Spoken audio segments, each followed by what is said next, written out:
Okay, we'll call this meeting to order. If you're able to stand, please stand for the Pledge of Allegiance.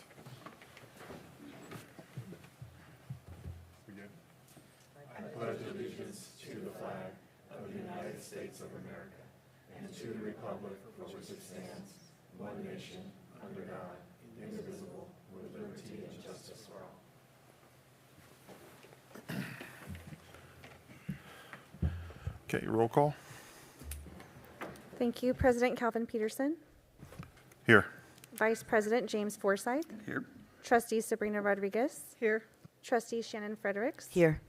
Trustee Dr. Jerry Dannenberg. Here. And Superintendent Dr. Antonio Castro. Here. Thank you. Okay, we do have a reporting out statement. No reporting out statement, but some good news. Some good news that we will report out. Yes. It's a reporting out good news. Some good news. Gina, if you would. Thank you very much. Gives me great pleasure to introduce to the board this evening Ms. Karen Hoost, who has served as the principal at Citrus Glen in 2019, and now since 2023, the principal of Montalvo Elementary School.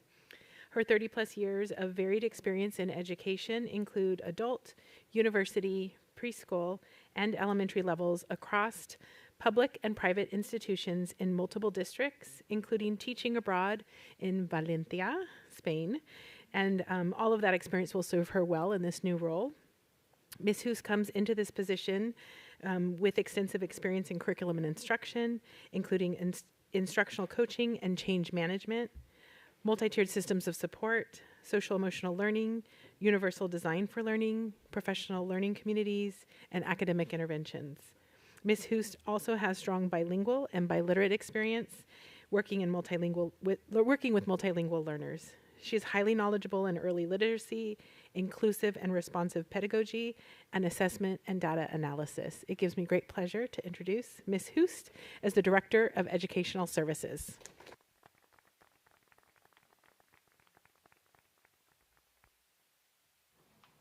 President Peterson and board, Ventura Unified Board, and Dr. Castro and Exec Cab, thank you so much for this opportunity to serve as Director of Educational Services.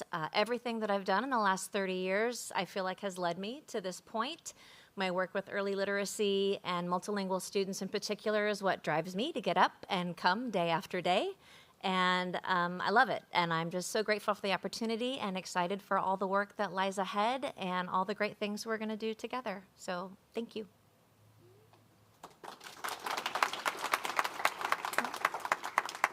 Would you like to introduce your Sure.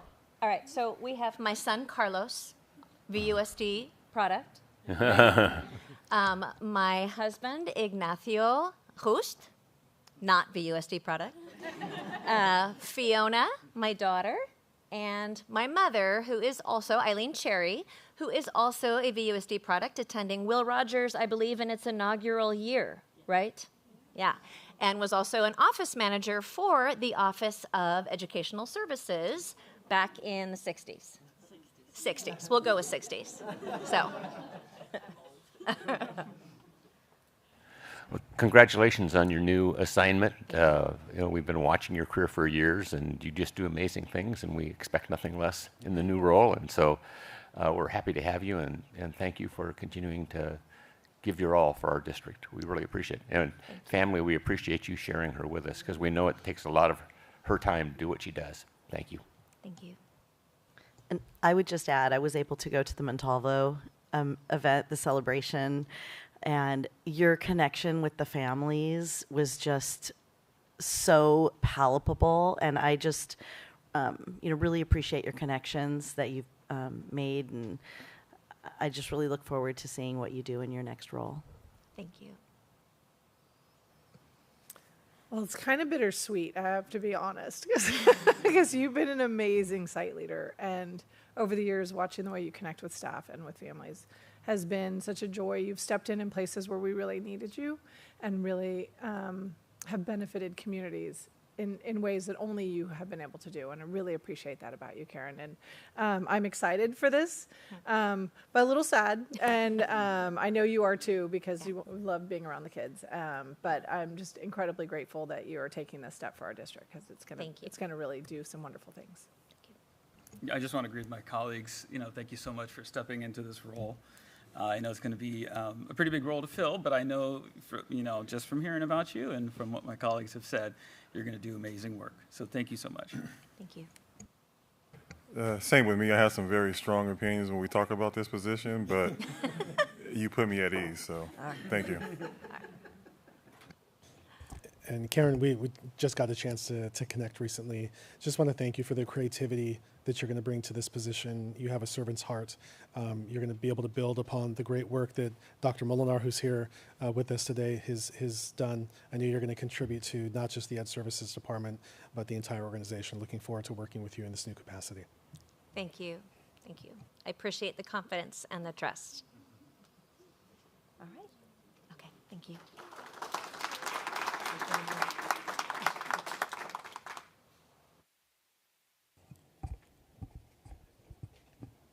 Okay.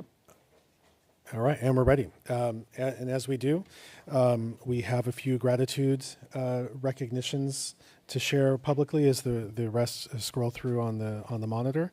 The first recognition is Lupe Quesada Fierros, a teacher at Will Rogers. She's noted as going above and beyond to ensure every student has the opportunity to grow and thrive. She advocates for students who need extra support, empowers parents to be active partners in their child's education, and keeps high-achieving students engaged and challenged. Her dedication is appreciated by both families and students. Our next individual to be recognized is Alyssa Takaya, also a teacher at Loma Vista. Ms. Takaya is noted as being everything you could hope for in a TK teacher. She brings patience, creativity, and joy to the classroom every day, creating an environment where students feel seen and supported and excited to learn. Her lessons spark curiosity and confidence, and her communication with families is warm, consistent, and deeply appreciated. She exemplifies the best of VUSD. And our last individual to highlight is Jennifer Cook, our lead nurse. She is noted as being kind and professional, a highly skilled nurse who leads with grace and reliability. She's a master multitasker and always approachable and ready to support staff, students, and families alike. Her calm leadership and deep knowledge make her an invaluable part of the VUSD team, and her colleagues are truly grateful to work alongside her. So congratulations to these individuals, and please join me in thanking them for their contributions. Dr. Castro, Marianne, can you go back 3 slides, please? Oh, wait, go back. Right there. I just wanted to call out that Marianne is on there because I mean, we rely so much on the work that you do and the service you provide to the community and keeping people informed and helping to allay fears. And I love that you were acknowledged on this, and I just wanted to call attention to it. And when Sabrina says we, not just the board, but the whole school district. So I want to make that clear. Everybody does rely on you. So thank you for the job that you do.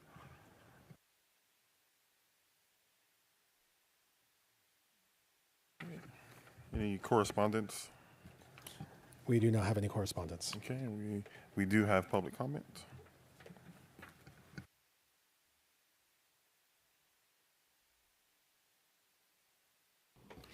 Okay, so we do have one general public comment this evening. Good evening. You will have 3 minutes to speak, and I will give you a 30-second warning, and the timer will indicate when time is up. The governing board recognizes the impact that civility has in the effective operation of the district, including its role in creating a safe and positive school climate. The board understands that the First Amendment provides a strong protection for speech. However, the board expects that all speech, expression, and action will follow the norms of civil behavior on district grounds, meetings, and events. Please remember that this meeting is streaming live, and we do have students that attend and watch our meetings, so please keep language as respectful as possible. Please also note that the microphone at the podium has been calibrated, and there is no need to touch the microphone, just speak right on into it. And tonight's speaker is Christina Petch.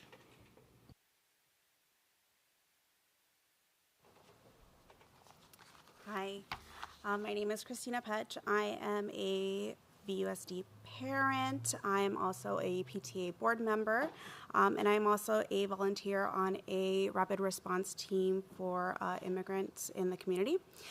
With the recent rapid escalation of ICE in neighboring counties, and as of this morning in our very own county, with multiple farm workers detained this morning in Camarillo and Oxnard, I had this planned already to come and talk to you guys, and I think just being out this morning made it ever so important that I come out and talk to you guys today.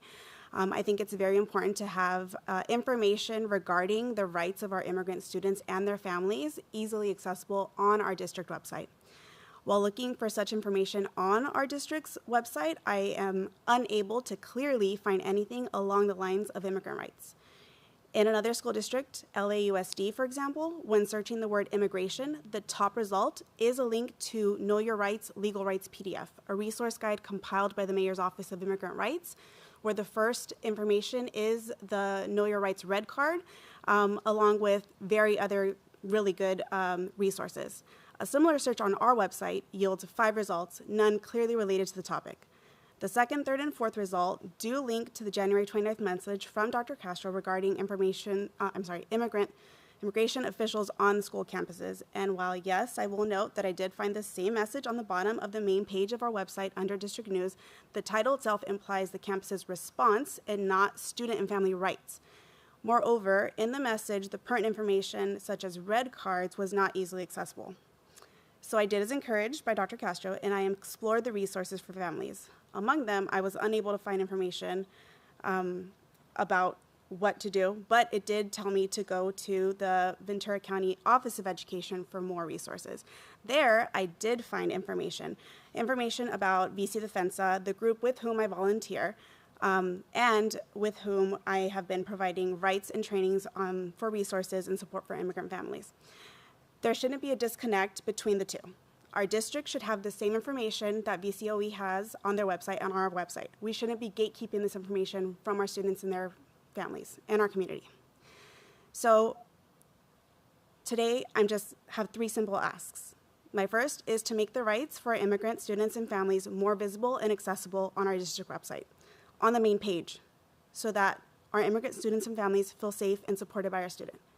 At the last school board meeting, we had the presentation where you guys all heard that as it is, our families don't feel supported by the school board, the school districts. I feel like that would make a huge statement. My second ask is that you send out a Parent Square notification already, soon, not when the next school year starts, but already, with these resources for families, especially in response to all of the ICE activity that we're having now,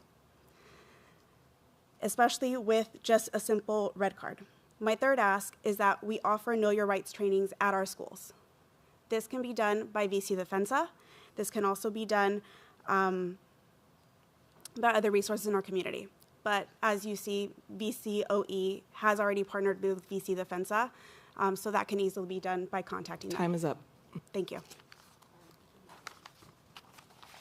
Thank you.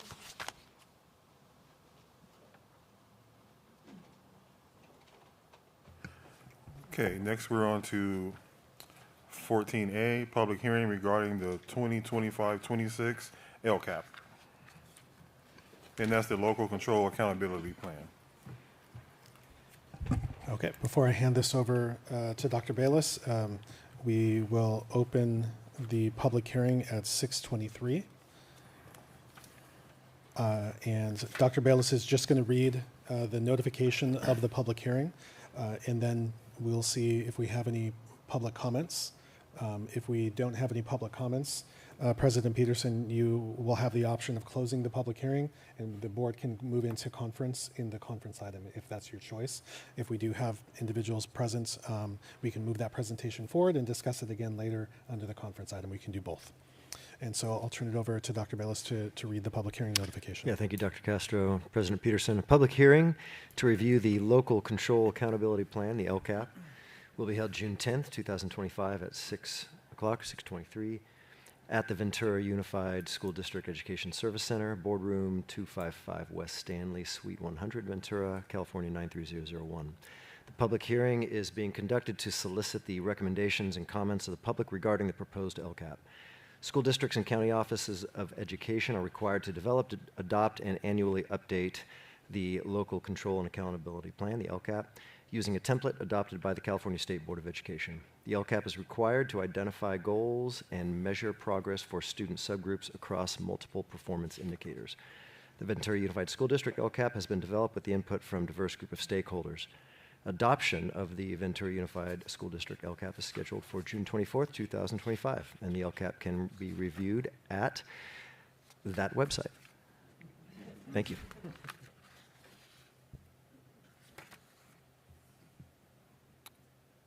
Yeah, no. So we can close it? Yep, so since there are no public comments, we have the option of closing the public hearing at 6:25, and then we can get into the discussion on the conference item. Okay, thank you, Dr. Bellis. And then moving on to the next public hearing. This is regarding the 25-26 proposed budget. So Dr. Mirza, same process for you. Okay. A public hearing will be held June 10th. Sorry, so yeah, thank you. So we'll open the public hearing at 6:25. Thank you.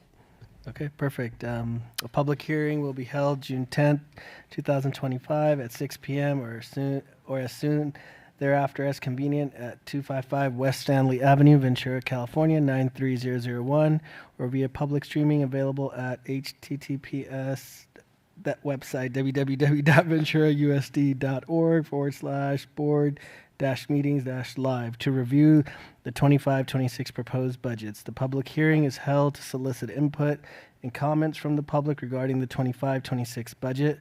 The budget will be on display for public review from June 5th, 2025 to June 10th, 2025 at 255 West Stanley Avenue, Suite 100, Ventura, California, 93001, or on the district's website in the business services section at www.venturausd.org/services/business-services/fiscal.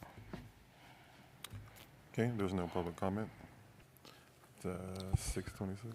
So we'll close the public hearing at 6:26.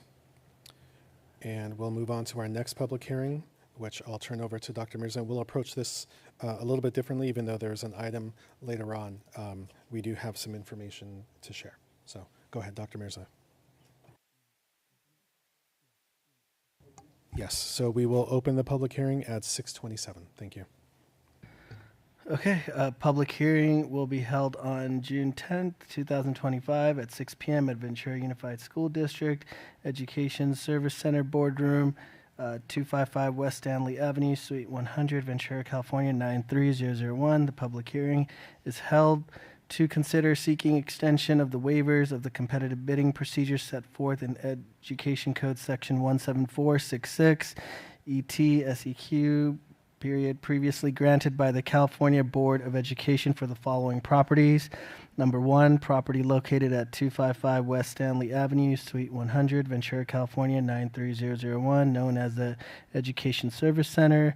Number 2, property located at 2647 North Ventura Avenue, Ventura, California, 93001, known as Avenue Elementary Site.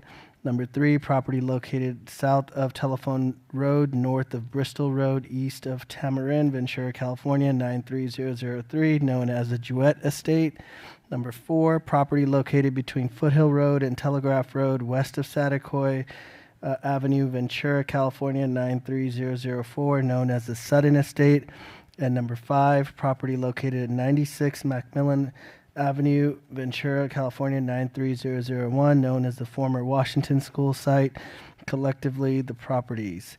Pursuant to the board direction, the district sought and received waivers for the properties. However, these waivers are set to expire on December 30th, 2025. Therefore, the district will consider seeking an extension of the waivers until December 30th, 2027. Okay. And then, Dr. Mirza, even though we have an action item in this later on, if you would please summarize the work that's gone into getting us to this point. Yes, so a couple of months ago, me and Dr. Castro met with the State Board of Education. in California Department of Ed staff who sorry, advises the State Board of Ed. Yes. And we were kind of discussing what the timeline and processes were for granting us, our district, an extension of the waivers. And so we are on track. They did give us some guidance that, we would have to reconvene the 7-Eleven committee, get their approval, bring forth a resolution to the board to, get permission from the board to go out and seek an extension of the waiver. And we would have to get our application into them by July to hopefully be on their November agenda. And that's where we are in the process.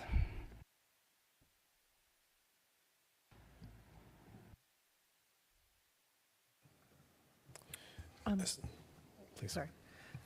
So I just wanted to clarify, because we have the property subcommittee has met to discuss this, and I was at the 7-Eleven convening that happened 2 weeks ago. The district's interest in doing this is really to make sure that we are being responsible stewards of these properties, right? We're trying to take our time and ask appropriate questions and make sure that the community has the opportunity to engage and share their perspectives, as opposed to trying to meet that very tight deadline of the end of this year to go through these processes. So I think hopefully if folks from the community have concerns, they understand that this is really our intention in this is to slow things down and allow people to participate and provide their comments.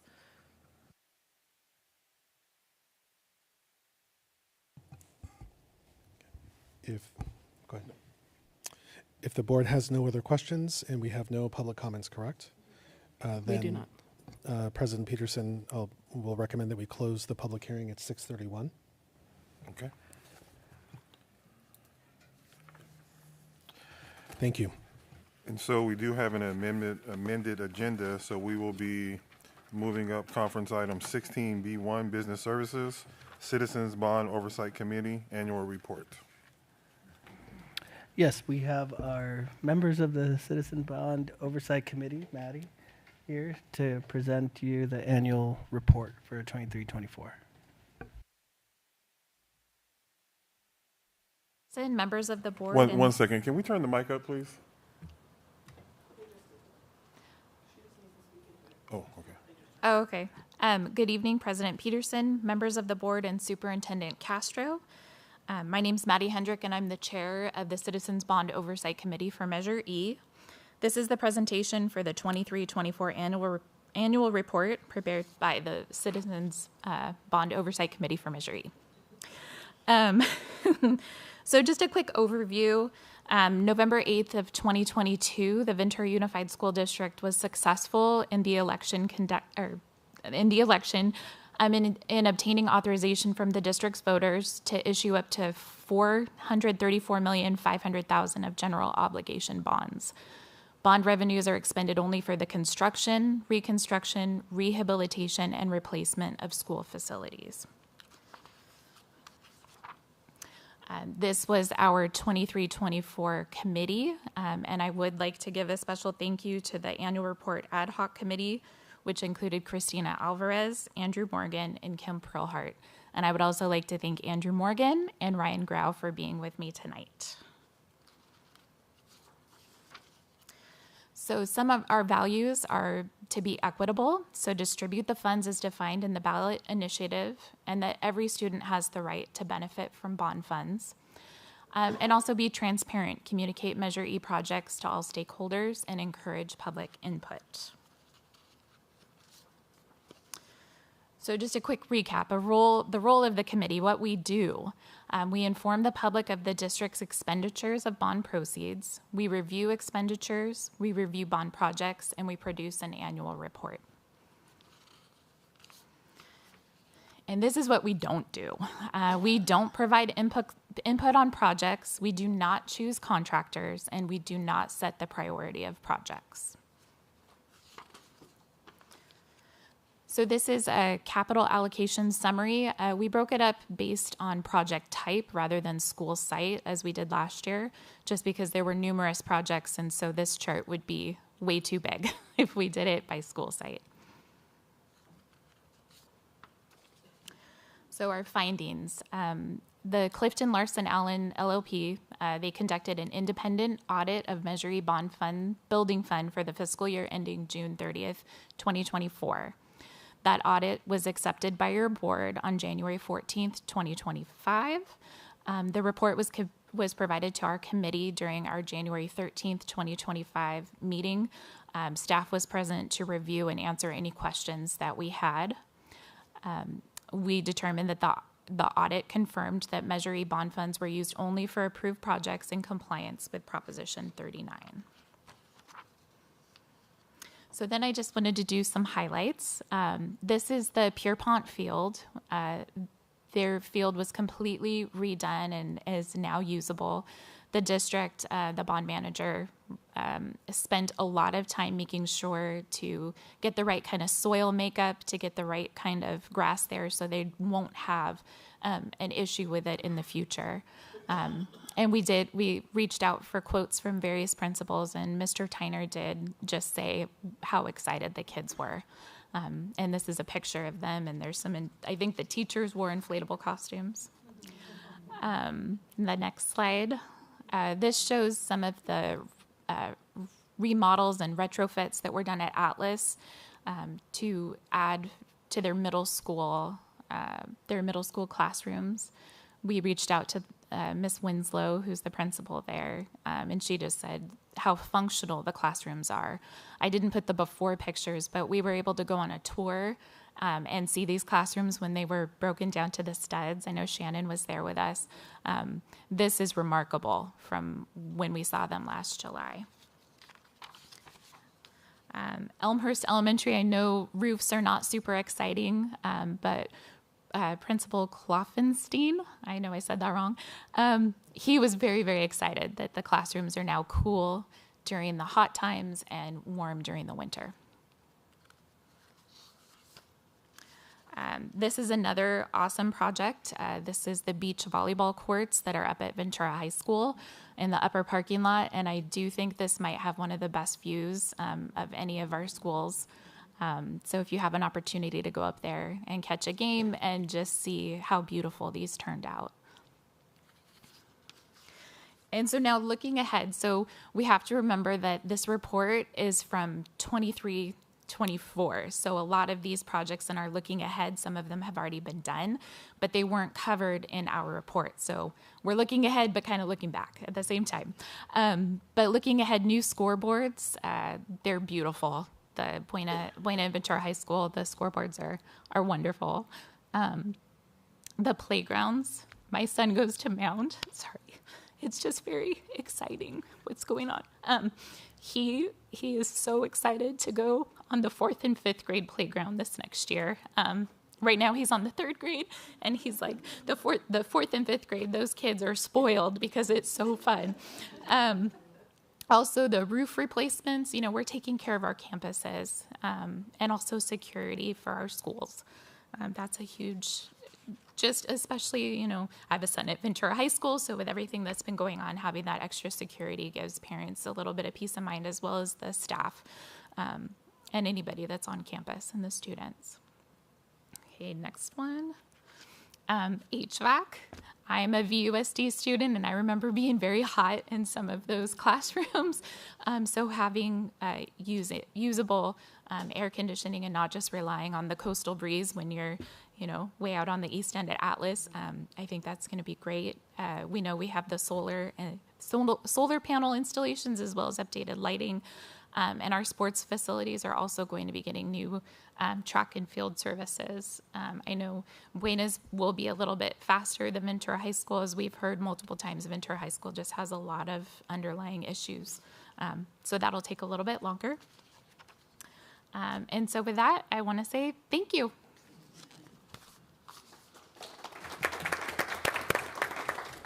Comments? I would like to thank you and the rest of the committee members for all the time that you put in. I know I've attended a few of these meetings, and it is a lot of time and a lot of information, but we do appreciate the work you're doing. Thank you. I would just add, jumped into district business. Last July, I had my first Measure E bond meeting as a member of the committee, and the next day it was like bus tour of the sites. Yes, and it is just absolutely remarkable, coming up on 1 year now since I've been following it so closely, and some of the work that has been done is just remarkable. And I just have to say, I guess I'm a little bit of a geek because I thought those cool roofs were so amazing.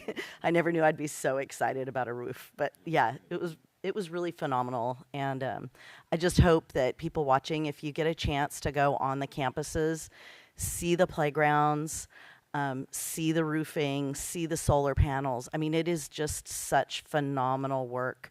We were just at the Buena graduation, and families were parked and like tailgating after the ceremony under the solar panels, you know, up against the solar panel. And it was just so cool to see people enjoying all of the hard work that that bond is making possible. So thank you, voters. And I look forward to seeing the rest of the work coming forward over the next year. Thank you. And Maddie, thank you for stepping up as chair, because I know it's a lot of extra work to wrangle everybody together for these conversations. And I also think it's important that the committee has really provided feedback to us on a variety of issues, right? Like, it's not just like receiving information from the district. You guys really have helped to turn our attention to things where maybe we're not communicating as much as we should do with the community, and particular like advertising at some of our sites, making sure that we're going to do that so that people know what's going on, and also just letting us know when there are issues that the community has. So I really appreciate that from the committee. You guys are definitely like full participants, and so thank you for the time and for the report. Yeah, thank you for, just want to echo same sentiments. I mean, thank you for all the work you're doing. It's tough. I mean, counting, making sure that we're doing the right thing is really important work. And just like Sabrina said, it goes far beyond that. So thank you for doing that. Thank you for lending your expertise, and the rest of your committee for, just being here for the district and dedicating your time. Thank you. Yes, thank you. And I don't know if it's just the Mound students or if it's Mrs. Young, but the Mound students know exactly when stuff is supposed to be scheduled and finished. If it was a day over, I hear about it every night because I had a daughter at Mound. But they do love the playground, and the shade from the solar panels got more of a reaction than I thought it would. They appreciate, because they stand up that pickup line, and they're like, oh, now we can stand in the shade. So that worked out well. But thank you for all the work that you do.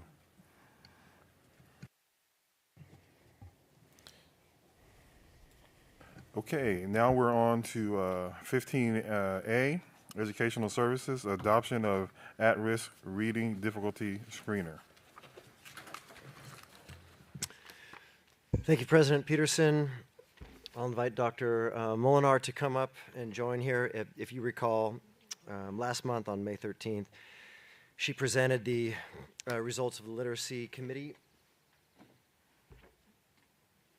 The results of the Literacy Committee deciding on the Amira screener amongst those authorized by the state of California.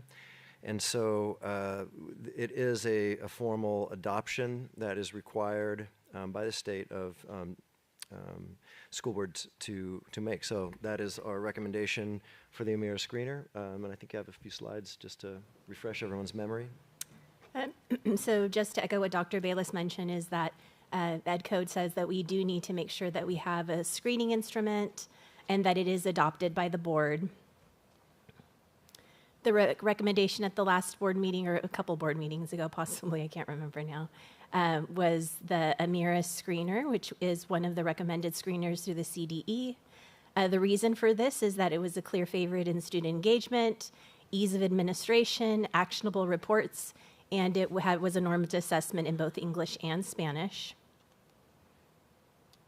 That was it, really.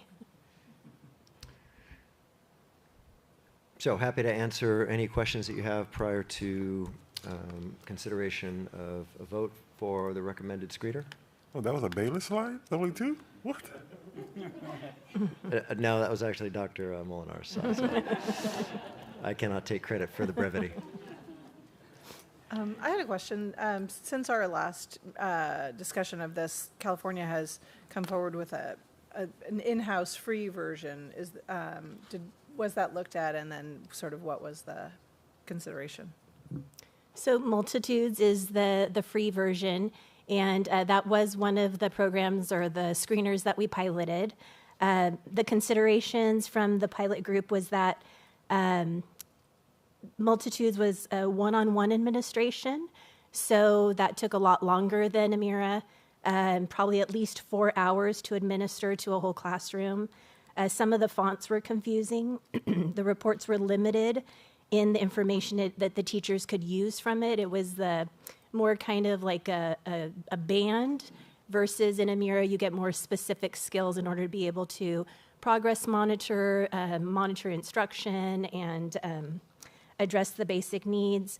Also, some of the Spanish vocabulary in Multitudes, it didn't really match the local dialects in Spanish, so that was a concern.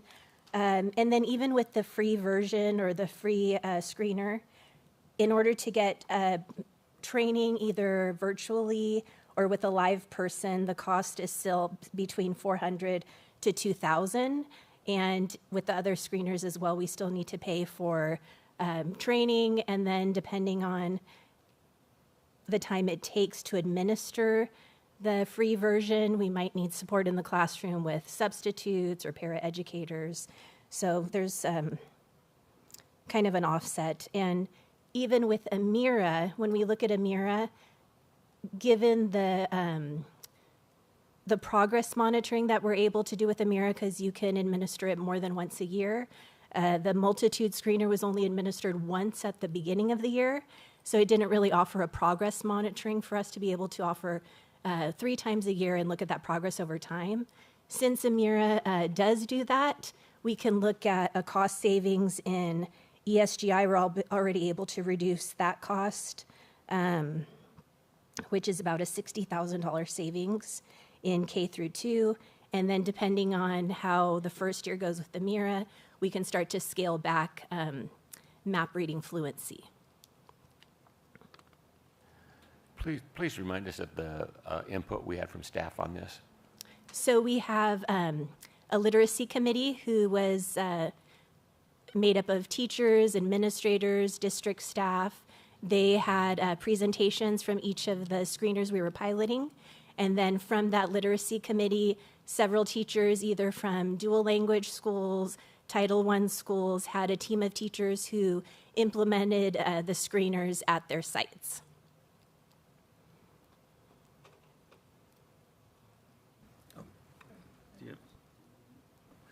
I appreciate it. Thank you so much for bringing it forward. I know that this is something we're compelled to do, and someone who is dyslexic, as myself, I think it's a wonderful idea. I just want to make sure that we're not overloading our kids with another assessment and teachers with another thing they must do in the year, you know. So I just want to make sure that we're cognizant of that we're giving grace to our students and our teachers. First, for Dr. Castro, I think it's really helpful when we list an item if the price is here. Could you remind me of what the cost for adoption is? Yeah, if I can. I just wanted to note, I apologize for that. We included the estimated cost in the last presentation. That's on us, and I apologize to Greg and Sol for that. I'll read the information, and then Sol, you can comment on this.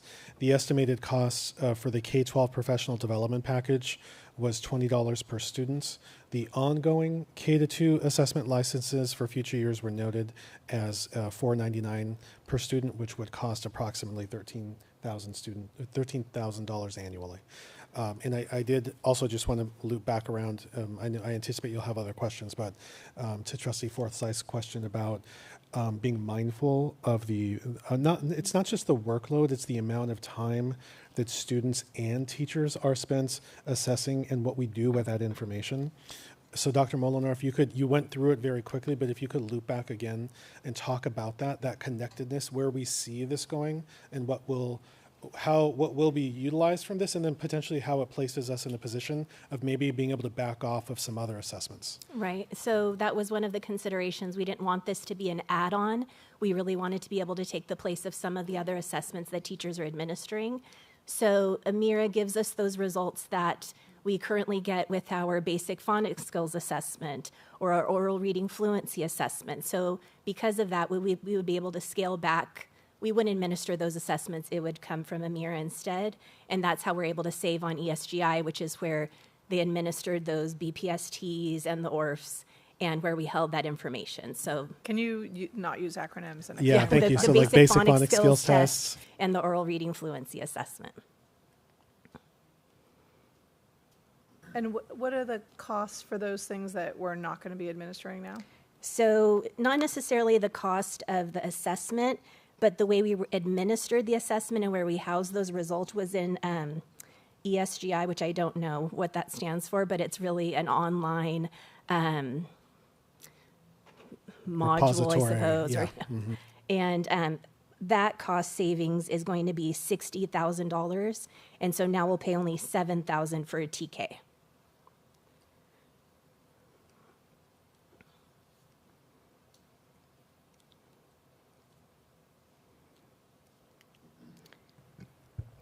So my only, it's not actually a question, but going forward with things we're going to have to do with the budget, I think not only if we could, put the cost like we already asked, but also put when we're implementing something, the cost of what we'd be saving by implementing and spending the money, right? So let's say we spent $20 per student, whatever that adds up to, and say, you know what, by spending this money, we're also going to be saving this by eliminating this and that, and so that when we do spend something, the public can see why we're doing it and where the money goes and what we're saving by spending the money.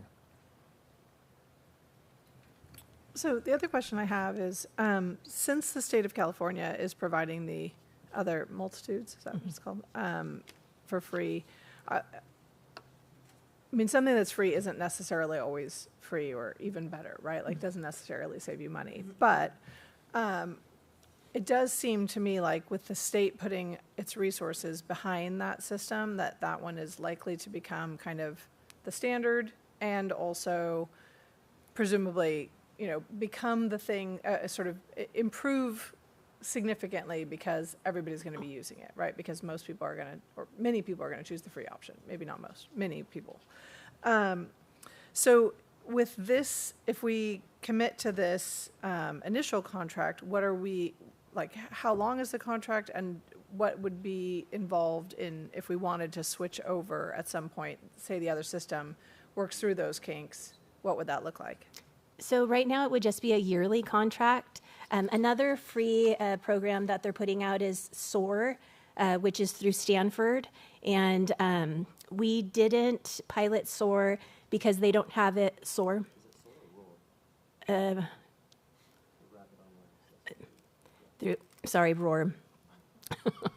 ROAR, not SOAR. ROAR, yeah. Which is through Stanford. We didn't pilot that one because it doesn't offer it right now in Spanish, and they didn't offer it in Kinder. However, like you're saying, the reports that they have, there are many elements to it that are very good, and we believe that once they have a Spanish version and then they also have that Kinder grade level, that really could be a very good contender based on all of those other pieces that we felt Multitudes was missing, but Amira had. So right now it's a yearly contract. As we see these others develop and possibly they could replace what we're administering, I think we could easily switch over. So then for President Peterson, can we get this item on the calendar to look at, again, like January, February of next year to see how the implementation is going and then also to see where those other systems are in terms of their development? Absolutely. That'd be like the circle back. And I'm looking over my shoulder at Amy Dom, so we're making note of that and we'll put that as a future board item. So, is there any, go ahead. Yeah. So teachers need to be trained in this, correct? Yes, So so maybe- depending on how tonight goes, we have a placeholder for the August professional development days. Okay, because I know that usually when you implement a new program, fidelity takes a year. So I just want to be mindful, if we're going to look at data, we got to kind of give some grace to the teachers because they're still figuring it out. Any other questions? No public comment I don't see on this item. Is there any need for any deliberation? Move approval. Second. Thank you. Vote as follows. Trustee Dannenberg. Yes. Trustee Fredericks. Yes. Trustee Rodriguez. Yes. Trustee Forsythe. Yes. And Trustee Peterson. Yes. Thank you. Motion carries 5-0. Okay, item number 2, consideration of Prop 28 Arts and Music in Schools Funding Annual Report for fiscal year 2025-26. Thank you, President Peterson. This is the required annual fiscal report. It's fun to do something fiscal over here in Ed Services, I guess. Although it's not very fiscal.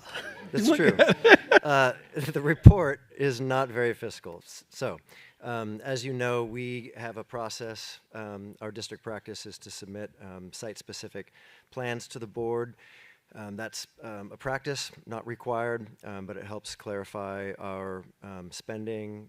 It helps to add transparency. This is the one required end-of-the-year report. And the report contains, again, not surprisingly, nothing fiscal, but it just outlines the number of full-time teachers and aides, number of students served, the number of schools providing arts education, et cetera, and a short narrative about what took place, which all of you know more detail about what took place based on the site-specific plan. So happy to submit this for discussion and consideration. And I think the fiscal side will come in when we do the closeout of the 2-year period. At that point, I'm assuming that they would ask for like expenditures, because this report doesn't. Yeah, I think it's not an overstatement to say this is completely useless as an assessment tool. I mean, it's honestly, given the investment that the state is making in Prop 28, I mean, our district receives $2 million. This doesn't tell the public anything. I mean, I recognize this is not ours and it's a compliance document, right? But our reports share a lot more than this. And if this is what's going to the state at the statewide level for billions of dollars, it's pretty disappointing. But with that, I will move approval. Second.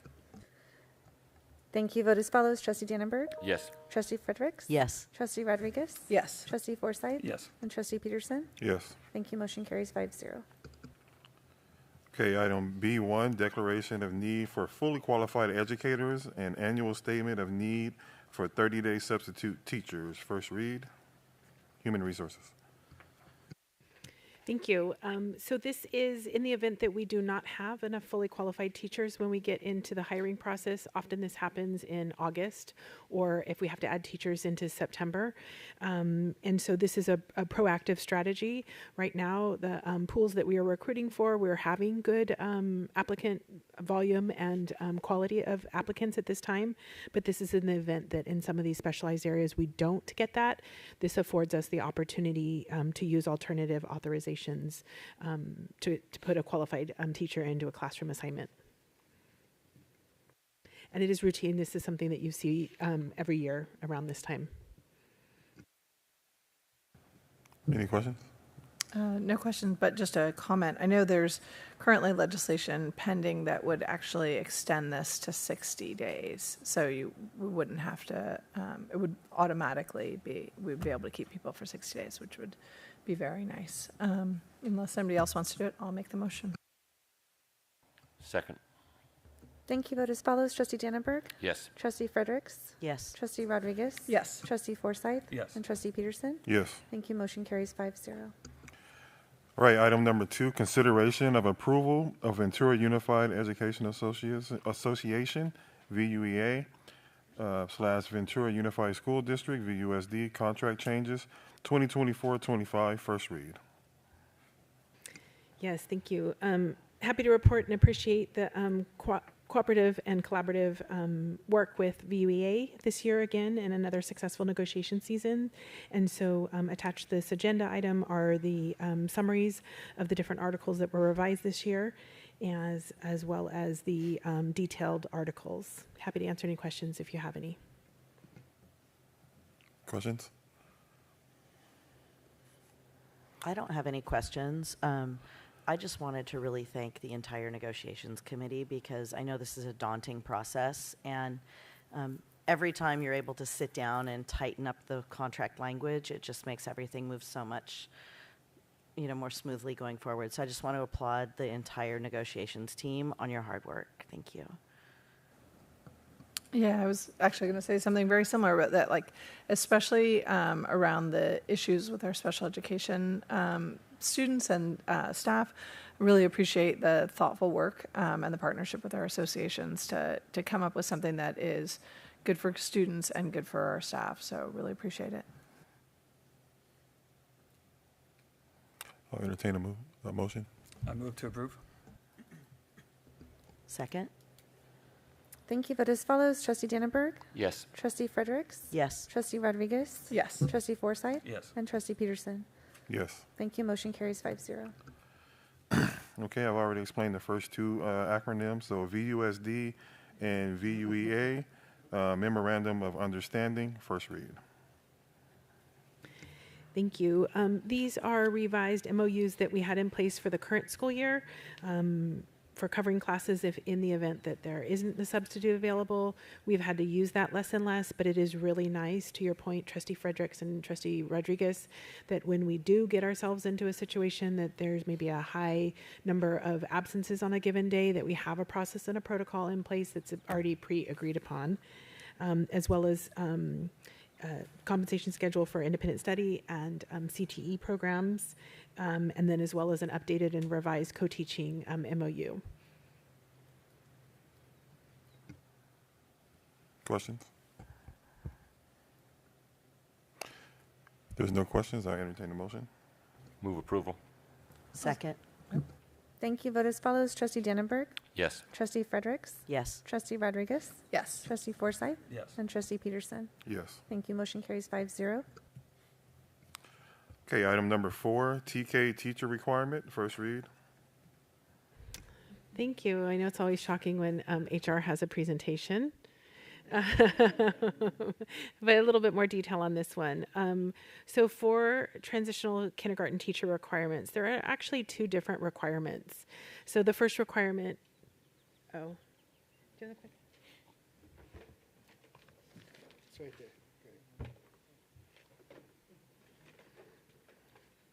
See, I'm so not used to the presentation. I don't know what to do with the clicker. So there are two requirements to authorize a TK teacher. One is the credentialing requirement that is determined by the California Commission on Teacher Credentialing, or as we refer to as the CTC. And then in addition, for the apportionment, which is the payment for the TK teachers or for the TK students in our classrooms, the teachers must have at least 24 units in early childhood education. And that has been a requirement, but they've continued to extend the deadline for that to be enacted. And so that deadline is upon us. It's August 1st of this school year. So similar to the previous item where we were wanting to be proactive in nature, right now we are seeing candidates that have these units and have some of these options for how we can authorize this. But should we get into a position that that isn't the case, we want some additional flexibility. So we wanted to bring this for your consideration to allow us for some potential additional flexibility should we be in a spot to need it. So as I mentioned that the Ed Code and our own board policies regulate how those credentialed teachers can get those units. So they have to have one of the following.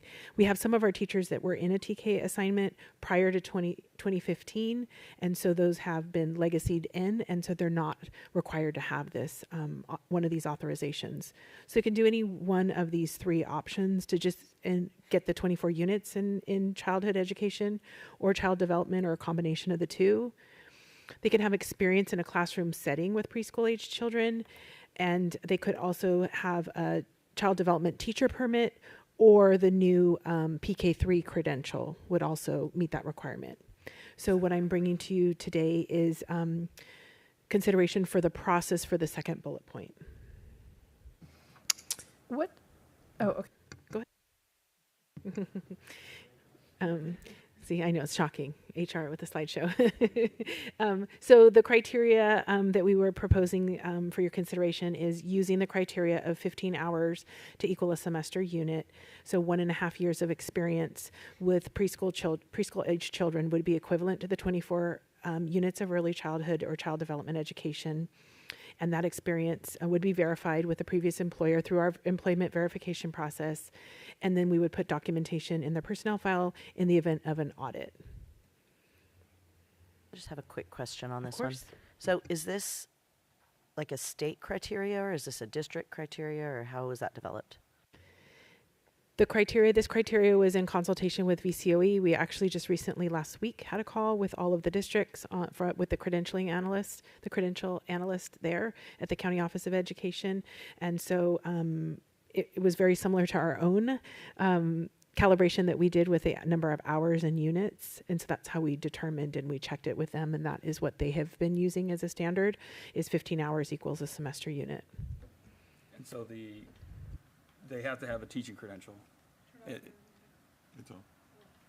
Yeah, sorry. They have to have a teaching credential. The qualm is the 24 units. Okay, I just want to kind of clarify that. Correct. They have to have both starting in August. They have to have a teaching credential and a version of the 24 units, either the units or experience with the students. Understood. Or a child development permit. Gotcha. Teacher permit. Understood. But you did say all of our present teachers are grandfathered in, so they don't have to have this requirement. Is that correct? Almost all of our teachers from the 24-25 school year have this authorization already. Many of our, 2 or 3 of our teachers have been grandfathered in as of 2015. And many of them have been working towards this because we've known this was coming. And so they've been working towards this, turning in their units. And so most of our TDK teachers will have this authorization already. And in our recruitment, we're requiring them to have that. We just want to be able to utilize the experience. We don't have a process that's been board approved for the experience version. And the auditors may require a process that's been delineated and approved. So that's what we're coming forward for you today, is to get the process determined so that it validates should we get an audit for the apportionment part of the requirement. Is this, if we approve this, this will take care of those teachers that may have an issue that don't have all the units yet? Correct. If they've been teaching in TK, yes. If they've taught in TK the last couple of years, that this would qualify them for that. In a typical school year, so if someone has been teaching for 1.5 years with preschool age children on one of our campuses, how often would they have been observed? I guess I'm trying to understand, like, if you've been in a classroom for 1.5 years that wasn't as a student teacher with like a master teacher with you, right? That was kind of on your own. So do we have a mechanism where we can say, you know, they've been assessed at least 3 or 4 times by their principal, and we're confident that yes, that, you know, obviously they have a teaching credential, they know how to be around children, they're safe, right? But that doesn't necessarily mean that the pedagogy around very young learners is there. So all of our probationary, well, depending on the level of whether they're temporary teachers, probationary, or permanent teachers, they're evaluated several times during the year, or if permanent employees evaluated every other year. So if they've been in a classroom in the past 2 years as a TK teacher, they would have been evaluated for that time. As well as I know Ed Services does grade level bands of trainings and provides additional supports for TK teachers as well. Are we looking to hire new TK teachers as well? Is this, or just we're talking about the current? It's a good question. We do have a couple open TK assignments that we're recruiting for right now. Okay, 2, roughly. Okay, thank you. This is one of the years where the teacher to student ratio is going down, right? So we're going down to 10 this year from 12 last year, right? So we're going to need more people based on that. I will move approval. Second. Thank you. Vote as follows. Trustee Dannenberg. Yes. Trustee Fredericks. Yes. Trustee Rodriguez. Yes. Trustee Forsythe. Yes. And Trustee Peterson. Yes. Thank you. Motion carries 5-0. All right, item number 5, consideration of resolution 25-16 regarding non-reelection of probationary certified employees for the 2025-26 school year. First read. I will move approval. Second. Thank you. Vote as follows. Trustee Dannenberg. Yes. Trustee Fredericks. Yes. Trustee Rodriguez. Yes. Trustee Forsythe. Yes. And Trustee Peterson. Yes. Thank you. Motion carries 5-0. All right, item C, business services, request for approval of contracts exceeding $25,000. You have any questions? I know we received some information about the CTE equipment. I know Dr. Rickard is here. For the benefit of the public, can we just get a summary of what that expenditure is? Absolutely, and Dr. Ricketts at the mic. Thank you. We're super excited about this equipment because it really brings to the forefront the kinds of experiences we want to give our students. So this item is a self-contained item, so it's not connected to our network or anything like that. It's a 3-screen setup, modular setup, that allows the instructor to select different scenarios. So for example, it could be a car crash or a hospital scenario, or a structure fire, or a traffic stop, depending on which aspect of public safety that we're training our students on. And not only do you see the pictures, the moving lights, the sounds, which are pretty extreme, and the students get to use the equipment we've already purchased for that particular scenario in that emergency type situation. And the purpose of it is to allow students to use the skills they've learned in a stressful situation without being in harm's way. And it's super exciting. Ventura College also has this equipment, as do several others in our state. And the gift of these beautiful grant funds, the K-12 Strong Workforce Round 5 expiring funds, will allow us to provide this to our students without having them to travel to Ventura College or somewhere else, miss class, have to deal with transportation costs, et cetera. So we're super excited that we'll be able to provide this for them if the board approves. And just for the public, grant funds are funds that are given to us for a specific purpose, right? That is correct. It's not a general fund. It doesn't come out of the general fund. Absolutely not. These are grant funds that were granted to us for the creation of this particular pathway, our first responders pathway. We received $1 million 2 years ago for that particular purpose. So these funds cannot be used for any other reason. Are they state or federal? There are state funds. Thank you for asking that question. Also, thank you for the explanation. I really appreciate it. And also, just for those who might be watching, this is really important that we're growing our own first responders in this community, right? It's something that we know is hard. It's hard to get people to move here. It's a very expensive place to live. And if we can grow our police and fire and EMTs through our school district for people who already live in the community, who understand and are connected to us, who maybe speak the languages that are present in our community, who reflect us culturally. This is great for our community, and I really appreciate the fact that you've worked so hard to create this pathway for our kids. It's great. These are also well-paid jobs, and so it allows them to stay here and earn a good wage. So, so thank you. Thank you. Any other questions? All right, now entertain that motion. So moved. Second. Thank you. Vote as follows. Trustee Dannenberg. Yes. Trustee Fredericks. Yes. Trustee Rodriguez. Yes. Trustee Forsythe. Yes. And Trustee Peterson. Yes. Thank you. Motion carries 5-0. Okay, item number 2, certification of signatures, fiscal year 2025-26, first read. Yes. we received communication from the county office that we need to get certification of signatures certified through at the start of the fiscal year.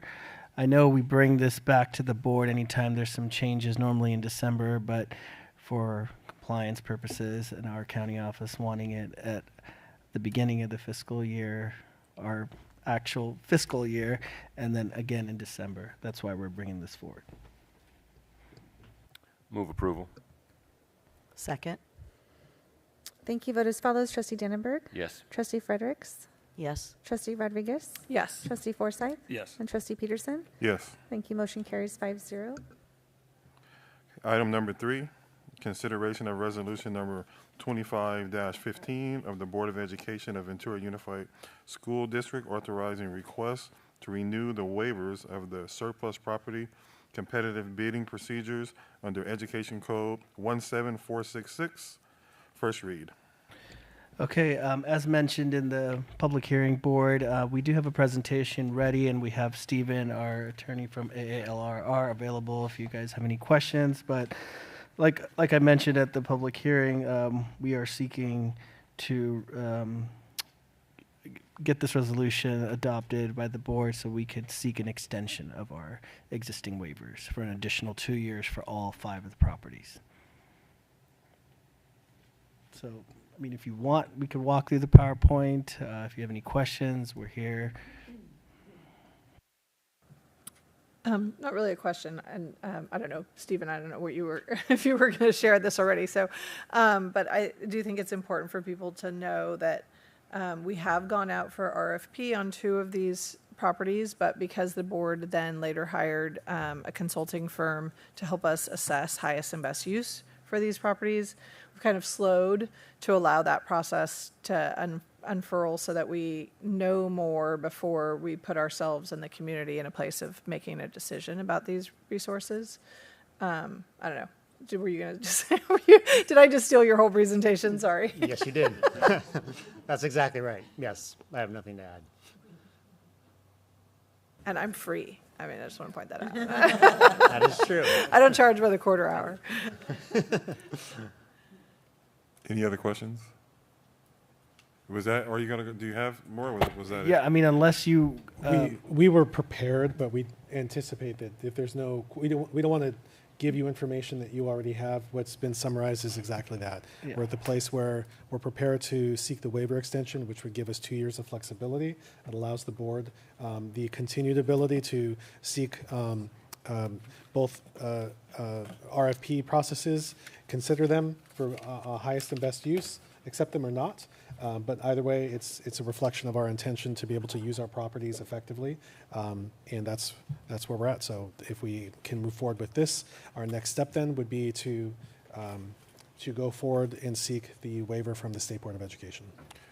Okay, I entertain a motion. Oh, before we do that, just also to update folks, the general plan draft went to council, and then there was a public commenting period. It's slated to come, we're having our final, in quotes, general plan advisory committee meeting in July. And then the plan is expected to be adopted by council early in the fall. So I think the timing for that is also important for us, because then any property designations will be finalized before the end of the this window, right?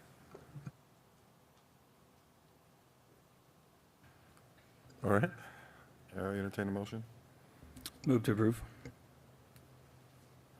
Second. Thank you. Vote as follows. Trustee Dannenberg. Yes. Trustee Fredericks. Yes. Trustee Rodriguez. Yes. Trustee Forsythe. Yes. And Trustee Peterson. Yes. Thank you. Motion carries 5-0. Okay, number 4, award of contract, E23 to 25, EP Foster Field renovation.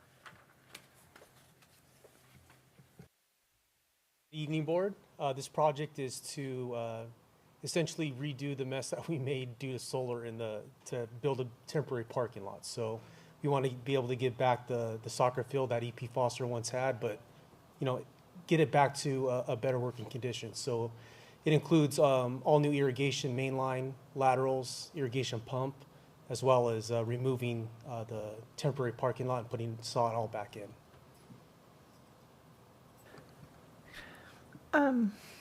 Just kind of a question. I actually drove by recently and saw the parking lot. I hadn't noticed it before, and so I'm glad to see that we're putting it back. But in an era of droughts, et cetera, like a lot that school has a very large field. Was there any consideration to, given the staffing that's required to mow, the cost of maintenance and renovations, was there any consideration to putting some hardscape in part of that? Not hardscape. We did briefly speak about putting field turf or artificial turf in. The cost is significant, to say the least. Probably estimate about $5 million to put that in. Grass is just cooler environment for the kids. We don't have the reflective of the solar or the sun, so they really miss that field, so we want to be able to get it back to them. Well, there's two parts of the field, right? It's kind of an L shape. So there's the part where the parking lot is close to, is it Olive? Yes. Yeah, and then there's the part that's where they had traditionally played soccer, which is kind of closer to the school. Correct. So I was just wondering if like the entire thing needed to be grass again, or if we could be mindful of the droughts that we invariably suffer from every couple of years, and reduce our water footprint. Possibly we can incorporate something with we're currently designing the playground for EP Foster, so we can look into incorporating some hardscape in that area. What was the big difference in, I see it says alternate number 1 bid ad amount? Because there's a big difference between these two bids. Like, it seemed like it's a pretty straightforward installation. Like, what would be $100,000 almost? I can't get into the mind of the estimators of these corporations, but depending on the backlog, what these companies have, if they have a pretty stout backlog, they'll throw a random number out there to try to get rich off the district, essentially. Okay, because it's a pretty straightforward bid when you look at what work needs to be done, and it's a huge difference between these two.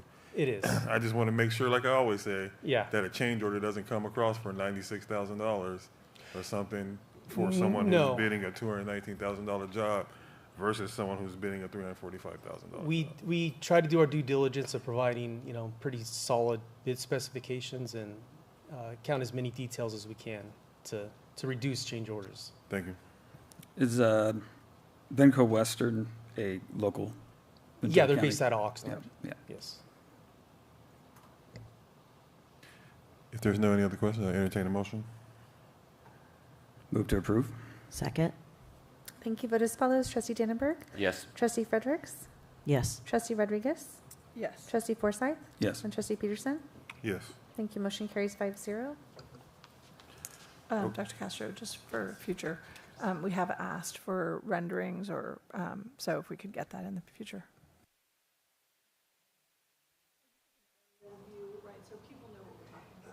Okay, yeah. I was contemplating, I was like, it's just grass. Like, so, yeah, in the future, as boring as it may seem for me, I'll incorporate the plans. Yeah, thank you. You're going to do schematics for the irrigation. We know you are. No, but just so people understand, right? Like what it is we're talking about. If they're not familiar with the school, to see where the parking lot is and what it is we're talking about. I do apologize. Yeah, thank you, Trustee Rodriguez. I actually was going to bring attention to that we didn't have schematics to share intentionally, because I know that was direction from the board. But we can at least create like a picture or something. Yes. So we know what area we're talking about. Yeah. And it was a local architect as well that we used. So thank you, guys. Okay, on to conference items.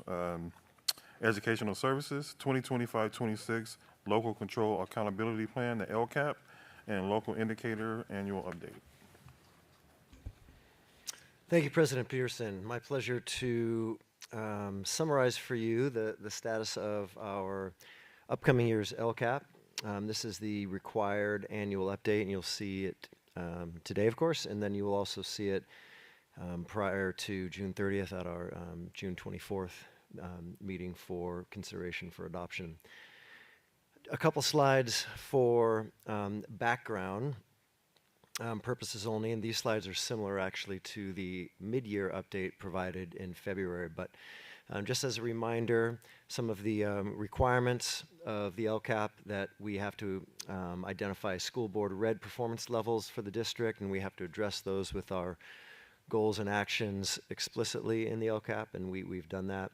The metrics and growth must be referenced and measured in those red performance level areas for schools and for student groups, and the LCAP dollars, the supplemental concentration dollars, and any other additional dollars expressed in the LCAP will be directed to the red performance levels. It can be principally directed elsewhere as well, but we have to address those red performance levels. Can I ask a quick question about growth? Are we talking about cohort growth? Or just looking at grade level? We're actually talking about growth in the metrics as identified in the LCAP. So okay, growth within that metric. In those metrics, Thank correct. you.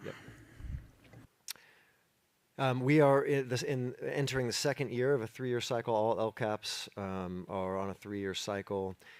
There are no major changes in terms of our goals and actions. There are adjustments in terms of what's budgeted, what's costed out, but a very limited number of changes, and I'll address why that is a little bit later. But just as a reminder for the board and the public, our 5 LCAP goals. Improving student achievement overall while decreasing student performance gaps, supporting positive student learning environments and student mental health, goal 2, engaging families as partners in education, goal 3, goal 4, improving early elementary literacy attainment, and goal 5, increasing the graduation rate for all VUSD students, and specifically Pacific High School students in goal 5, because we're the recipients of equity multiplier dollars from the state. So equity multiplier dollars are given to specific schools. We only have one school in this district that receives it, and that's Pacific High School, as a function of its high unduplicated count. And again, for the benefit of the public, unduplicated students are English learners, foster youth, and low-income socioeconomically disadvantaged.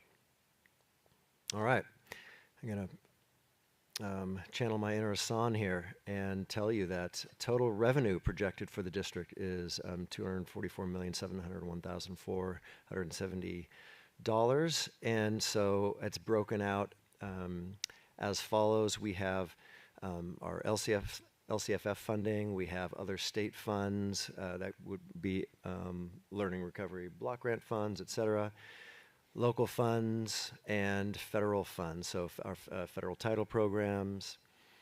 And of that $183 million, $22.6 million of it is generated based on, again, those unduplicated students, foster youth, English learner, low-income students. So this is essentially what we call the BOP, or the budget overview for parents, and that's sort of the opening part of the LCAP as a way to help the public understand where our money comes from, what the LCAP specifically must do, and again, it must express all the expenditures of supplemental and concentration and equity multiplier funds, and it can express other funds too, as they're directed towards attaining our goals. Okay, many of these are a little bit of review because these were available to us mid-year, but these will be identified in our metrics in our first year. So what I've done is I've put in parentheses where we were last year at this time and where we are now. So in several areas we have, while we've improved, we've maintained in that certain color chart. And just as a reminder that, I guess that's the best representation there. You can see the California dashboard colors, red, orange, yellow, green, blue. Chronic absenteeism, we're improving in our absenteeism overall, but the color remains. Suspension rate improving there from orange last year to green this year. Maintaining at the orange level for our English Learner Progress Monitoring Indicator, English Learner Progress Indicator. Significant improvements in graduation rate that we enjoyed last year, going from orange to blue. College career last year, it didn't give a color, it was just a status report coming out of COVID, but being in the green. and moving from yellow, or excuse me, moving in ELA and math, both areas of need for us and a need to improve, from yellow to orange. And our local indicators, those are a set of indicators about access to broad course of study, how many highly qualified teachers we have in our classrooms for our assignments. Those are indicators that we measure ourselves and we report on, that we've at minimum met all the standards for our local indicators. Dr. Bayless, Yes. I could just pause for a second. So with the color groupings of the indicators, it's not like A, B, C, D kind of. You can be in a color based on progress, not based on That's right. percentage. Is that like, so if, so we might be, like, I'm just gonna use suspension rate. We might be in green, not because we are out of the woods, but because we're showing progress in the right That's direction. correct. Yeah, that's right? perfectly said. Yes. But whereas typically, like for blue, you do actually have to have met a high standard, more so, or no? Well, all the color, all the color performance levels are determined based on your progress relative to the past year, your progress or declines relative to the past year. Dr. Castro? I was just going to add, it's a yes and. Yes, the color that you earn year over year is based on that progress, how much you've improved or not improved. And there are those thresholds where regardless of how much you improved, if you didn't meet that threshold for green or for blue, you still can't qualify. So it's both in between. You can increase and still be within that same color. You can decline and still be within that same color. But you have to meet whatever the thresholds are for those color bands in order to be able to meet that threshold. So it's a little bit of Yeah, and I think a good example of that would be chronic absenteeism. So we're still in the same color performance level, but we did significantly improve on our chronic absenteeism rates in 2024 relative to 2023. So thank you for that clarification. And then I'll just add to tie a bow for now. In the future, there is a lot of detail on the dashboard on the 5x5 color grids. If that were something the board would like us to bring forward, just even understanding those 5x5 color grids in itself is a good study session concept. So we would love to bring that forward if you would like. And then also just for members of the public who are paying attention to this, under the unduplicated, the UPPs, students with disabilities are not a category or don't count towards our unduplicated population, correct? That's correct. Okay. Well, just on that comment from Dr. Castro, I think we should have a study session on this because this is really kind of like our district report card, right? As it relates, like this dashboard is the reason why we do things and what we spend money on, what we focus on. So understanding this and how to move this, I think would be worth a study session so that I know we have a kind of newer board, 2 members that are newer that might not have went through this. So I think it would be worthwhile on having a study session on understanding this because you can't move it if you don't understand what the report is. And President Peterson, I would just add, you can actually get it as an app on your phone and spend all night doom scrolling. But you know how we like to spend time together. You know how we love special board meetings. So. Let me look. I'll go in and see if I can look. I can go ask Amy. Let me go ask Amy. Okay. Yeah. I was just saying I think that this is the non-updated. Yeah, and that's what I noticed. So I just want to switch over because we did provide an update. That's okay. And that, I think Amy is helping us.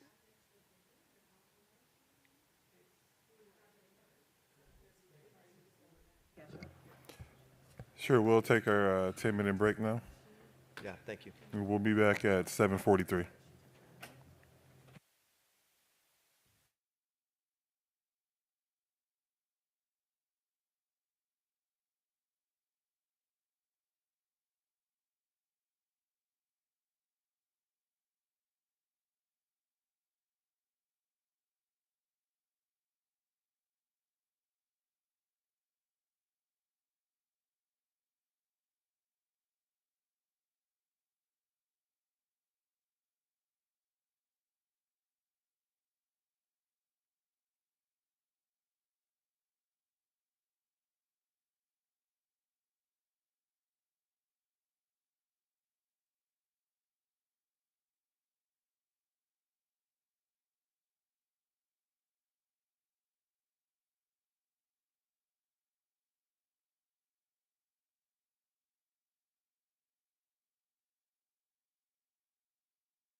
Okay, we are back from our break.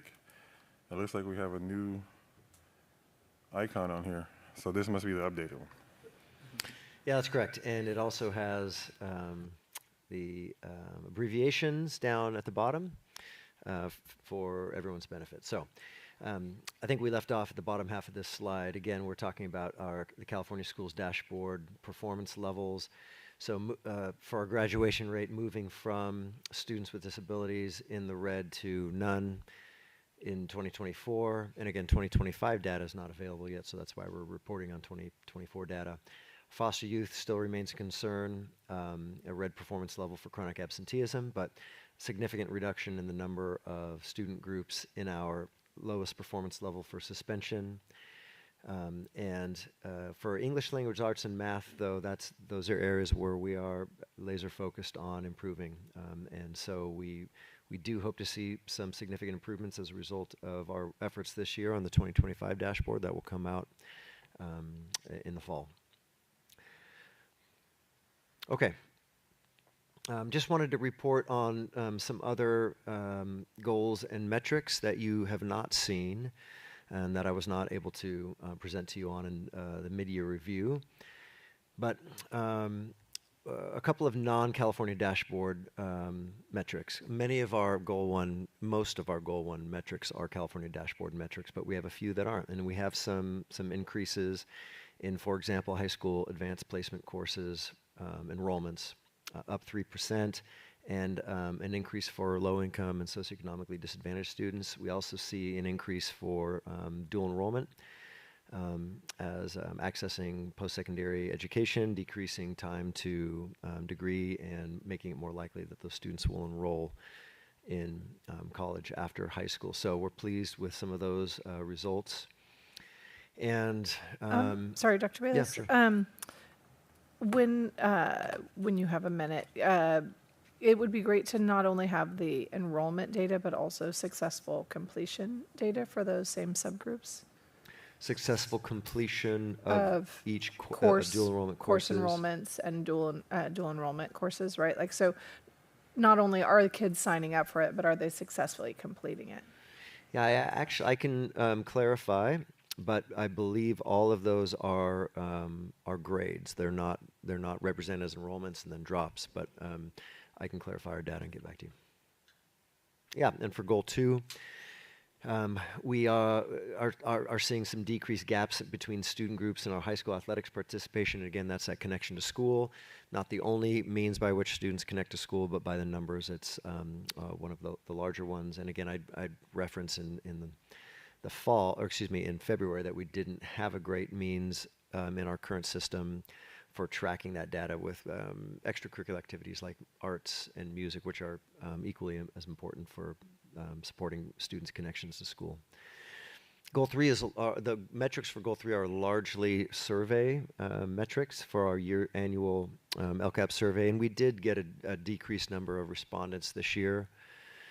But we had a dynamite year last year, so it was a great year last year. We're down. We're trying to get back to that peak for next year, but nonetheless, we did see some significant growth in some key areas with respect to parental engagement.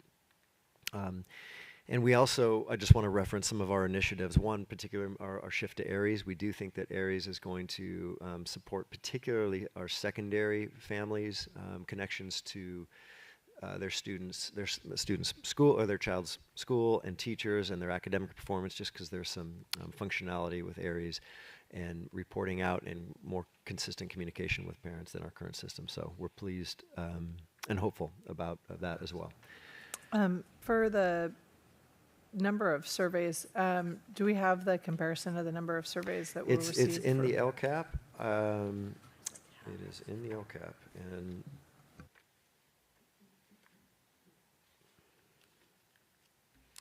give myself 10 seconds here to see if I can find it.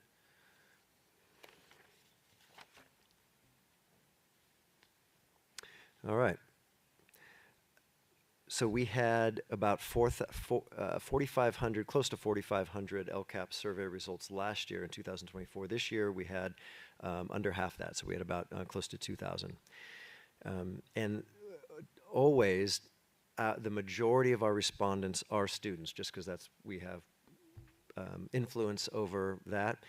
And so I think that significant number of, we just didn't have as great of a system for having student responses. But we also decreased in all categories. So we track student, parent, staff, and community.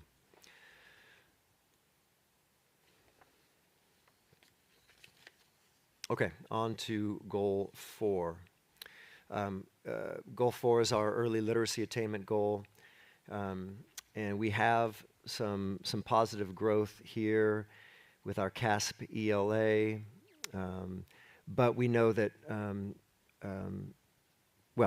so and we're going to go into more depth on that, so I'll save that for the next few slides here. And this is where we want to lean in a little bit. So this is goal 1 and goal 4. This is improving students' academic achievement. That's center lane for us, of course, in goal 1, and then goal 4 with respect to specifically literacy attainment. So these are our MAP results. MAP is our screeners, our progress monitoring, our district assessments that are issued trimesterly in math and English. And we actually have deployed them kind of in a pilot manner in grades 6, 7, and 8. So when you see grades 6, 7, and 8, that's our K-8 schools that are deploying those. Not all of our comprehensive middle schools do not use MAP, but so that's why you're seeing grades 6, 7, 8 here. Those diamonds are the grade level norms that are projected, so kind of the expected growth based on the national norm set. And then the bars are our observed growth in our students. So the bars are VUSD students, and the diamonds are the expectations based on national grade level norms. So this is math for our students, and again, that 6, 7, 8 is just our K-8. This is that's fall to spring growth. I just want to draw attention to the slide, or the titles at the top. So that's fall of 24, that's spring 2025. These are the same students. This is cohort growth. So this is, again, we're looking at specific set of students. These are cohort growth students, and looking at where we would expect them to be, or their projected growth with the diamond and the observed growth. And while we have increased our emphasis on early literacy in the upper elementary grades, our primary focus over the last several years has been in early elementary. And so we're pleased to be seeing alignment between those diamonds, those expected targets, and where we're at. So again, this is math. Here is I'm sorry, Dr. Bayless, may I stop you just 1 second really quick? I'm still trying to wrap my head around this graphic. So the diamonds are representing the growth based on RIT. What is RIT? So RIT scores would be sort of how a student's performing based on item difficulty.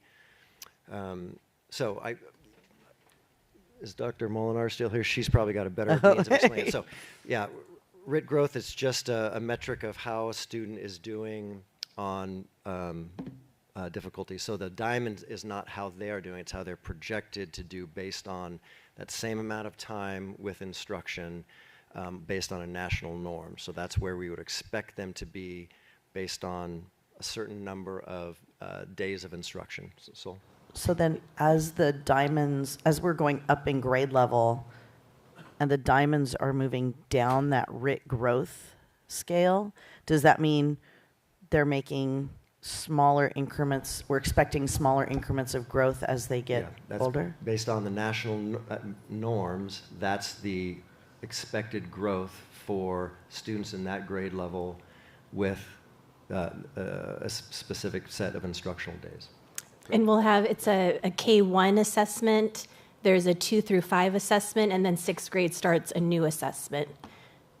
And each grade level will have a different RIT score expectation at each of those administrations, so fall, winter, and spring. And Dr. Bayless is correct, based on the level of difficulty of those questions, as students answer them, they will get a RIT score as the test is adaptive. So as they move through the assessment, it'll go up and down, the difficulty of questions will go up and down, and then they'll finally get a RIT score that then correlates to kind of that grade level RIT band, and then it'll be compared to the national norm. I gotta ask a quick question. So grade level norm is not necessarily approaching a specific standard. It is. It is. Mm-hmm. So that's the standard that we're supposed to meet. It's all grade level, based on grade level standards. So Yeah. the expected growth on those grade level standards at that point in the year with that grade level. But it's not just an arbitrary metric like, hey, these are the standards they should be able to get there. It's based on that national norm set of what we would expect students to be able to achieve based on the number of instructional days. So not necessarily the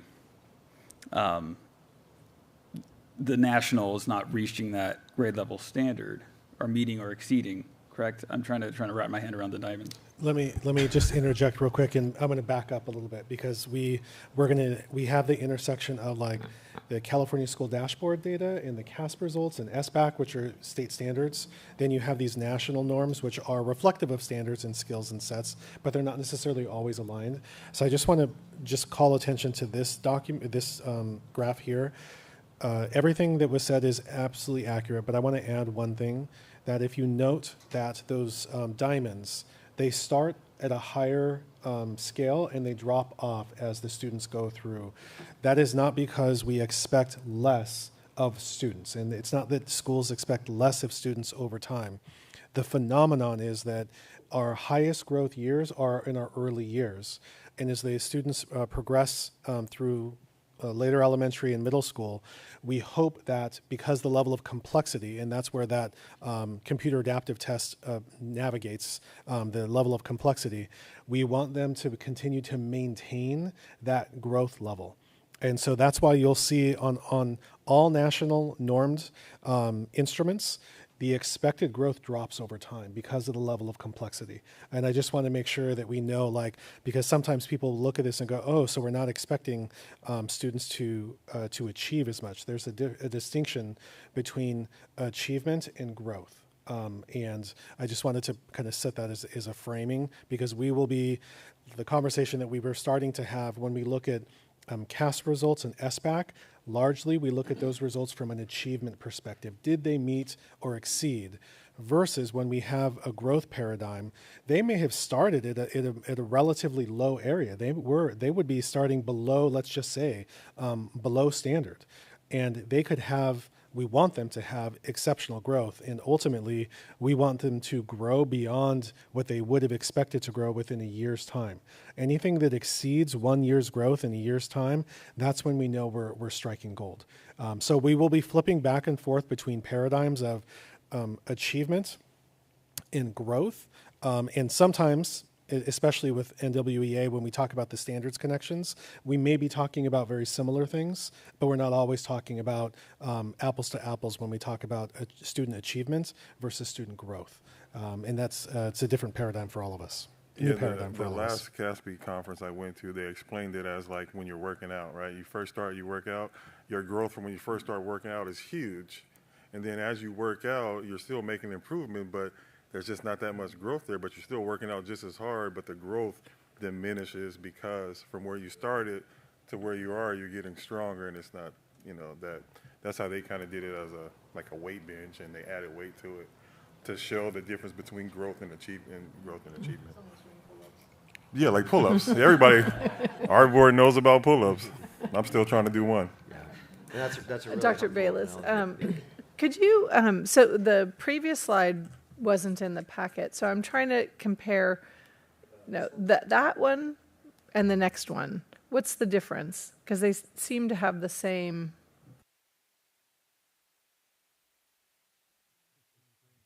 Mm-hmm.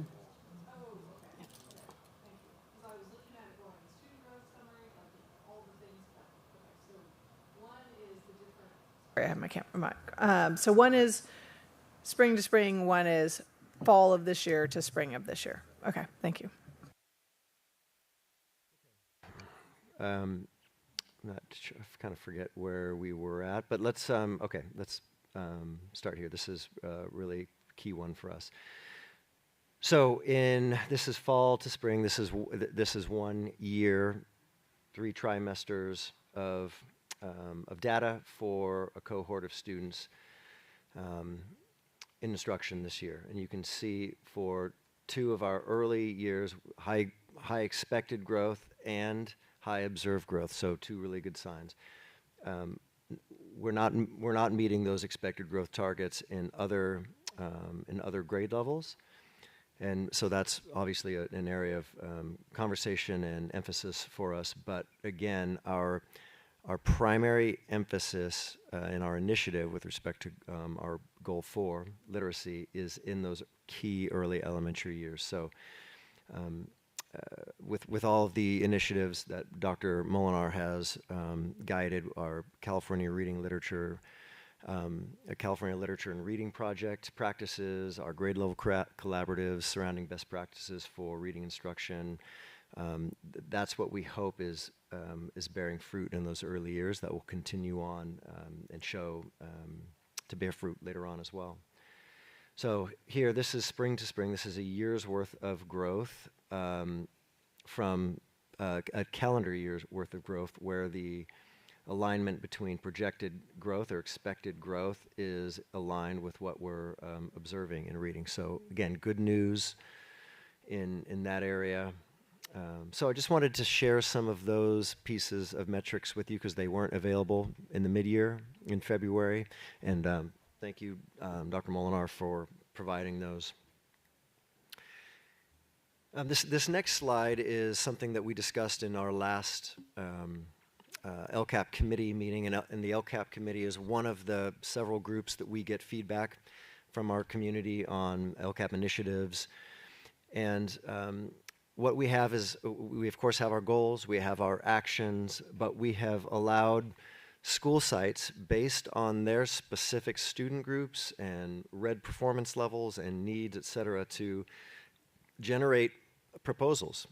And they send in their proposals to Daedra and to Sol, and we approve those proposals in line with our LCAP goals and metrics and with areas of need per the California Schools Dashboard, et cetera. So this is just an example. We have a long page of very fine print initiatives, but you can see here, this is some of the LCAP money, and it's all center lane to what we have in our LCAP.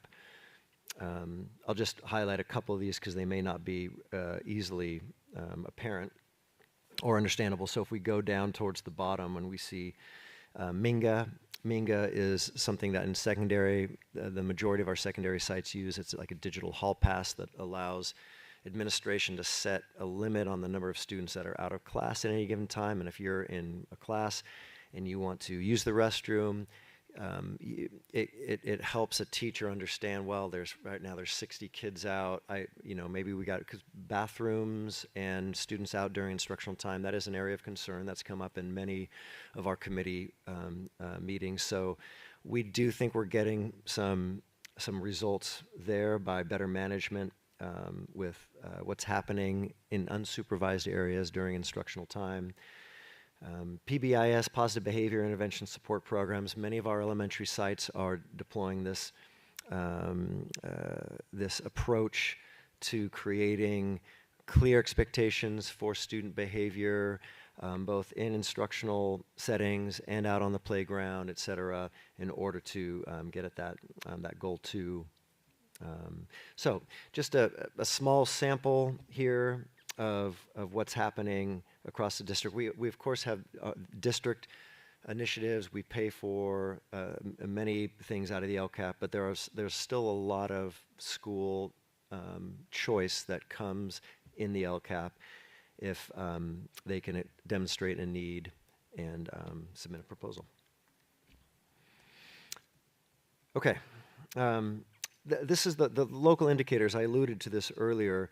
The state has, so we have these indicators on our school dashboard. We have our own LCAP metrics that we identify, not necessarily on the dashboard, like our dual enrollment rates, our AP enrollment rates, et cetera. But there are a total of 5 that we're responsible to rate ourselves on. And so what we do as an educational services division is reflect on these and kind of grade ourselves. So the first one is appropriately assigned teachers, and that's obviously a partnership with HR. We have an increased rate relative to last year of appropriately assigned credentialed teachers. No Williams complaints, and if you remember, Williams complaints have to do with having sufficient instructional materials. And functional school facilities. Obviously, we spoke earlier about the bond, and we have bond projects dramatically improving our VUSD campuses. So I think there's a lot to be really proud of there. In that second local indicator, implementation of state academic standards. So some positives for us. The elementary grade level collaboratives under Dr. Soledad and Molinar, focusing on core instruction and CLRP strategies. We have significantly, as we've touched on several times this year, increased the inclusion rates for mild moderate students with disabilities in general education settings, which is really critical for them for access to grade level academic standards. And we hope to see long-term benefits in our graduation rates and our CASP results for those students, our college and career indicator for those students. So I'm really pleased about the work that Neil and the team has done in that area. And we're working on a shift towards site-specific common formative assessments to better empower teachers to use district assessment data to inform instruction. Right now in secondary we have district assessments, and it sometimes is a challenge for those district assessments to be meaningful to teachers. We need them for progress monitoring of our English learners. We need them for all kinds of district functions, but first and foremost, they should be helpful to teachers, give them information about how to reteach, to redesign lessons, et cetera. And so we're thinking about a different way forward there. So thanks to Deidre for heading up that initiative. Another one, and the next one, the parental involvement and family engagement. And while we don't have great metrics or perfect objective quantitative metrics, because it's largely survey, we do see improvements in those LCAP survey metrics. Again, I wanted to note in full disclosure that we did have a decrease in survey responses, but nonetheless, we did have an increase in the positive responses for parent engagement, particularly at sites and connection with school. Working to improve timelines and transparency for school site council processes, and I know that that's a future agendized item with respect to our school site council bylaws. And we have had a significant increase in the number of parent engagement programs. If I'm reflecting on what we had prior to COVID, what we have now, and what we've been able to offer in a portfolio of options for parents, really in response to their requests, and that's really important to note. The parents have said, we want to see these kinds of things. We want help in these areas. And so this is in response to that. So I really appreciate the work that the sites have done there. These last two local indicators. So we do have decreased suspensions. We do have increased attendance. We do have improving climate-related LCAP survey metrics, but we know that we still have concerns about campus safety and about bullying, and so that's an area of reflection for us, and I believe that that's going to be agendized in the future for discussion, so looking forward to talking about that. On the last one, access to a broad course of study, and I'll just offer that this one in particular is near and dear to me, in that in a declining enrollment environment, maintaining a broad access or access to a broad course of study is really challenging, but incredibly important. And so I think that we've been able to, despite the declining enrollment and the understandable pressures on master schedules to start eliminating offerings, we've been able to increase in some areas. So obviously increasing dual enrollment. We've added the accelerated pathway. Now all 4 sites at middle school will have it next year after a successful first-year pilot at 2 schools, Data and Cabrillo. We've been able to maintain access to the arts and even grow access to the arts through Prop 28 funding. So anyway, I wanted to note that I think our master schedulers in the secondary have done an excellent job at really being focused on this, because this gets very difficult the smaller that you get. And of course, that broad course of study access is maybe most apparent in our inclusive practices expansion with co-teaching in secondary. So I think there's a lot to be proud of here. I don't want any of that to cover over the significant need we have per our data to improve in English language arts and in math on the CASP. And again, I'm hopeful that 2025 results will show the fruits of that work, but it is an area that we need to absolutely double down on. What's coming up? So right now, the process of the LCAP, this is a chance for you to ask questions and to try to understand where we're at. Again, it's not a new LCAP year. It's the second year of an existing LCAP, so there's not that much that is changing. But between now and June 24th, we will have added a few things, and I'll make sure I highlight those on the June 24th meeting. So we'll be able to add more data about our third trimester MAP testing. The 2025 data will be available obviously later on. That won't be available June 24th. Apologize for that. And then we're in the process this month of getting feedback from VCOE on the LCAP. We always have to have our LCAP approved by Ventura County Office of Education. They do a great job partnering with us. So right now they have it, they're looking at it, giving us little bits of feedback. There won't be major adjustments to our goals, our actions, our et cetera, but there might be some edits that they're able to provide. And there's a couple of other small budget adjustments that will undoubtedly take place. So we're still working through, for example, in Goal 1, on our, I believe it's Goal 1.5, if I'm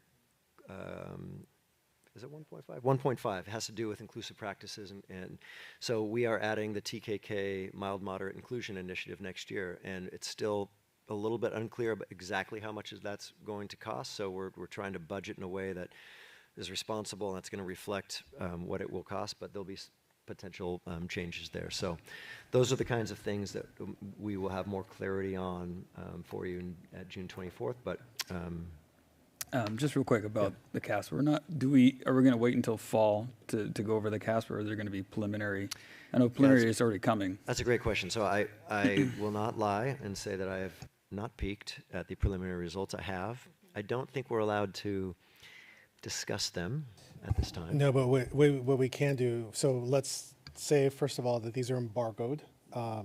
What we can talk about, like what we're seeing, but we can't talk about specific results. What we're seeing appears very positive. However, they're preliminary, and the state has been known to recalibrate and change things. So, measured optimism. And similarly, since we're kind of going into conjecture, just preliminary graduation rates look. Measured optimism. Strong, measured optimism. How's that?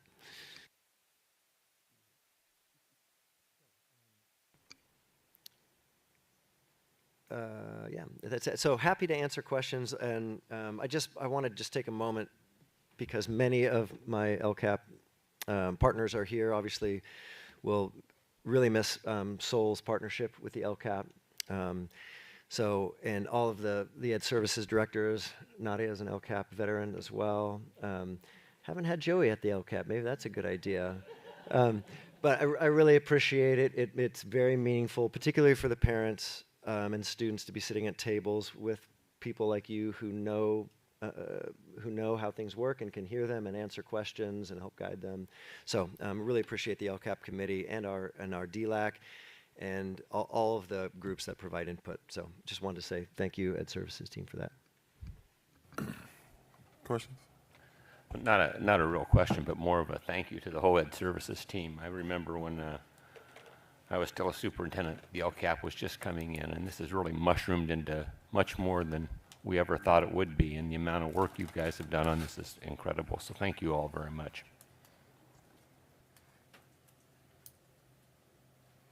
So I keep coming back to the parent engagement piece, and I understand that there's only, parent survey is kind of our only metric at this point. And, one of my questions was, for how many years, I understand that LCAP is a 3-year program, for how many years have we had parent engagement as one of our goals? And have there been any, shining lights during that time that really have shown us that we've made progress? Or is this something that we will just always be, trying to nail Jell-O to the wall because it's an ever-changing piece? So what are your thoughts on that? Well, Sol was involved in the LCAP for a long time prior to me being here. I can say at least for as long as I've been in it, certainly in the last 3 years in this role, it's been, and the previous LCAP had a parent engagement goal, parent community engagement goal, and I believe we're in probably at least our 3rd cycle of the LCAP with it as a goal. Sol, I don't know if you have any thoughts. But I do believe there parent perceptions on increased engagement and feeling more engaged at the school sites, feeling more engaged in activities that correspond to meeting their needs, I feel has been a definite increase over the last several years. I don't have those numbers, but I feel like that was something that we highlighted, especially last year, because there was a dramatic increase in the parent perceptions. And then if I could just interject too, since we're talking about survey results, what's important is what we do with those results too. So what I think is important, Dr. Molinar and Dr. Bayless, if you can talk about how when we share those survey results with our site leaders, how it's disaggregated by sites, so the sites can take a look at how we're looking at aggregate scores, but our site leaders have the opportunity. So if you can share how some of those conversations have looked, especially over the last couple of years as we've really refined the current survey that we're working with. Right. So Hanover gives us a kind of a dashboard that goes along with the survey results. So sites can look specifically at their parent perceptions, and based on that information is how they develop their site goals and their single plans, and be able to highlight whether it's, I know Ventura High School, for example, parent project, something that they've implemented at their site, and Buena as well. I think also Dr. Victor Rios was someone that they brought in to be able to work with families at Ventura High School, which is all directly correlated to the outcomes that they see from these surveys, and then also our DLAC surveys as well. And Dr. Castro, I just want to reflect a little bit on that question. I have seen, again, I can't quantify it, but I have seen over the last several years our principals using this data more in staff meetings and in school site council meetings. So I can't tell you if that was the way it was prior, but I have seen an increase, at least over the last 3 years, of principals working hard to make meaning of their site-specific LCAP annual data and trying to connect it to what their initiatives are, specifically their SIPSA goals. And then I'll just add to sum up, I'm sure there'll be other questions, but the other part too is we should never be driven by things that we have to do, but if there are things that we have to do, we must demonstrate parent engagement in the LCAP. So if we're going to do that, and we're going to do that reliably over multiple years, we can always adapt that. There's nothing to say that in this upcoming 3-year plan, we can take a look at what some other districts are doing, see how they're using this data in different ways. Just because we have a survey doesn't mean that that is the only thing that we can do, or it's the only way that we can use it. We have a year before we're writing for a new 3-year LCAP. There are some baseline data that we must collect. We must do that as a part of completing an LCAP. And of course, there are these other benefits, but that doesn't mean to say that that's the only way that we can approach that work. Yeah, and I just, the other piece of this for me is in the survey, I don't think there's a way we can break this out of, are we engaging parents that are already engaged in the, are we engaging parents to take the survey who are already engaged? How are we meeting the parents who are not engaged in order to be able to give them what they need if they are not engaged. You know, I mean, it's like there's just I feel like there's so much potential there, and I'm not suggesting that I have an answer, but I would love to investigate more ways that we can really wrap around the community, make sure that, you know, we're addressing language barriers, socioeconomic issues. I love to see that we're offering childcare at a lot of the parenting things. I feel like there is so much potential in order to really engage the community. And I will just say, as an educator, when I have engaged parents, that makes all the difference in the world. So I'd love to be able to see how we can like really grab onto that. We obviously concur, and I'll just share to make these connections between Parent Project, Project to Inspire, PK. This is one of the reasons that we've invested in this over multiple years, because we want to build the parents up, and we've seen the results of that in terms of the parents and the presentations to the board. That level of, there's a difference in my mind anyway, between parent involvement, parent engagement, and parent empowerment.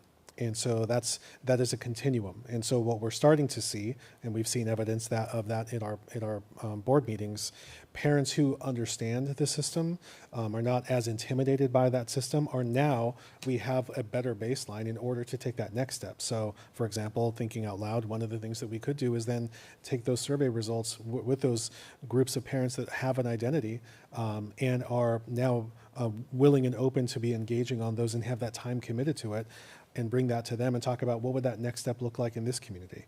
So I want to share that we agree in the foundational pieces that we've been building over the last couple of years. We are absolutely ripe to see what comes next. I had a very similar concern, and I just want to kind of push back on the idea that that we're gaining ground on this, because I don't think that's true if we look at our results, especially when you divide that by students and parents, right? And I think we're missing out on groups of parents who are already engaged, right? We're not tapping our PTA groups. We're not tapping our school. Well, some of our school communities, our boosters, right? People who are already engaged, who we're not effectively engaging them in this. And so I do think when people feel heard, they tell their friends, oh, if you do it, like they'll do something with the information you give, right? So if we demonstrate that sharing that information, being engaged, giving that feedback results in change, then people see the value. I think, you know, one concern I have is, are our numbers dropping because people don't feel like their feedback has been heard, right? So I think there are really good examples from around the state of people who are engaging in really creative and productive ways. I remember years ago listening to the superintendent of Pajaro Valley talking about how she went through neighborhoods with a paletero, and she would get people to come fill out the LCAP survey and give them a free paleta, right? Like, so there are ways people are engaging, not just the easy to access populations, right? But the parents and students that we sometimes have a harder time getting feedback from.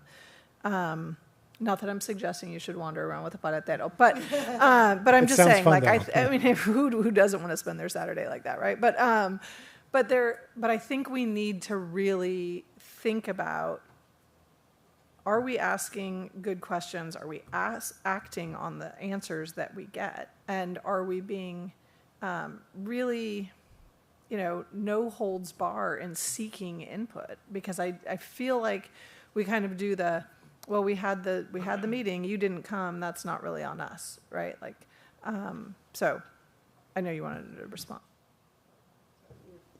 No, just ready to. Yeah. Oh, okay. So that's that. I think I hope we can think through how to do that better. Around goal 2, I would like to see us add some additional metrics. You know, one of the things we've heard multiple times over this year from wellness peers about how much they are invested in their school community and how much they get from that investment. I would love to see, like, who are our wellness peers, right? Like, who do they represent on their campuses? Because I think that, at least from the ones we've seen here, they're pretty diverse, and they represent some interesting subsets of our school communities. Can Similar. I just a clarifying question on that? So help me understand what, because I think that that's really valuable. What metric exactly would you propose? You have data for like our ELs and LI students and their like dual enrollment, right? Like some of those kinds of things. Like who is, when we look at student engagement on campus, not just athletics, right? Like who's engaged as wellness peers? Who's engaged in visual and performing arts? Oh, so like a student group engagement. Mm-hmm. Who's engaged in clubs, right? Because we know that for a lot of students, we met the Mi Sendero students, right? That is a school community that kids feel connected to, and that helps them stay engaged and feel like their voice matters. So I think we can add some additional things besides athletics to how we measure student engagement. And then around the goal 3 for transparency, I think we'll be having this conversation later on in the summer around school site councils, but I do think that conversation and the transparency and empowerment part of that process is something that we need to look at when we're talking about parents, because I do feel like the general vibe is like we're taking a step back from that when we're talking about taking a step in, right? Like we're talking about how do we engage and empower people more, but we've kind of, from a structural standpoint, taken a step back. So I have concerns about that. And then I shared with you during our meeting, Dr. Bayless, it's hard for me to look at the goals on this and feel excited. And I know that on the LCAP, the overall outcome goals, right? Like, I understand the value of being kind of realistic and tempering our expectations, but if I'm being honest, I am not comfortable with our outcome goal being, 60% of kids at grade level. That doesn't, I mean, to me, like, we exist as a board to see every child get to that place, right? Like, so our goal, even if we know it may not be feasible with the resources and in 3 years and all the things, right? But like, it's hard for me to see a goal and say like, woohoo, we're shooting for 52%, right? Like, I want every kid in our community to have every opportunity for success. And I know you do too, right? So how do we reflect that in this document so that we say, we know we might not get there, right? But our goal as a district, our belief is that every child can learn and every child should get there, right? Like, I don't know. And I know that's just, anyway. Yeah, we've had a couple of conversations and we could not agree more. Like that idea, and as long as we couch it in the document to say that there is a necessary intersection between like our vision and metrics and outcomes. And while we may not, like a lot of other districts, we may be making incremental progress in some areas, that doesn't necessarily mean that is completely reflective of our vision and our hope for students. So yeah, we would absolutely be in favor of that. And that excites us. One of the things the reason we would need to couch it a little bit or put some asterisks somewhere is so that way when the county says, well, that's interesting because you've had, over the last 3 years, you've had, 5% increase over 3 years. Now you're going to have, 12% increase over 3 years. I love that concept because it does, as soon as you draw a line in the sand, it creates a different mindset about, well, then how are we going to get there? So yeah, we as we look forward, when we get into these study sessions that we're going to be having, we have some time to be looking at what are those next metrics and those lines in the sand that we want to draw, because we also then have to communicate that to our staff. We have to be able to say it's not just a vision. This is also the support that we're putting in place to help you get there. But those words, as you know, excite me a lot.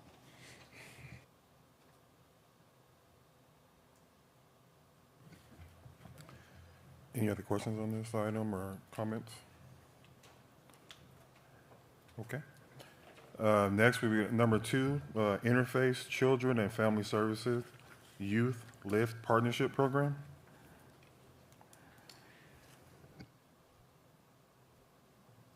All right, thank you, President Peterson and board. I just want to say thank you for the student services team, Maria and Vicky for their work with LIFT in bringing this concept to VUSD.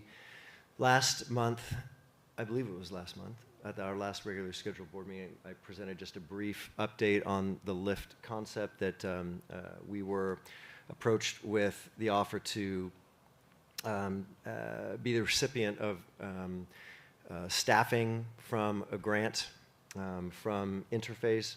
And so I didn't have all the questions answered, but I wanted to update the board just saying this is something that we were considering. So we have a little bit more clarity, and it is absolutely our recommendation that we move forward, as this will provide another layer of service for particularly a really important group of students on our campuses, where instead of having them be referred outward, that we can provide those services in-house. So Interface Children and Family Services, this is what their mission is. They exist, and we already partner with them. I believe we refer students to Interface and families to Interface all the time. So it is an agency that we have a lot of history with.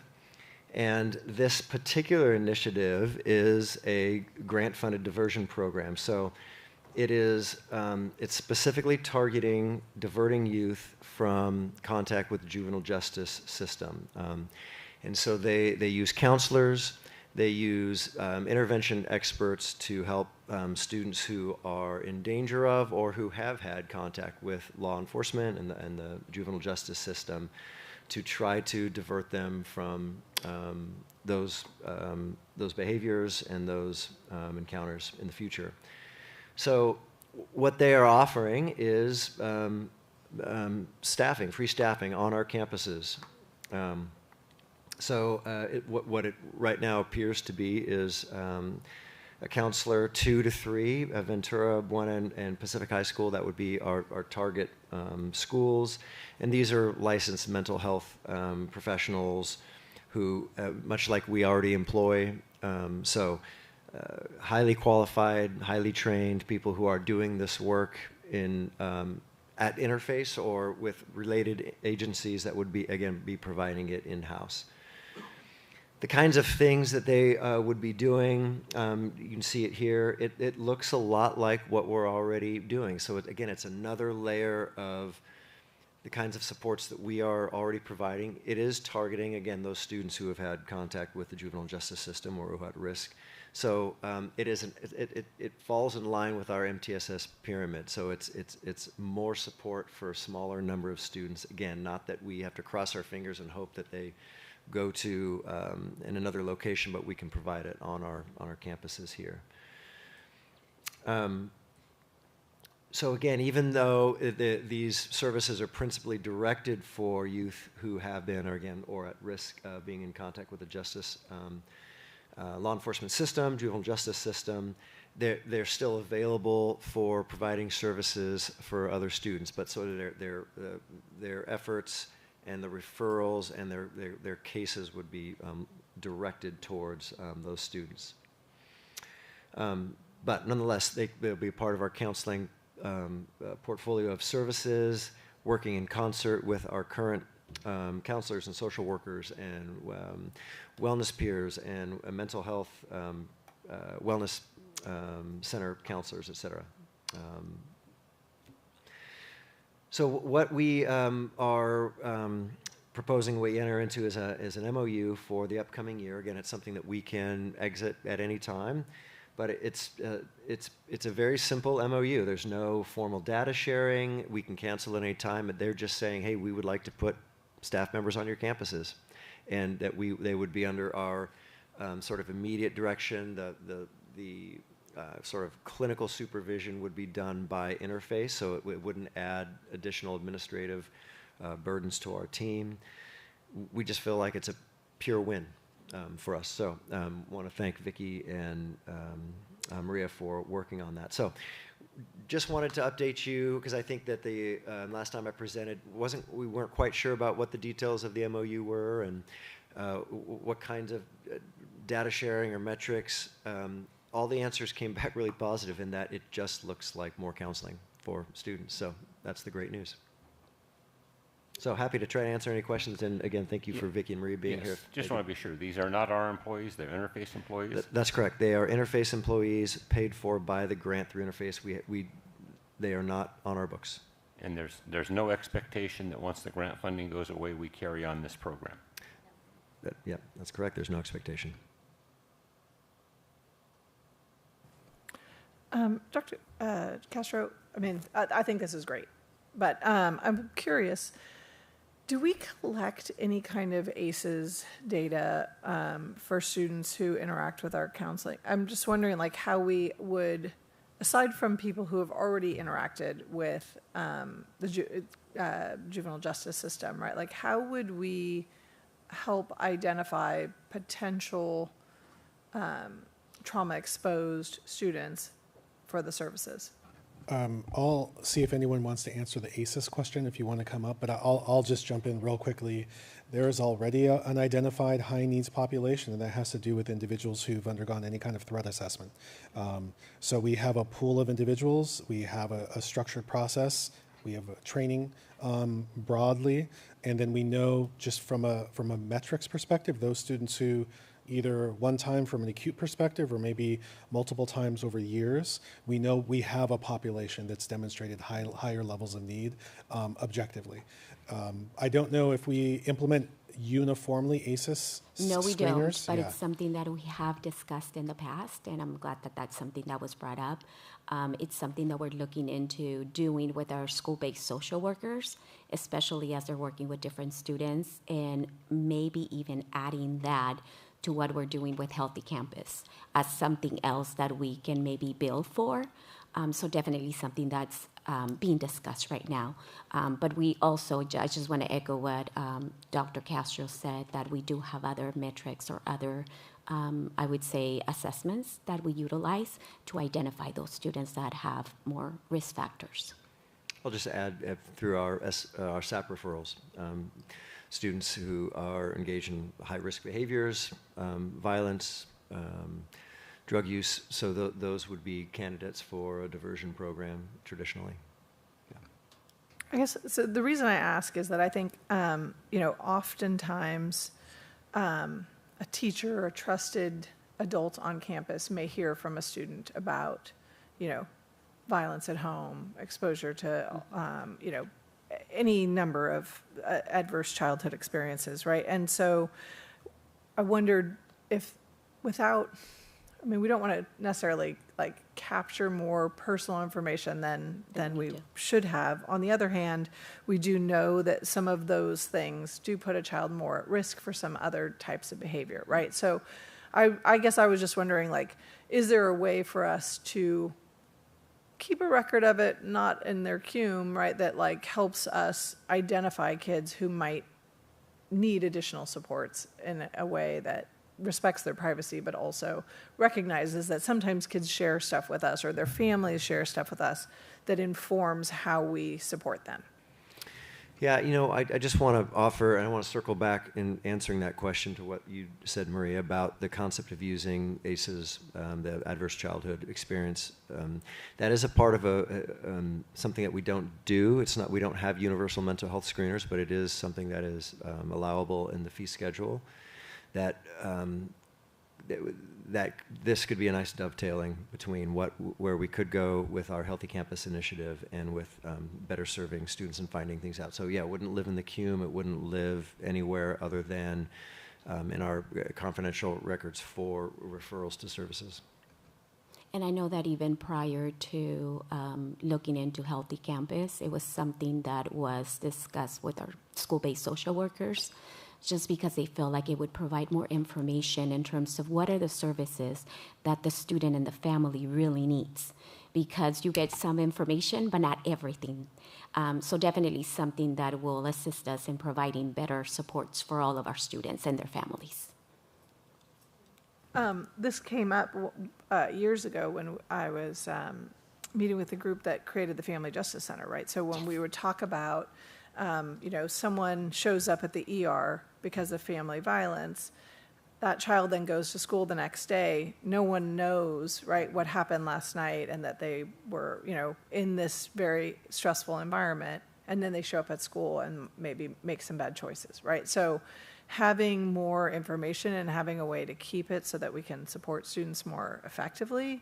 I mean, I just think if we can figure out a way to do it that respects privacy and also, is, just doesn't put a kid in a place where people are then putting labels on them, right? But but really using it as a tool to support. As a tool to support them. I wanted to add one other thing just to connect two dots between the presentation I offered earlier with respect to our dashboard metrics and our foster youth.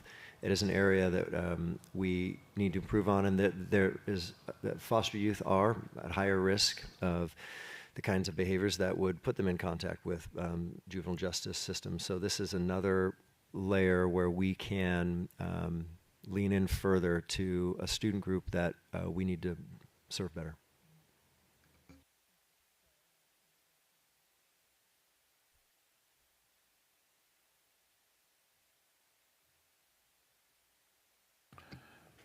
Okay.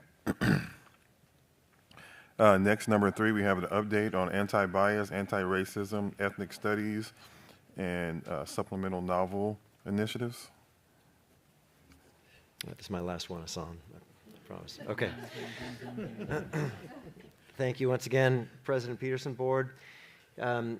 Just pleased to update you on these 3 separate but very connected initiatives on how we approach difficult issues, how we teach difficult subjects in order to bring about better results in our students' character, their behavior, and their treatment of other students. So that's the thread for these 3 initiatives, and I'll explain. Some of them are readily apparent, and perhaps the supplemental novel one not so much, but I want to make sure that you see those under that umbrella of how we are working to improve our approach to promoting ethical behavior, to confronting racism, to helping students expand their worldview and see the world through the eyes of other people. So let's start with the work that Dr. Soledad Molinar has led with Dana Lomax, with the that morphed into a change protocol for how we respond to administratively to disciplinary issues when there's bias or racism involved. So it all starts with our board policy that is very clear about our views on discriminatory harassment, intimidation, and bullying, and on all those characteristics. So prior to this, we did not have a clear and separate approach to dealing with these issues. It was just discipline. And so with all the work that our principals under the direction of Maria and her team with restorative practices, we are trying to be more systematic in how we respond, how we first of all reach out to students prior to incidents and explain expectations for how students are treating each other, and then also how we administratively respond. So what Sol and her team and Dana and the anti-bias, anti-racist work group developed was what you see in the lower right-hand side of the slide here, which is a form that guides administrative responses to incidences of discrimination, harassment, racism, et cetera. So instead of just administratively dealing with it as another disciplinary issue, of treating it more systematically as what it is, as discrimination, either to make sure that we are being as communicative as possible with students and families about our expectations after incidences happen, et cetera. So That's one element of it, and we're obviously focused on using restorative practices whenever possible. And I had some links in here about behavior, expectations, et cetera, but I'll just touch on one key element that I think we've really improved on, and that is one of the points of feedback we'd received when we were administratively responding to incidences of racism or students using racial epithets, is that we weren't systematically always reaching out to parents and letting them know that these things happen to their children. It would be dealt with, it may have been dealt with on the playground by a campus support assistant saying, hey, don't do that, you can't use that word, don't treat another student like that, and then that would be it. There wouldn't be a through line of communication and response.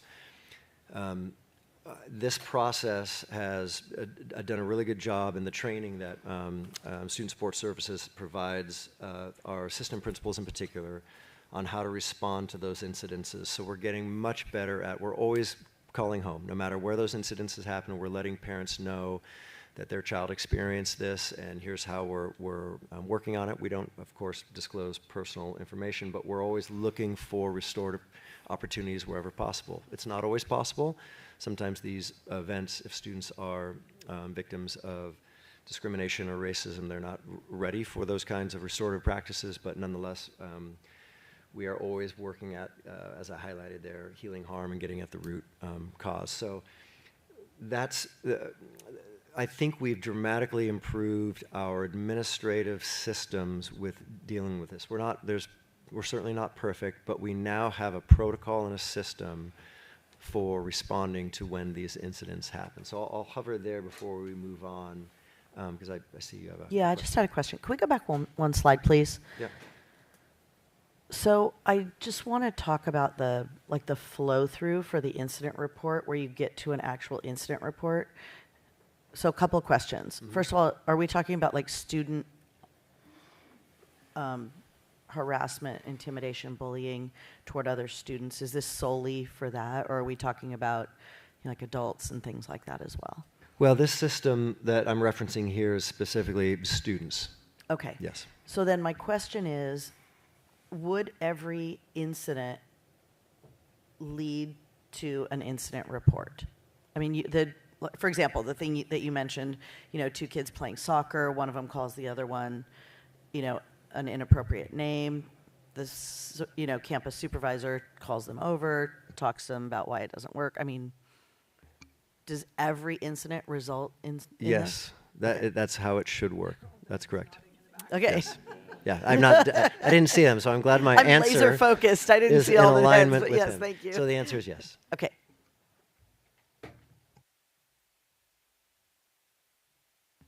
Okay, thank you for that question. Well, I do have a comment on that. So, we had the report from the AAPC, and, there's having the document and how it should flow is definitely important, but I don't know if it's put into practice all the time, because, we discuss incidents that happen in schools, and there's terms that I think are being used on a regular basis that even if we did follow this, it would create a huge backlog in paperwork because of certain words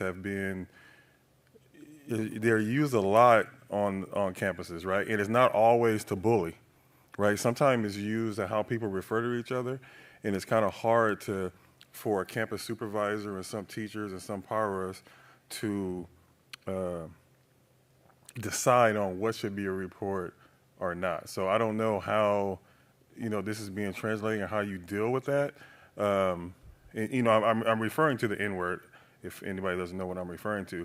And sometimes it's used more than we think it's used, but it's not always used. The person trying to use it, it's a negative word, but people are using it a lot, and it's a real difficult thing to deal with, but I know that it's a problem, and how supervisors and people on the actual campus during those times are dealing with it is, so it doesn't relate to a report every time. Like, it doesn't. But I think we do need to do a better job on how we address it, because I don't necessarily think that we have enough paper right now to do a report every time, that is used. So I think we need to look at that on how we're giving out the directions and how we're dealing with it. Yeah, I appreciate that distinction. That is really important. This protocol we developed was specifically for those incidences where it's overtly discriminatory, overtly racially motivated. In those instances that you're talking about, where it's used in friend groups, in referring to one another, you're right. That doesn't produce this, and there is a bit of a dissonance there. Yeah. Yeah, and the difficulty in that is because you can have the friend group, right? But then you have the person that's not in the friend group that hears it. So that's why it's so difficult in how, the training that we do with the people who are in close contact, because that part is one of the parts that I think we miss out on a lot. It's not necessarily the two people that are having the conversation, but it's the person that overhears the conversation and how they feel about the conversation. That's what's not being addressed.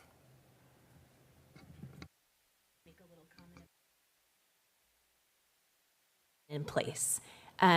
So I know Maria can speak to that as well. Administrators should always be completing an incident form when you have some kind of, it could be a conflict amongst students. It's kind of the first form that goes out. They begin to document that everything that happened.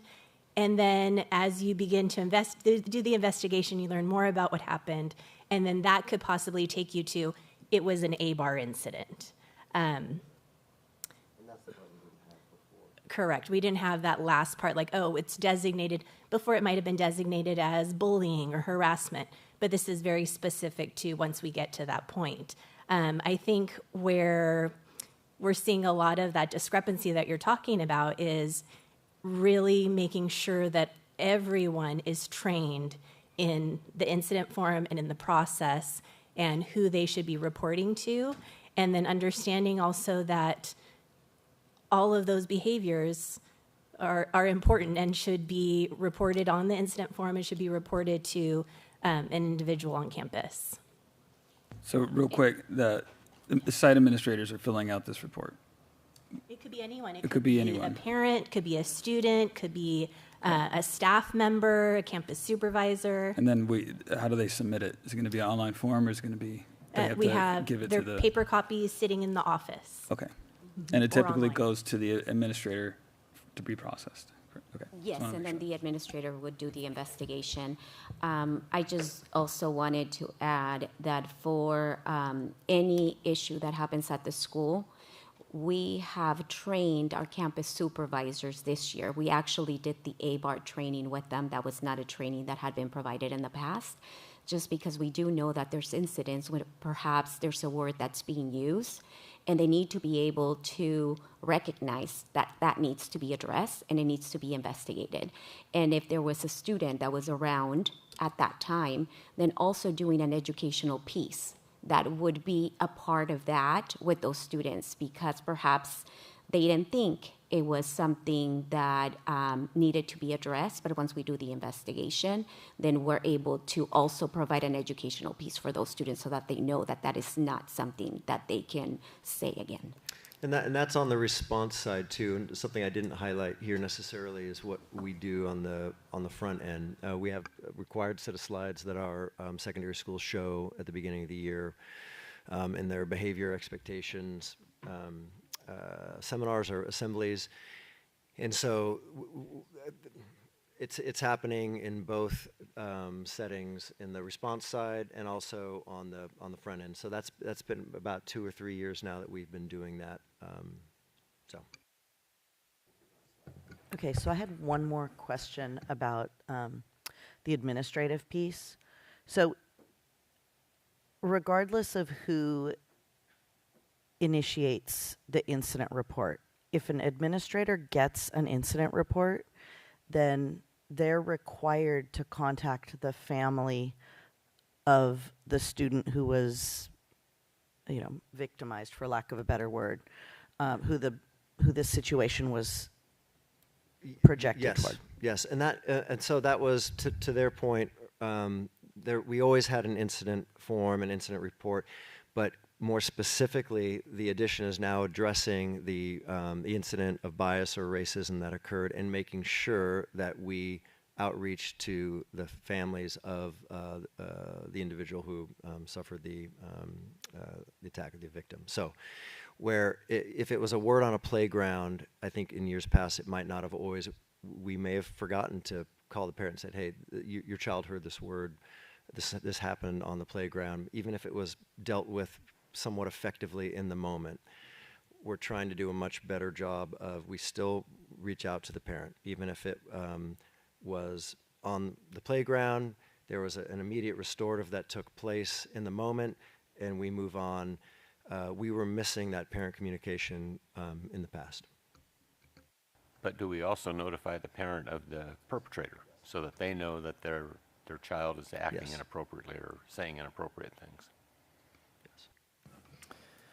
I think that I really appreciate the effort. One of the things that this makes me think of is that maybe we need to also give parents a kind of heads up that this is an initiative that we're doing, because I'm thinking parents are going to be getting a lot more phone calls, right? And which would give the perception that there's an uptick in activity, which maybe isn't true, right? It's just that we are communicating more about what's happening. Because what we don't want is for parents to think like, oh my gosh, this is exploded everywhere all of a sudden, when in fact it's just that our response is catching up to it. Yeah, I appreciate that comment, and I'll just add a couple to the general conversation. One of the things that I think we all know, and we'll just say it honestly, we could be the best at this, and there will always be needs in this area. Like that's just what we need to say. It is. We'll go back and talk about like how we can bring the parents on board. And the reason I really appreciate that is I want to put the staff member piece of that. Like, so yes, we're providing training. We're doing a much better job than we have in the past. And yet we know that there will always be staff members for a variety of reasons that feel very uncomfortable doing the thing that they are trained to do. And that's the connective piece with the parents, which is we need to continue to share with that this is something that we're committed to. Sometimes we get it more right than others, but that we're committed to ensuring that we're addressing these issues as soon as we know about those issues. Because it is something that's, just as President Peterson, you were saying, these are conversations that are happening when no one's listening, and it's our ability to change the culture through each of these incidents with students, staff, and families.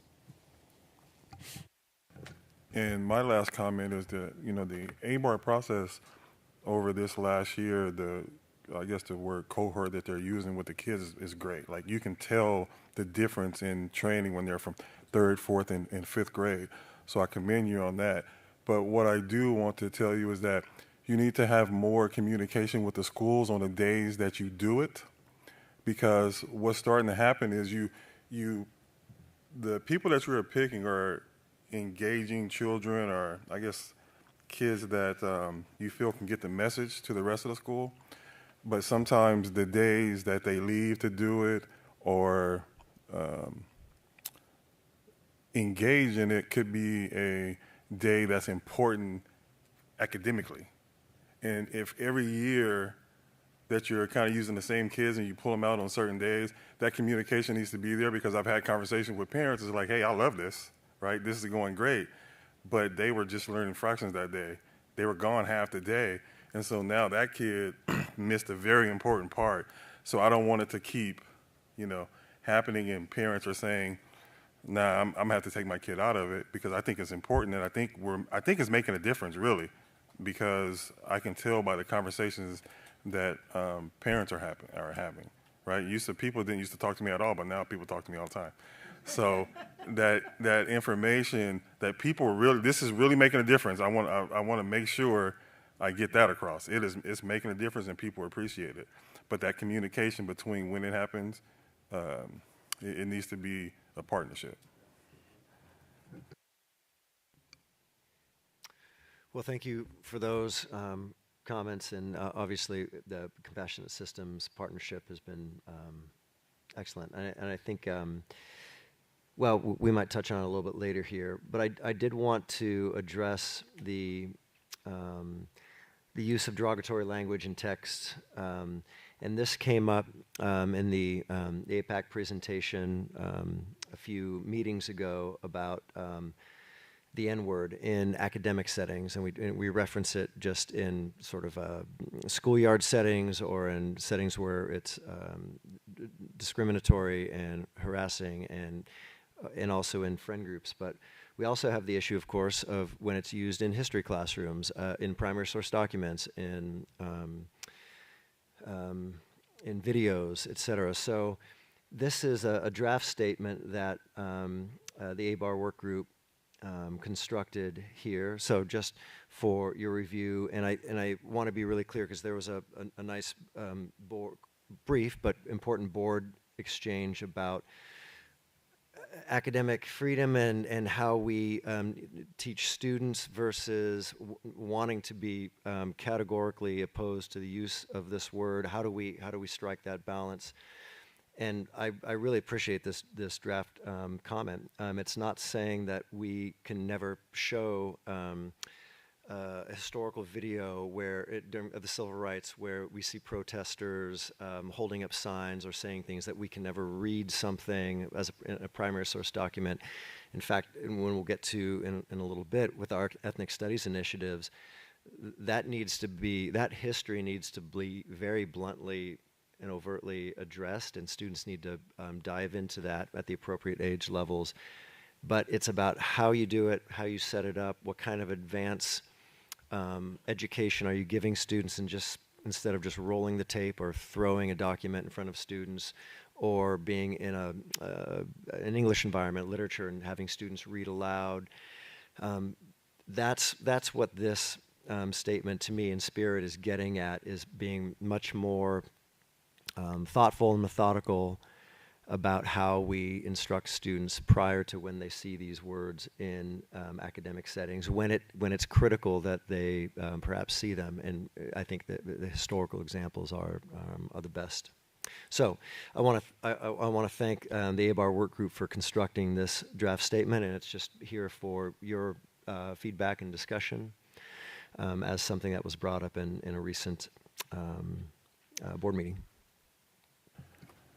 Yeah, I don't know if you guys know this or not, but I'm black, and this is very difficult because there's two different trains of thoughts on this, where some families and some generations feel they need to reclaim the word so that it's not negative, and then some people say that it's always going to be negative.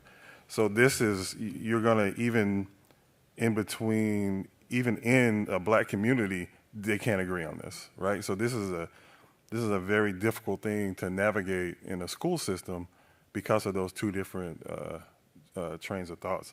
The conversation, it happens all the time, but this is a very difficult topic. But I think, one of the values of things like our ethnic studies really is that it gives a space to have exactly that conversation, right? Like to have the conversation around how do we as communities acknowledge history, like in all of its ugliness and, racism and hurt, all the hurtful acts, but also learn from it and grow from that, right? Like that is to me like the real value of ethnic studies, is that it gives us a space where students can have hard conversations in kind of controlled spaces. It's not going to get to, it's not going to resolve that conflict, right? The black community is entitled to have all sorts of perspectives about those things, right? But I think for kids to have a space where they can have those hard conversations in a way that's moderated by hopefully a compassionate educator who understands these things is really powerful, right? Because if not, we're leaving them to have these conversations unguided, right? Which is never going to go well.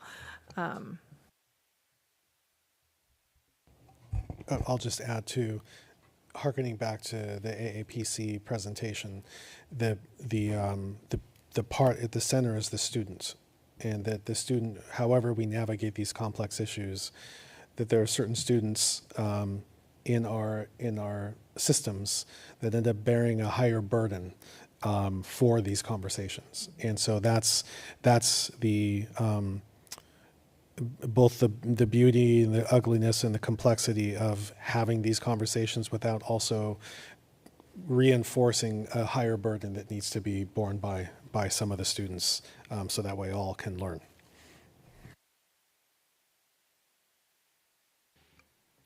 Yeah, thank you very much for that conversation.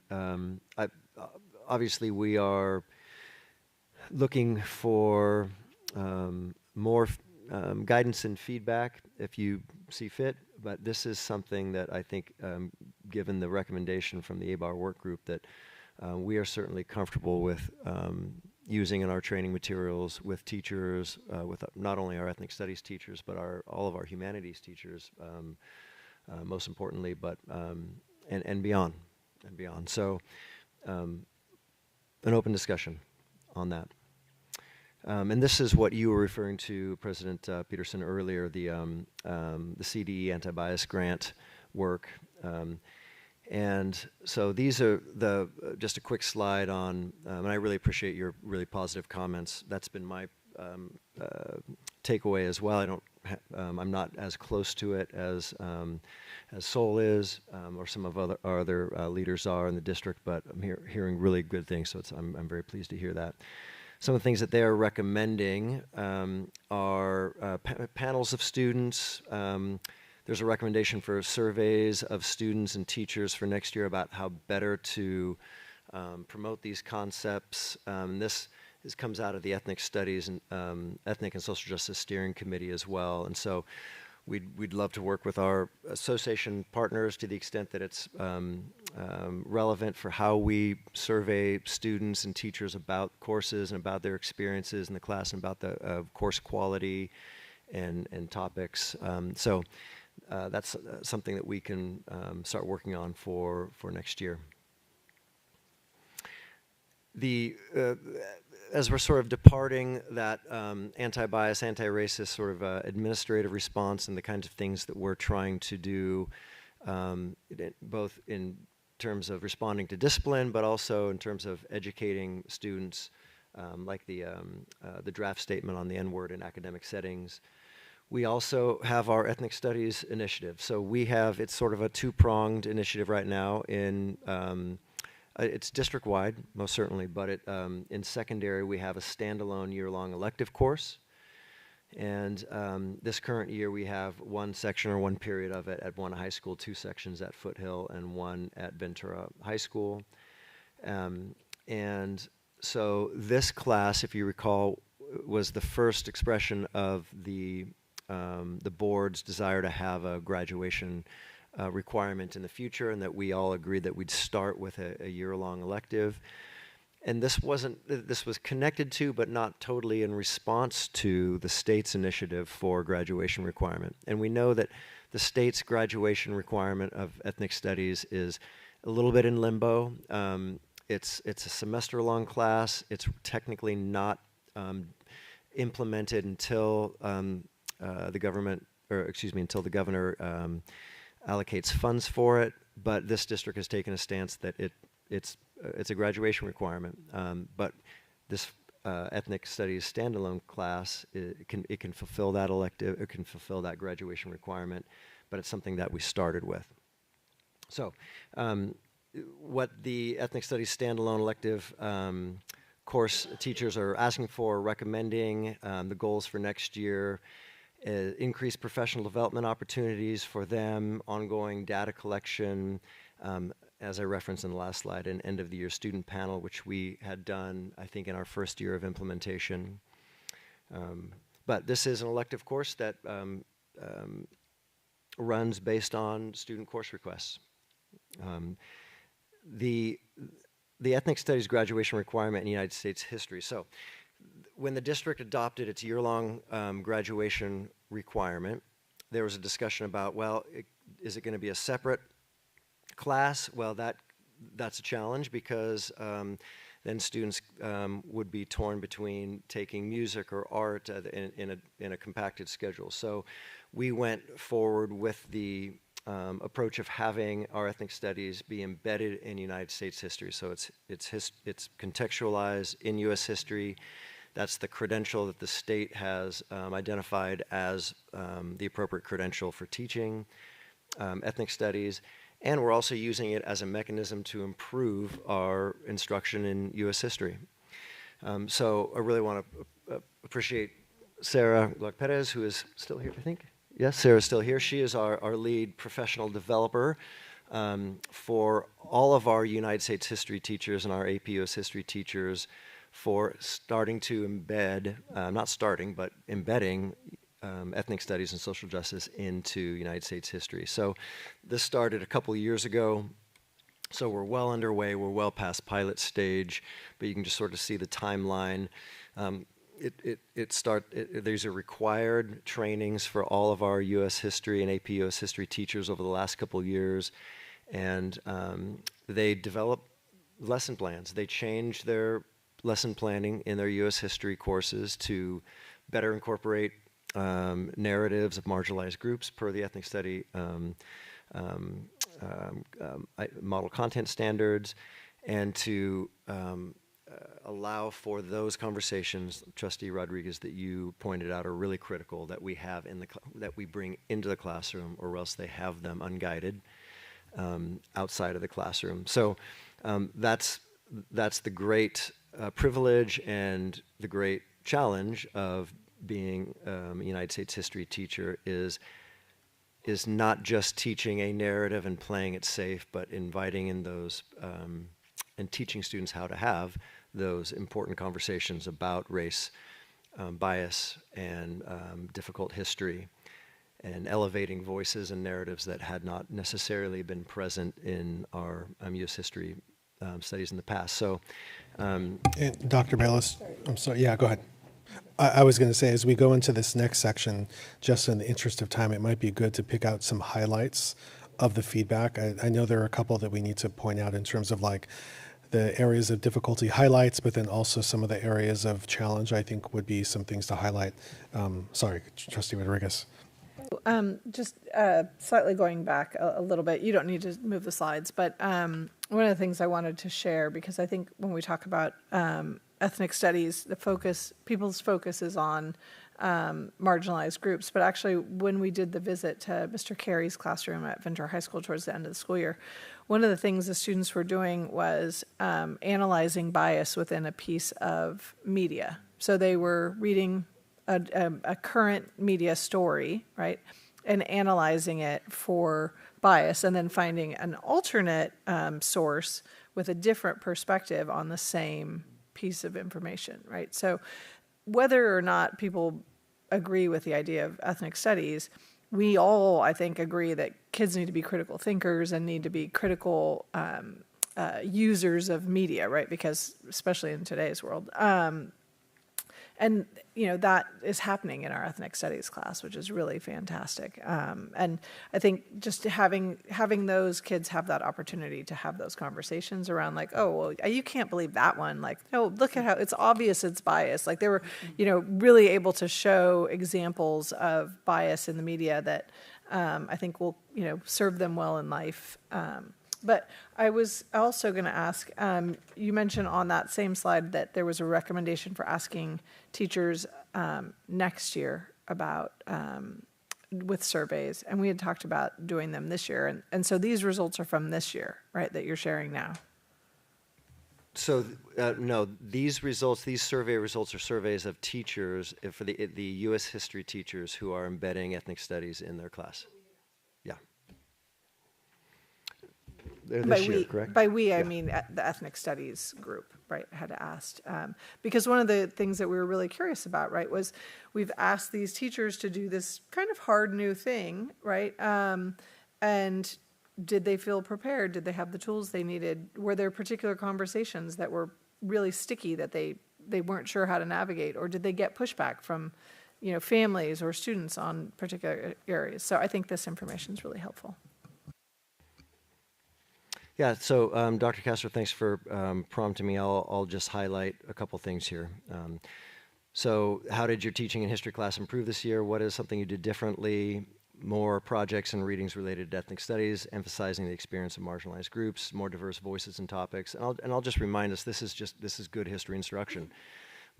If you're diversifying the kinds of things that students are reading, to help them be critical of narratives, to help them deconstruct narratives, and help them see how historical narratives are developed, that's center lane, good, solid history instruction. So the dovetailing between ethnic studies and history is really important.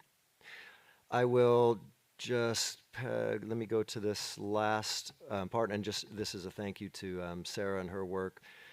100% of the respondents, missing 3 of the 18 teachers in this cohort, said that they felt supported and prepared to integrate.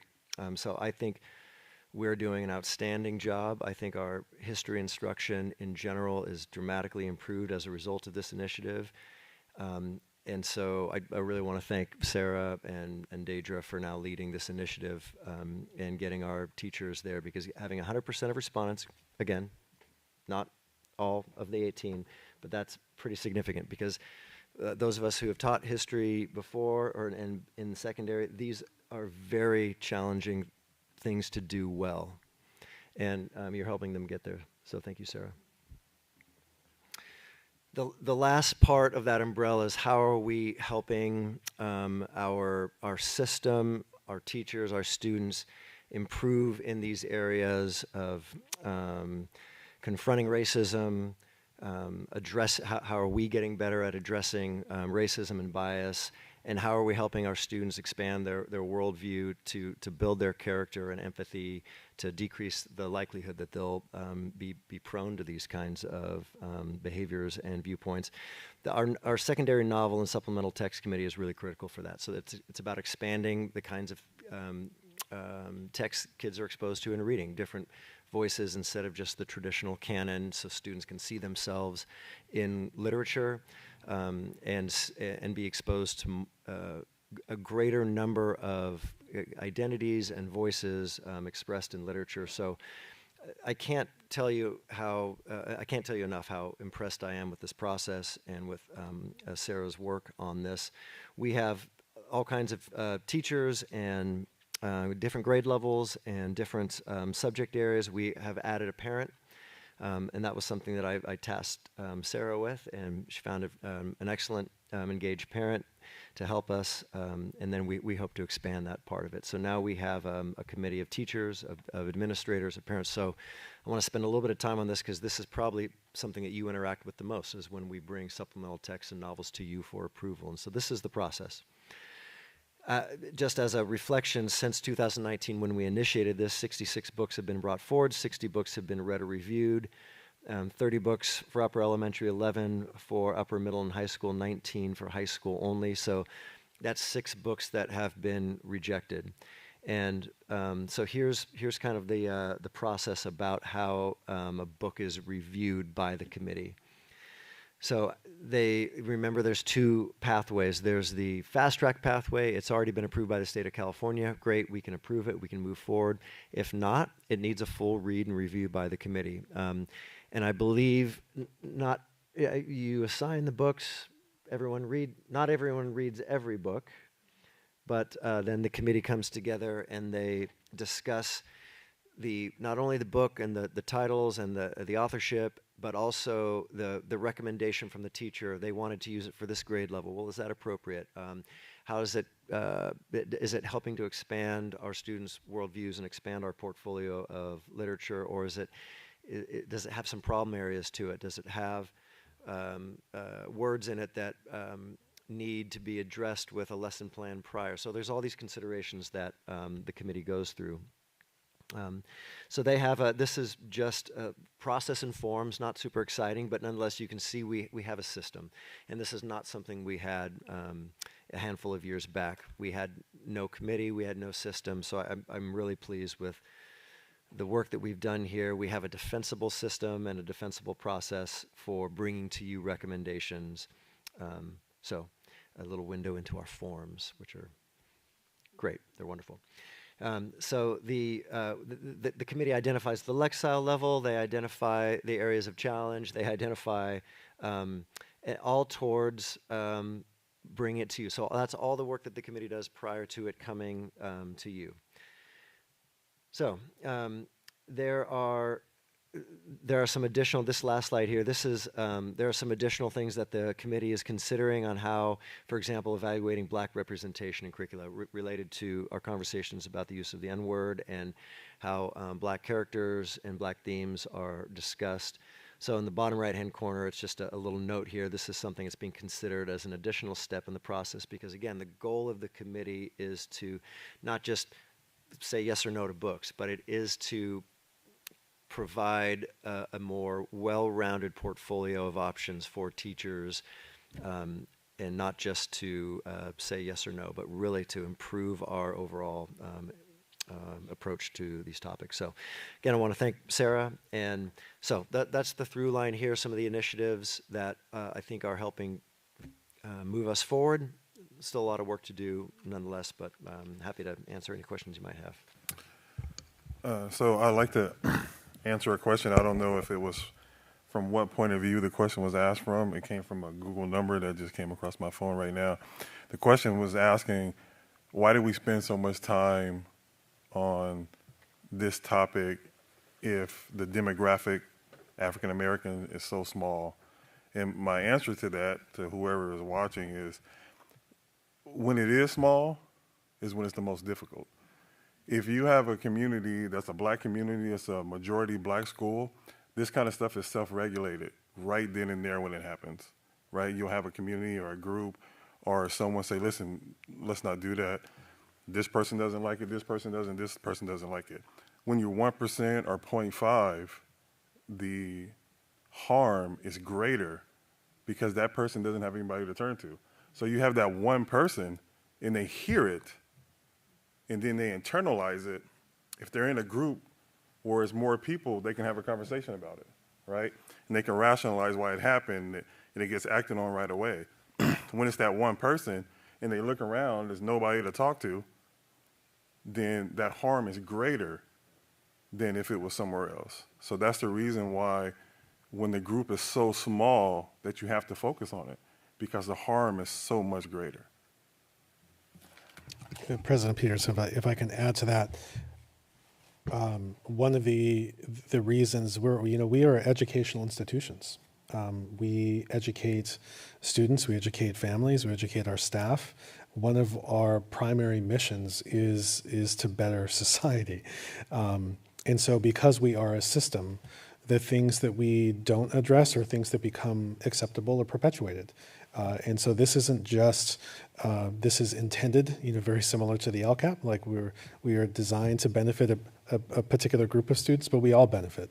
We all benefit from giving tools to students. We benefit from teachers and parents having tools to engage in complex systems that define who we are and how we interact.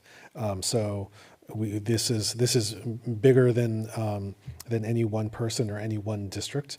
I also want to share outside of that, not that it's the scope of the board, but I know our colleagues get this too.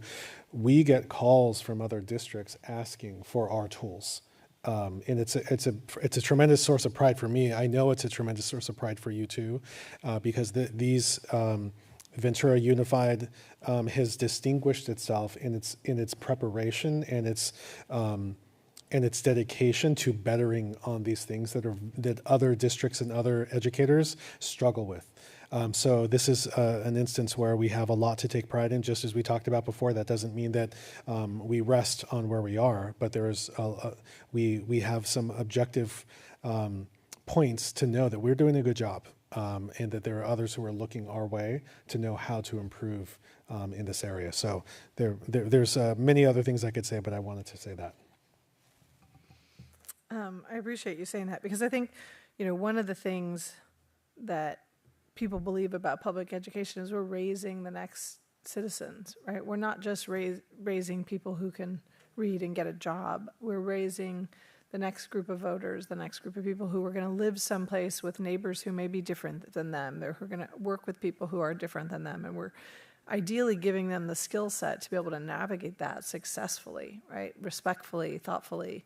And I know you already said this, but I'm super proud of the work that we've done, especially around literacy, because seeing yourself and your story represented in the stories that we read in class is so powerful, and there's so much great literature out there that it's always interesting to me when people are like, no, well, you have to read Animal Farm because that's what I read when I was in high school. I'm like, well, that's a great book. I loved Animal Farm, but there are a bunch of other really good books out there that you could be reading instead, right? Like, we can change, and I think having great stories to illustrate people's struggles and achievements is a really powerful tool. And so, yeah, deeply grateful for this work. I think it's really, really important. And, we are not a community that has a large Black community. We're not a community that has a large Asian community. We don't have, our diversity is not as great as some other neighboring districts. But I think the fact that we've committed to this work and that we're doing it with such passion and fidelity really speaks to us as who we are as a community, and I'm really proud of that. Okay, well, before we move on, I just want to thank the board and the community, their patience we put a lot of things together because we wanted to not talk about one thing. We wanted to talk about the intersection of many of the things that we are doing that interrupt and not perpetuate cycles that could be harmful. And these are a series of tools and a series of approaches. They're not all that we do, but what we do, we're committed to. It's complex and meaningful, and it shows up in a variety of ways that affect our students, our staff, and our families. So thank you for your patience and engagement on this, and thank you for the staff for all the preparation and heart that you put into this. President Peterson, given the number of items we still have left, it was requested that we take a break prior to going into business services items. Sounds good to me. We'll take a 10-minute break, 9:27 and 9:37.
Okay, we're back.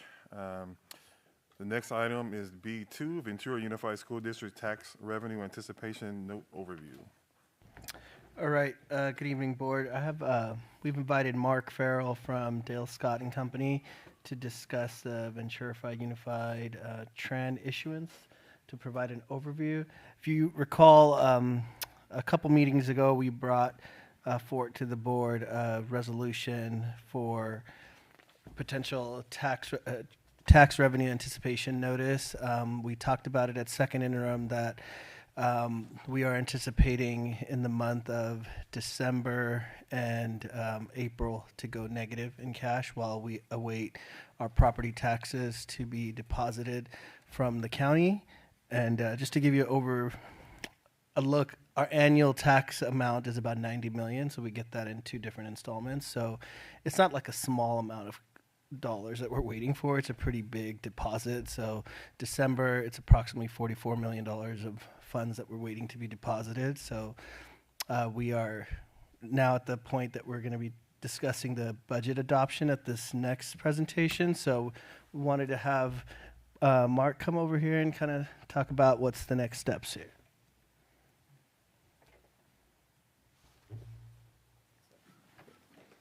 Thank you, Hassan. Good evening, board members. It's a pleasure to be here tonight. It's been a few years since the district has issued a TRAN, and so I thought it'd be good just to kind of give the board an update and refresher on what TRANs are.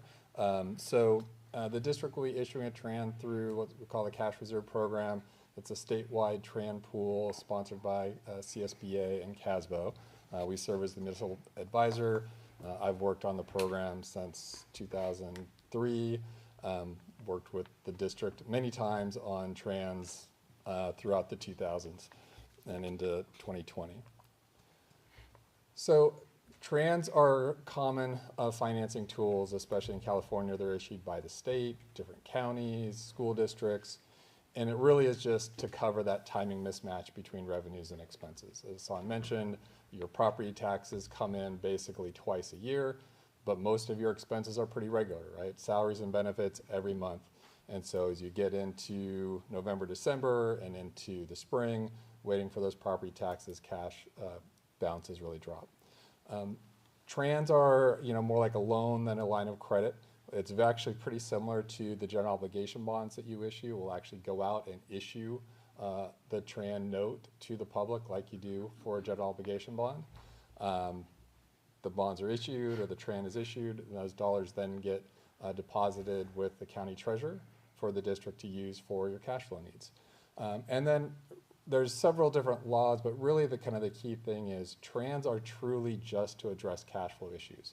You can't use a TRAN to borrow against future revenues to finance deficit spending today. It's not some kind of a budget gimmick. This is truly just to deal with cash flow. And so this was a projection of the district's 25-26 cash flow. You start out the year pretty strong, $30+ million of cash, and then you can see every month that cash balance drops until it goes negative in November. Once we get to the end of December, that $44 million comes in, and your cash flow your cash balance is right back up to where it was. Similarly, as you get towards April, that cash balance is dropping, and then comes up again in April once the April property taxes are received. I would just like to add, our normal expected deposit for the April mark is it's supposed to be April, but the county's been depositing a month late. Yeah, that's the other challenge. Sometimes, the county can be a few days late, and suddenly it's coming in after your April payroll, not before. And there's also, smaller dollar amounts, but other federal programs that maybe you're having to spend the money first before you're getting those dollars back from the federal government can also exacerbate this core problem with school district funding with the property taxes.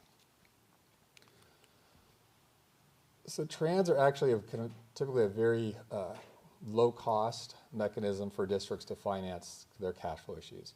And so if we look at what that total cost is for the district, we have to say, okay, well, one, you've got issuance costs, so we have to account for that. And then there's the interest costs that you pay on the TRAN. But as I mentioned, we're going to issue this TRAN at the beginning of the fiscal year in July. Those dollars are going to sit in the county pool until you need to use them for cash flow, so they're going to earn interest. So depending on the interest rate of the TRAN, the interest rate in the county, how long you need to use the funds for cash flow, there's a potential that the TRAN can fully cover its cost or potentially even generate a small amount of revenue for the district. So the chart here on the left, this is the monthly effective rate of return in the Ventura County Treasurer's Pool for the months that they had posted, going all the way back to March 24 to March 25. So you can see that range is pretty much, kind of mid 4% range. And given where kind of short-term interest rates are, the Fed seems to be on pause, likely to see, pretty strong interest rates returns in the county pool going forward for 25-26. The TRAN interest rate right now is probably just a little bit under 3%. So there is room there for the district to kind of earn interest that will cover the TRAN costs. Now, the IRS doesn't want school districts or any issuers of TRANs just to be issuing TRANs to make money. So they do place limits on your ability to keep those interest earnings. And basically, for the $10 million TRAN that the district is looking at issuing, before the end of December, your cash balance would need to drop to $3.4 million positive. So if you have any type of deficit, which you're already projecting, you'd be able to retain any of those arbitrage earnings, any of those extra interest earnings from the county. And then we put together just a potential estimate of what this might look like with some pretty big assumptions. But one, we know the issuance cost would be about $54,000. Assuming a TRAN interest rate of 3%, about $293,000 of interest costs. Assuming only a 4% interest rate on the county pool, about almost $367,000 of earnings. And that kind of assumes the district uses $8 million of those TRAN proceeds for a full 30 days to fund cash flow needs. And the net benefit would be about $19,000. So you'd kind of be to the positive about $19,000. So you can see, depending on, where those actual numbers come in, how long you need to use the cash, likely to be a slight positive benefit, or at the very least a very, very small cost to issuing the TRAN. In terms of timing where we are, we're in the process of working with Standard & Poor's to finalize the ratings. So like your bonds, the TRANs have a rating. It's a short-term rating. It just affects the TRAN. We're looking at locking in interest rates kind of the end of June, and then the district would have the funds around July 15th. And I'm happy to answer any questions. Yeah, we just wanted to bring this back forward to the board because at the request, if we were going to go issue it, and the board requested that we would bring it back, and here we are, and it's for your consideration and just thoughts. Yeah, when you look at this, if the state were to give us our money like they should, we could put the money in the county pool and be earning more interest rate on our own, right? Right. So in essence, we're losing money because we don't get the money from the state when we want it, or when we should be getting it. Well, I don't think you're losing anything, because this isn't an issue where the state's deferring or delaying funding, right? This is mostly due to the property taxes, which are only coming after the payment dates in December. I understand that. I'm just saying that if the state made it so the funding was even throughout the year, we would have that money in the county pool earning interest. Oh, yeah, instead of different apportionments throughout Right. the year. Yeah. Yes. So instead of getting our, let's say, LCFF apportionments split out evenly in 12 months, we get it Right. apportionments throughout the year. Yes. And then when do we pay this back? Do we pay it back at the end of the year? Yes, June 30. We'd have some of that money earning interest all year if we don't use it all. Correct. Right. So Thank this you. is a conference item. Are you asking for consensus or? Go ahead. Well, yeah, but the board already gave us authorization to move forward with the resolution, but we wanted to be upfront, transparent, bring it back to the board to say, hey, this is where we are in the process. understood. Yeah. I'm curious, so like with the rating, since we just recently went through this with the bond sales and had a really positive rating, is our rating impacted by the other districts in the pool? And is there anybody in there that's kind of a black sheep that's pulling us down? You don't have to name names, but you can name names if you want. It's a good question. Well, a district did recently approach about being in the program, and they were late enough that it was easy to say no because their cash flow did not look very good, and they would have been a black sheep. But so every district kind of basically gets its own rating, and then we group. We don't have to sell all of the districts together, right? So we can actually then group kind of like districts with either the same credit ratings or other characteristics. So what we're doing is trying to make sure that every district is getting the best possible interest rate, because we aren't putting you with some district that has a bad rating and their cash flow looks not just like, oh, we're waiting for property taxes. It's, no, you've got a budget problem that you need to address, and the trans just masking it.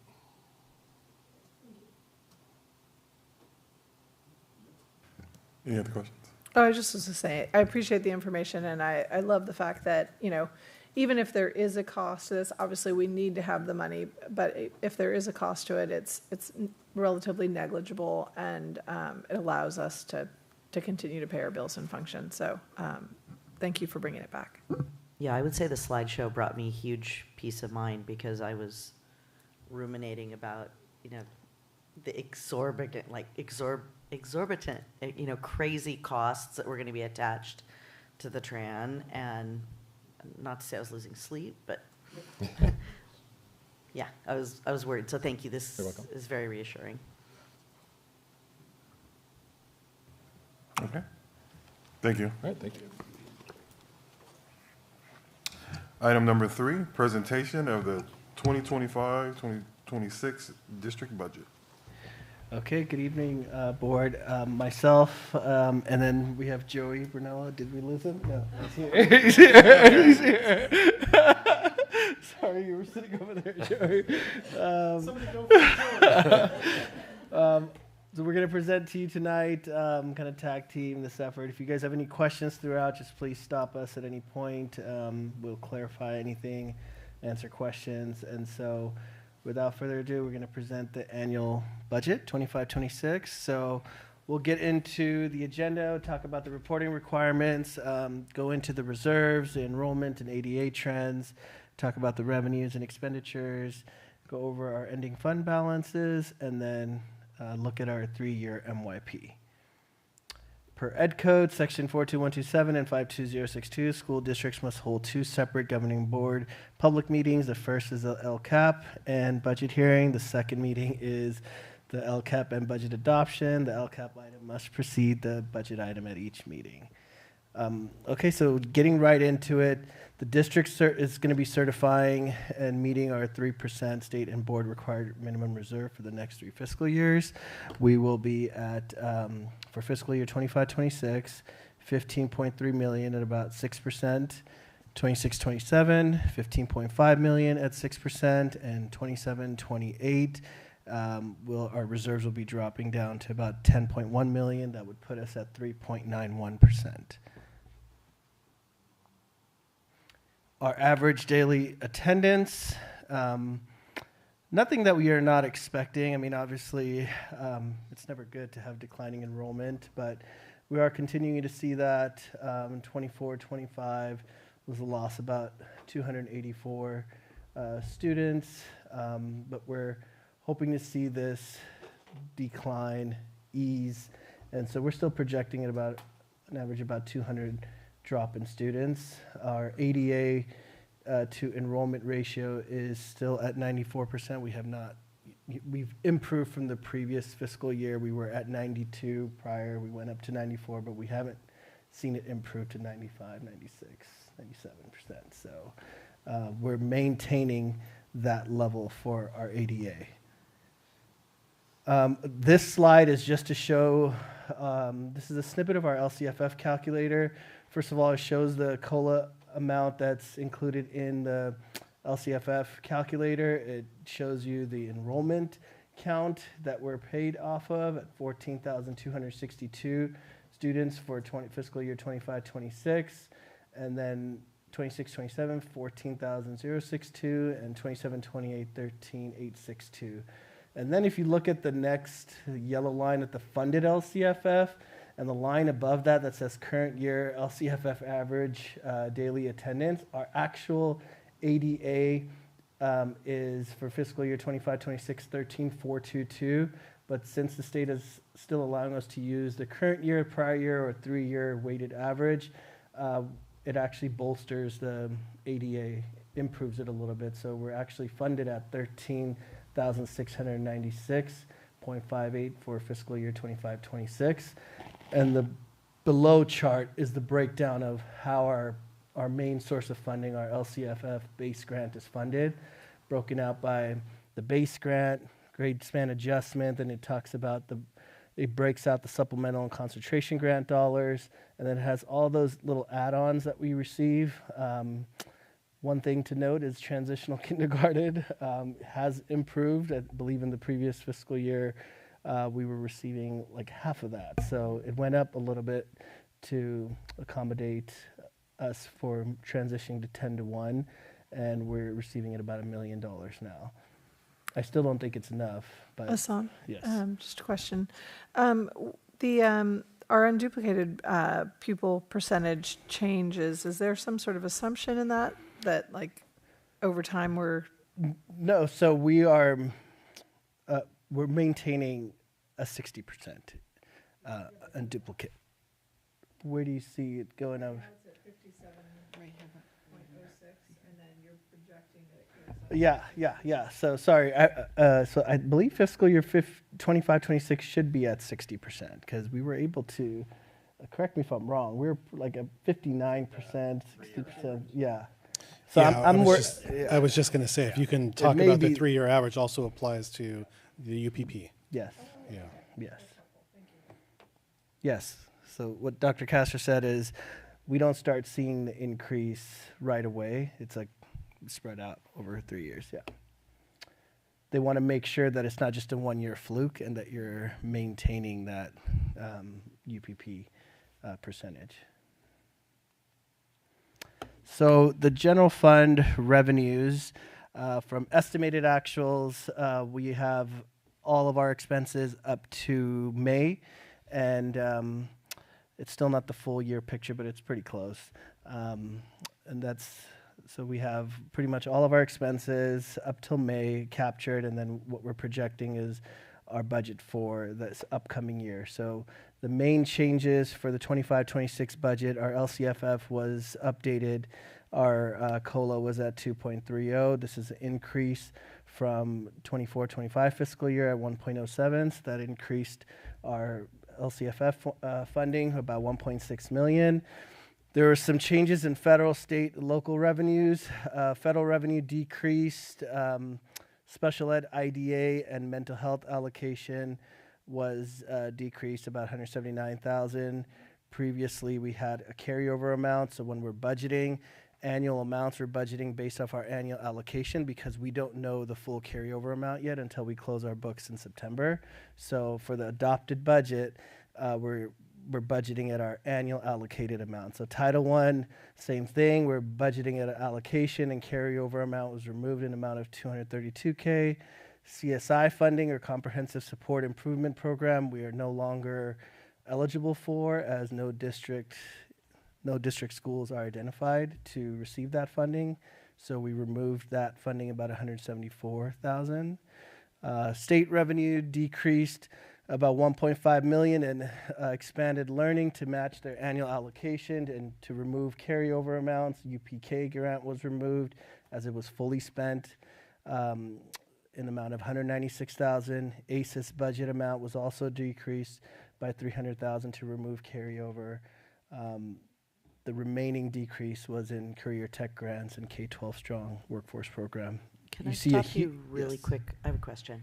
Okay, so you said, let me just make sure I have this right, that this does not include what is left over from this year? So Because we don't know that amount? We don't know that total amount yet. So these differences, like where we're showing, like $500,000 less in federal revenue. What we're expecting is that they would fully spend their annual allocation and their carryover amount by the end of this fiscal year in 24-25. So we won't have that carryover, but if there is carryover, we won't know until we close our books out in September. Okay, but if there is, then that will make our situation a little better. If there's carryover at first interim, we would know that because our books close in September.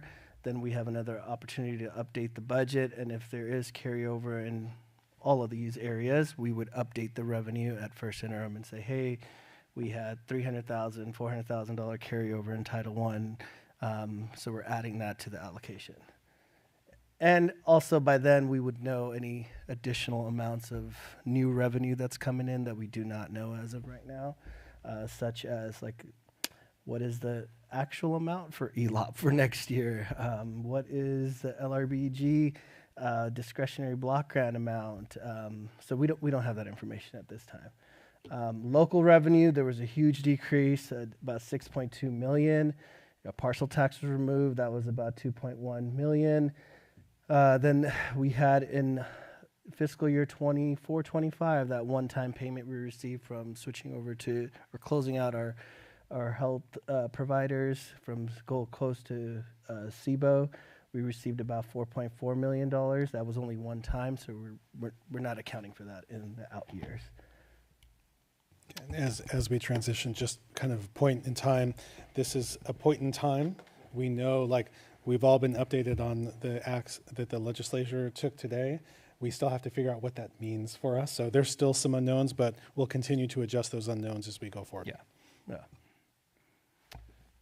Yeah, we do know today that there is the student professional development discretionary block grant was reduced from 1.7 million to about 500 million, something like that. So let me see. I think I have the. It's okay. I just wanted to say that this is a point in time that we're getting up-to-date information. We'll be ready for that to share when we bring it back in a couple weeks. Yeah, we still don't know how that translates to our district. Yeah, and so we don't know those allocation amounts as of now. So CalSTRS, CalSTRS maintaining their consistency. CalPERS, for once, is showing a decrease. But it's still increasing in the out years. So you were seeing a 1 year decrease from 24-25, going from 27.05 to 26.81, but it's still increasing in the out years. These are just some of the factors that play in when we go into planning for our benefits, our classified salaries, and the costs that are associated with budgeting for those. Let's see here. Our general fund expenditures. So, based off of the main changes in certificated and classified salaries reflected here are based on the reductions aligned with the board actions and declining enrollment. So the board took action on several resolutions a month ago. And so with those changes, overall, Joey, correct me if I'm wrong, it's about $5 million, $6 million in benefits and salaries. Benefits also saw a decrease just based on the resolutions, correct? Yeah. Once again, this is at budget adoption. There's still a lot of unknowns from now until first interim or until school starts. So I'm putting that caveat in there because at first interim, if we see a shift in classified salaries or certificated salaries, because right now we do not know what the ELOP revenue amount is, so we don't know how to go about, I'm not sure how many people she's going to be hiring, and same with the para 2s, para 3s. But you would see a shift. So if you see a shift in classified salaries going up in the para 2s and para 3s, what you should see is a decrease in the contracted services, because as he's increasing one area and actually bringing staff on, you would see that flip side would closing down contracts and contracted services going down, at least for special education. We already know special education doesn't receive enough funding, so as they continue to hire, it still impacts the general fund because they don't receive enough revenue as it is. ELOP is a big unknown, and then any other programmatic changes that happen from now until the start of school. I'm looking at Gina and Greg here. And then Hassan, yeah. so it looks like one of the biggest changes was the 6.4 million that was for the EP Foster Annex in the capital outlay. I'm curious, it says that was removing that from the budget, but that was paid for with restricted funds that were... This is a combined picture. This is both unrestricted and restricted combined. So what we're talking about here is a combination of both categorical funds and so for the ELOP funding, a lot of it was due to we had expiring funds that was going to expire if we didn't put it to use. So yes, we're just removing the budget going forward because we know we're not going to have that large of an expense. So the decrease from 24-25 to 25-26 in the budget is by 6.4 million is just basically like, okay, we're not going to have those EP Foster Annex expenses because we're supposed to get certificate of occupancy here and expected June 13th. So Hassan, is it that maybe for the next time we bring this forward, we need to change the header? Since it says general fund expenditures? I have it. It says combined. I don't know if you guys see it on the left. Okay, because I think it'll be Yeah, I could put helpful. combined general fund expenditures, but right on the left-hand side on the top it says combined. And then you made me think of something else. So, because I think the word removing is confusing because it sounds like we're removing it from the budget when in fact we're just not going to be spending it next year, right? Yes, because it's it was a one-time expenditure. And then on a related note, when the EP Foster Annex is done, can we get a tour? Yeah. Yes. And so also contracted services, we're seeing a decrease in about services section about 1.1 million. Majority of that is due to, we actually saw for the first time a decrease in our property and liability insurance, about 821,000. That's a good thing. Yeah, and then we removed, I know you don't like the word removing, we're running out of educator effectiveness funds, so we're not budgeting for those costs anymore to continue.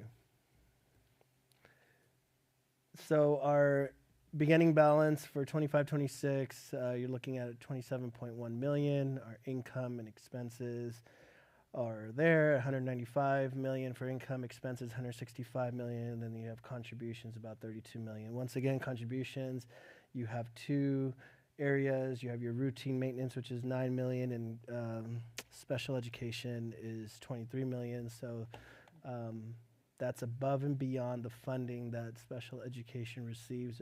The district is covering expenses. And then routine maintenance doesn't receive any revenue, so outside of like the building fund, but that lies outside of the general fund.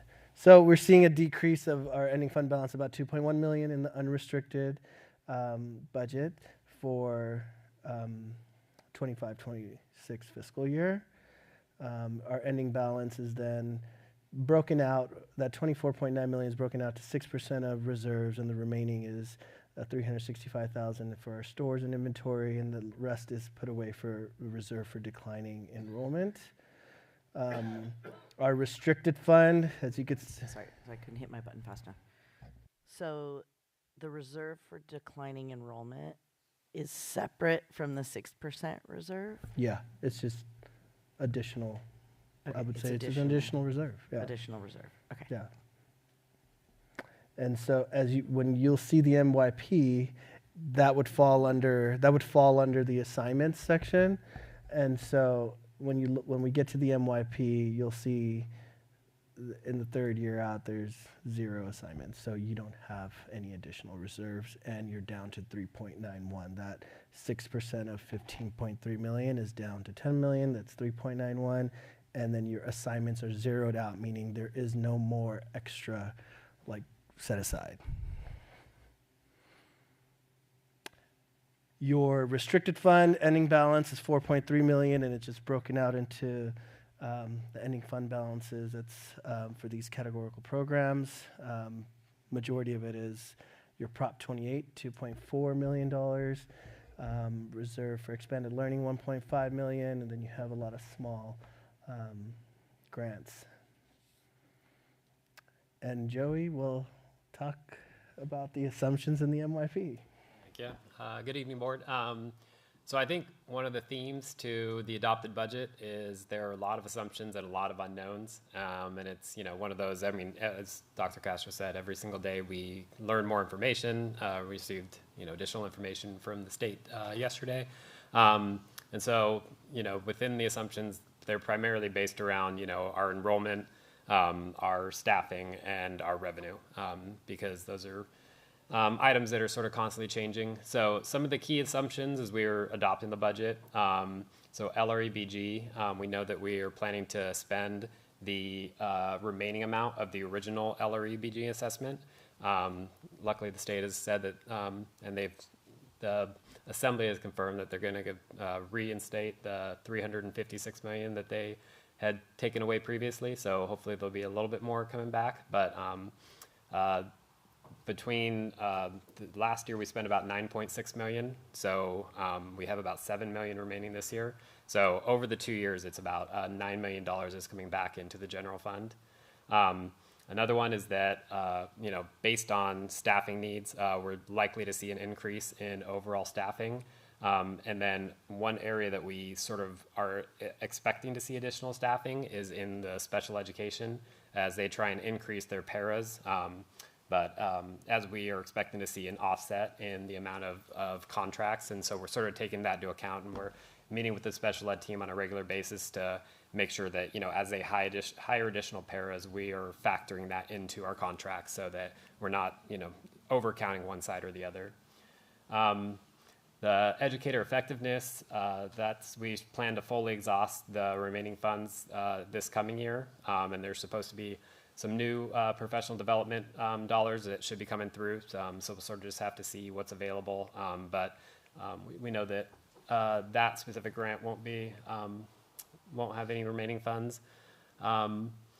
As Hassan said, the MYP assumes no additional programmatic staffing increases in the out years. So if we see any additional changes, as Greg mentioned earlier in the LCAP for like the TK inclusion, as we continue to understand what type of staffing needs we're going to have, we know that there's going to be additional changes, and that's where, as we get to first interim, we'll have a better idea, and we'll sort of have everything implemented and have a better idea of what our true budget is for next year.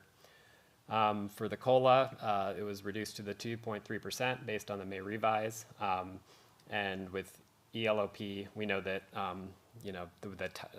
we're more than likely going to receive additional funding for it, but the timing is a big unknown at this point. And so, how we're going to expand the program and in what areas is definitely going to be an area that we're going to have to continue to look into as we go through next year. I would say the timing and the amount. At this time, we don't know we know that they normally receive about 6 million, but we don't know what the increase is going to be. With the ELOP, with the new structure, those dollars would stay restricted to ELOP, correct? But they would offset any potential staffing increases. Yes. Yeah. Any additional staffing for ELOP would be coming from the ELOP funds. I'm just thinking about something on the previous slide. Can you give me an example where the decline enrollment reserve would be tapped? What would be an example in that? It says a decline enrollment reserve.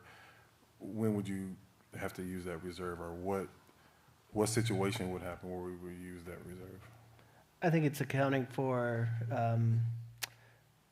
you're losing about 200-300 students every year, and we're not necessarily right-sizing staffing accordingly. So I would say that would account for. But what are we reserving for? Like, we have our 3% or 6%. When something happens, listen, we have to use this. That's our cushion. So that $9 million, what are we anticipating the reserve for? I can add a couple of things. So unanticipated litigation would be one thing. You have that. There's no other reserve except for your statutory reserve. You have, we're going to see it in the MYP as we look at the assignments. Effectively, if you take a look at line 2 here, the learning recovery, we have the ability to, with one-time funds, maintain higher levels of staffing. But the assumption is that we keep that higher level of staffing, and if there's no other revenue to cover that staffing, then you're eating into that additional reserve. You do that for a couple of years, and you've exhausted both that, and you start to get into your 6% reserve as well. So why wouldn't it just be reserved? That's the part I don't understand. I don't understand. We could why. call it whatever we want. We could. Well, It's an assignment. I know we can call it whatever we want. I want to know why we called it that. Like, what made us say we need a decline enrollment reserve instead of having an 8% reserve? I would say Hassan, I'll jump in go because ahead. this predates you. We didn't want to make an assumption. There was a budget discussion that we had a couple years ago that related to having a 6% reserve. The board didn't feel comfortable with us exceeding that amount. There was a strategic determination to maintain a 6% reserve. What we did was, knowing that we wanted to call out, here's how much money, that I think it's around $15 million right now, constitutes a 6% reserve. Outside of that, we wanted to ensure that everything was accounted for. So that way, there isn't just an amount that is falling out of the budget every year. You know that this is what that amount is. So that way, there isn't anything that isn't accounted for in the budget. We can, if the board wanted to, we could move that out of that separate reserve and put it in. Let's go back a couple of slides to where you put that. So, okay. So the reason why I'm calling out, because, right now we deal with a lot of trust issues and people think we're hiding money. When you look at this and it says reserve for declining ADA, and then right underneath it says undesignated ending balance, right? It just looks like it was a catch-all where we budgeted and we had our 6% reserve, and then there was $9 million that we didn't know where we were going to spend it. Absolutely not. I would disagree with that statement because it's not a. Yeah. I'm not saying what you did. I'm telling you what it looks like, right? I don't want anybody to take anything negative. I'm just telling you, if I'm looking at the budget, because I read it and then I just kept thinking, it's like I couldn't understand why we have two reserves, right? So. I'm just telling you that when you list it like this, it doesn't, when you're doing budgets, because you reserve for a reserve, and we have a second reserve of $9 million. I just didn't understand it.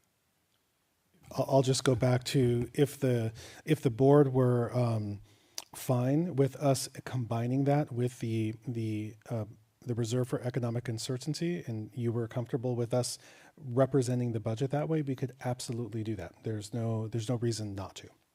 Yeah, yes, that is an option. We could roll it all up into the reserve for economic uncertainty. That's why I just can't understand why we wouldn't. Like, what would be the negative part of not because the listing it board that way? stated just to maintain 6%. This was just a conversation that was had and direction the staff had received to be able to designate a 6% reserve, but not higher. And if the board is comfortable representing these two things in one place, we have no problem representing that, making it the entire reserve in one pool. The effect is exactly the same. Yeah, and that's why I have a problem with it, because if the direction of the board was not to go above 6%, you did go above 6%. You just listed it different. That's what I'm saying when it says what it looks like. is you took our direction and you said, well, I'm going to do this. So we follow the direction, but our reserve is still above 6%.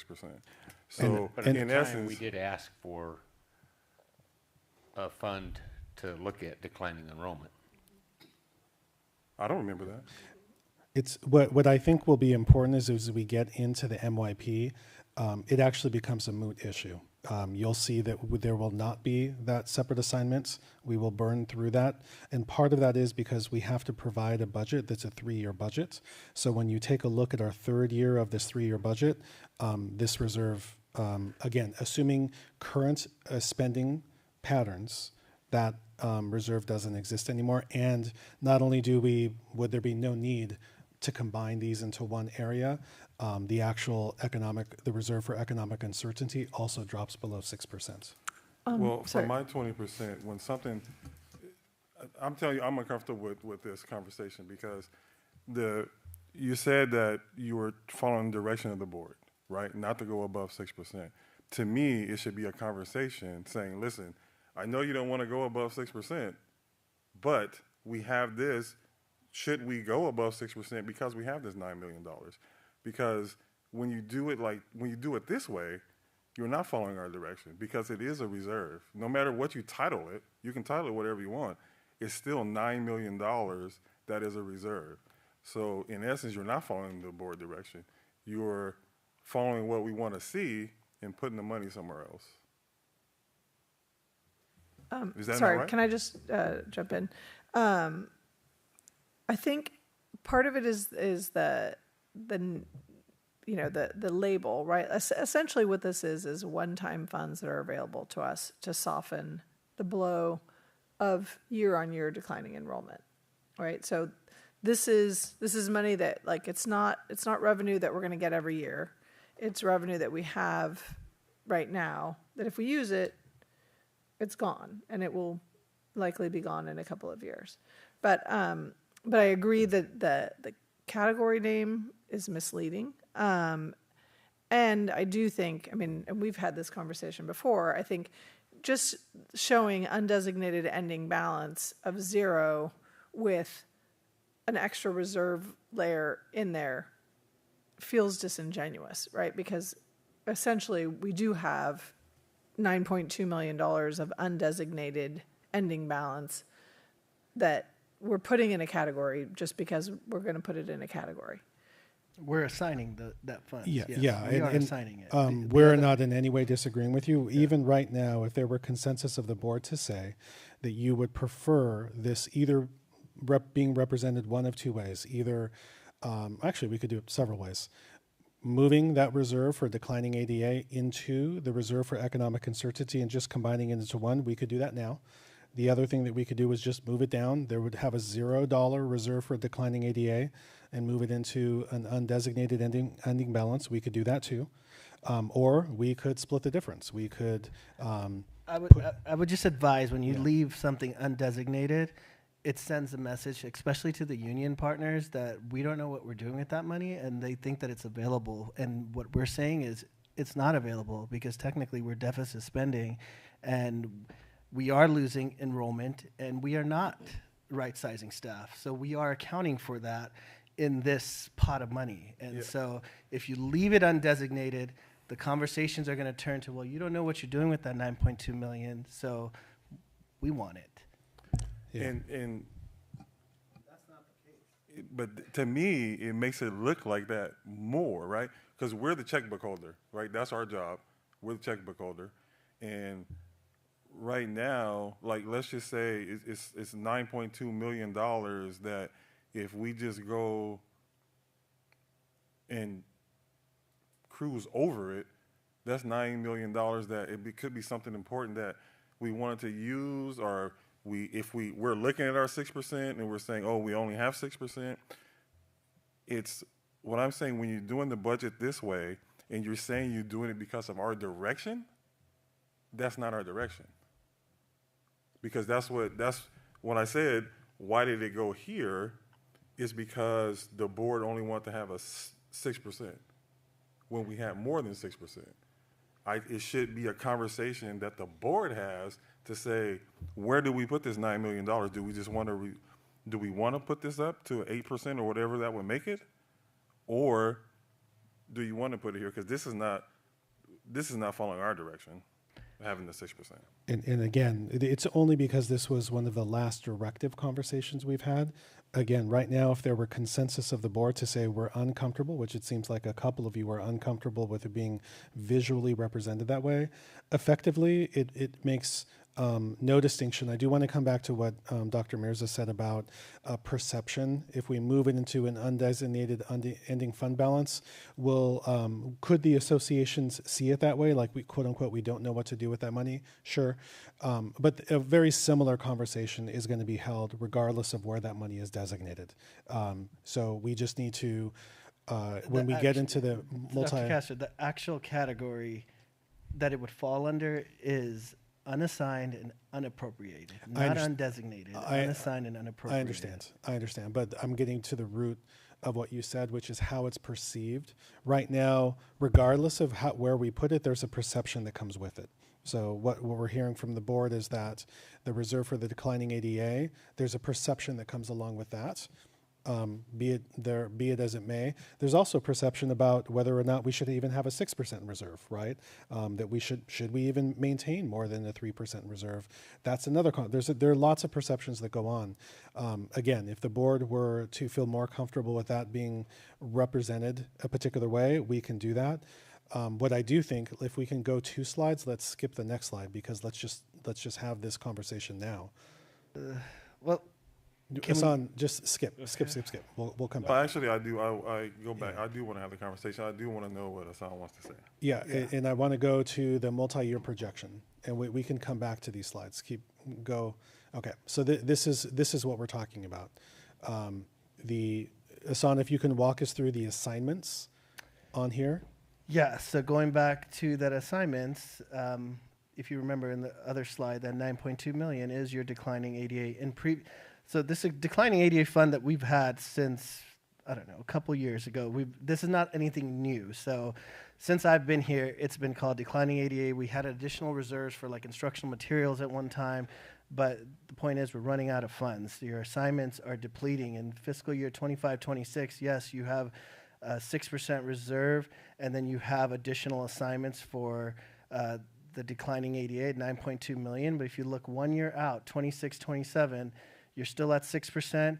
Now your additional assignments are down from 9.2 million to 1.4 million. In the 3rd year out, 27-28, your reserve of 6% is now goes from 15 million to 10 million. You're at a reserve percentage of 3.91. In that assignment, you don't have any additional money in there because of the rate that we are deficit spending. In fiscal year 26-27, you have a deficit about $7.6 million. And a lot of that is what Joey was talking about, some of the assumptions about total about $9 million of LREBG funding coming, one-time funds that are expiring, coming back to the unrestricted general fund, along with some, in fiscal year 26-27, there's some bus grants that we're getting that still require the district to output about $1 million, but the total that we're receiving for the grant is about $5 million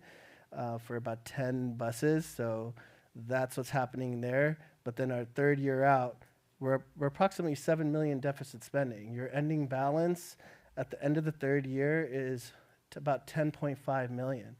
And so we're getting to that point where we're already dropped from 6% to down to 3.91% in our official category, I would say, of where our economic uncertainty is categorized. And those additional assignments that we would have for, say, instructional materials or just to account for the lack of as students are declining at the same rate of accounting for staff, either through attrition or reductions. We're not accounting for that every year. So, but at the end of the fiscal year, you don't have any additional assignments remaining at that 3rd year. Yes, there's a lot of unknowns with this MYP right now. You have 26-27 fiscal year that we don't know are we expecting $4 million, $5 million for that additional LRBG one-time discretionary block grant? I don't know that information. Are we going to get $6 million for ELOP or $11 million for ELOP? I don't know that yet. One other thing is we are expecting the solar savings, $2 million to start to kick in once this project is completed in April of 25-26. And so they need to turn that on. Once they complete the project of solar, that would make a difference in the out-year deficits for about $2 million ongoing. I'm not counting the IRA because once, say everything goes as planned and construction is finished in April 25-26 without any hiccups, we are now eligible to apply for the IRA. I don't know the timing of when we're going to receive that. If it's anything like state modernization dollars, that may take several years. I'm hoping it's not. I'm hoping it's like a year or so that we, but if it turns out where it's like, okay, you applied for the 12 million, you're eligible, and now you just have to hurry up and wait and you'll get it in 7-8 years, that's going to be a problem. So where did that 9.2 come from, essentially? I mean, was it something that you allocated, that you put in from beginning, or is it like extra that was left over? So at your ending fund balance, so you have 24.9 million in 25-26, that's your ending balance, right? And so then that we're deciding, okay, with that $24.9 million, what are we doing with this ending fund balance? We're putting our 6% that's required to put away, so okay, we put that away. What else do we need to put away? How much are we accounting for the inventory at the warehouse? Okay, so what else is needed? Is Greg needing to adopt some instructional materials? Is there just a safety cushion here that we have for declining ADA? I don't know exactly if we're losing 200 students. It could be 250, 300, just to account for that makeup in revenue. So that's where that comes from. Okay, well, it just seems like 9.2 is a considerable amount of money to have left over, essentially, right? So I think that should have been put in, or we should have that discussion of having, should we put it in the reserve? Mm-hmm. What do we have? Because we weren't Well, we're here. We can still do that. Yeah, that's what I was trying. That's what I was trying to get at. We're not yeah, adopting the budget today. Also, I mean, I think it's important to just say that this didn't just appear on this budget. This has been on every budget presentation we've had this year, right? For several years. Yeah. How many years have we had this item? Do we know? I've been here for 2 years. It's been there. Yeah. It goes back to when Dr. Castro was here, so we've had this for quite a while. For a number of years. But that said, okay, so that was a decision that a different board made a couple of years ago. We as a staff want to represent this the way that you want to represent it. To us, where it is, with the exception of Hassan's strong feelings about the undesignated, I'm totally with you. The effect remains the same. The amount, how we account for it, the perceptions that come with it being here or there, the reality is that we're deficit spending. We will deficit spend whether it's in the broader reserve or it's in this reserve, just as Dr. Mirza was saying about some contingencies, the contingencies that come up. We're going to have to pay for those regardless. It doesn't matter where we pull from. So if the board feels strongly, we can absolutely do that here, and then we can have it represented differently for the adopted budget. We can do that. Well, and let me finish my point that I was trying to make. Can we go back to the slide that I was talking about? And before we do, I think we also just need to take a quick vote because we're at 10:30. So if we can take a quick vote to extend the meeting by a time that you want to extend it by. Do we think 11 o'clock? Maybe 11:30. Okay. We'll take a vote to extend to 11:30. I move to extend the meeting to 11:30. I'll second. I don't know. I'm so sorry. Who seconded? Sabrina. Thank you. Okay, vote as follows. Trustee Denneberg? Yes. Trustee Fredericks? Yes. Trustee Rodriguez? Yes. Trustee Forsythe? Yes. And Trustee Peterson? Yes. Thank you. Motion carries 5-0. So my point that I'm making is not that I don't understand budgets and I don't understand how it doesn't matter where we put it if it's a reserve. my point was the conversation that it was. It seems like we always come back to something like this when we talk about the budget, about what the direction was and what we do with it. To me, I'm saying that it should have been a conversation saying, you don't want to do a 6% reserve, not, okay, they don't want to do 6%, let's just label it somewhere else. Is that stuff like this needs to be a conversation of the board, because we're the people who make the decision of the checkbook, right? That's our whole job. That's the point that I'm trying to make. I understand when money is left over, it has to go somewhere. I'm very familiar with budgets. I don't need an explanation on that. What I'm saying is the point that was made saying that we were following the direction of the board to keep it at 6%, so we put it here somewhere else. To me, that's a conversation that we have, is the point that I was trying to make. Not that I didn't understand why it's here or why it's labeled this or why you don't want to put it undesignated. That wasn't my point. My point was the conversation of why it was done, because we're always talking about why something is done, was the direction followed, did we do it the right way? I think the conversation needed to come back to the board and say, well, should we just have I know you said you didn't want 6%, but should we go to 8%? Should we go to 10%? And then let that be the conversation. My point wasn't, I didn't understand why it needed to be into a category. And in fairness to staff, basically, I think we did direct the board to the district to have this reserve back in Dr. Rice's time, and it's just been there ever since, and we haven't had a discussion like this since then.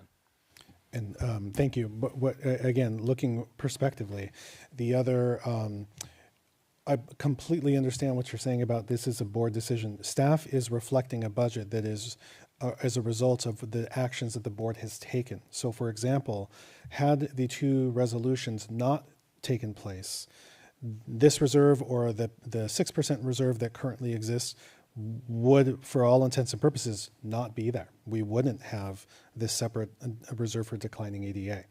There may be, I don't know, maybe $1 million left there. And also the other distinctions in the budget are the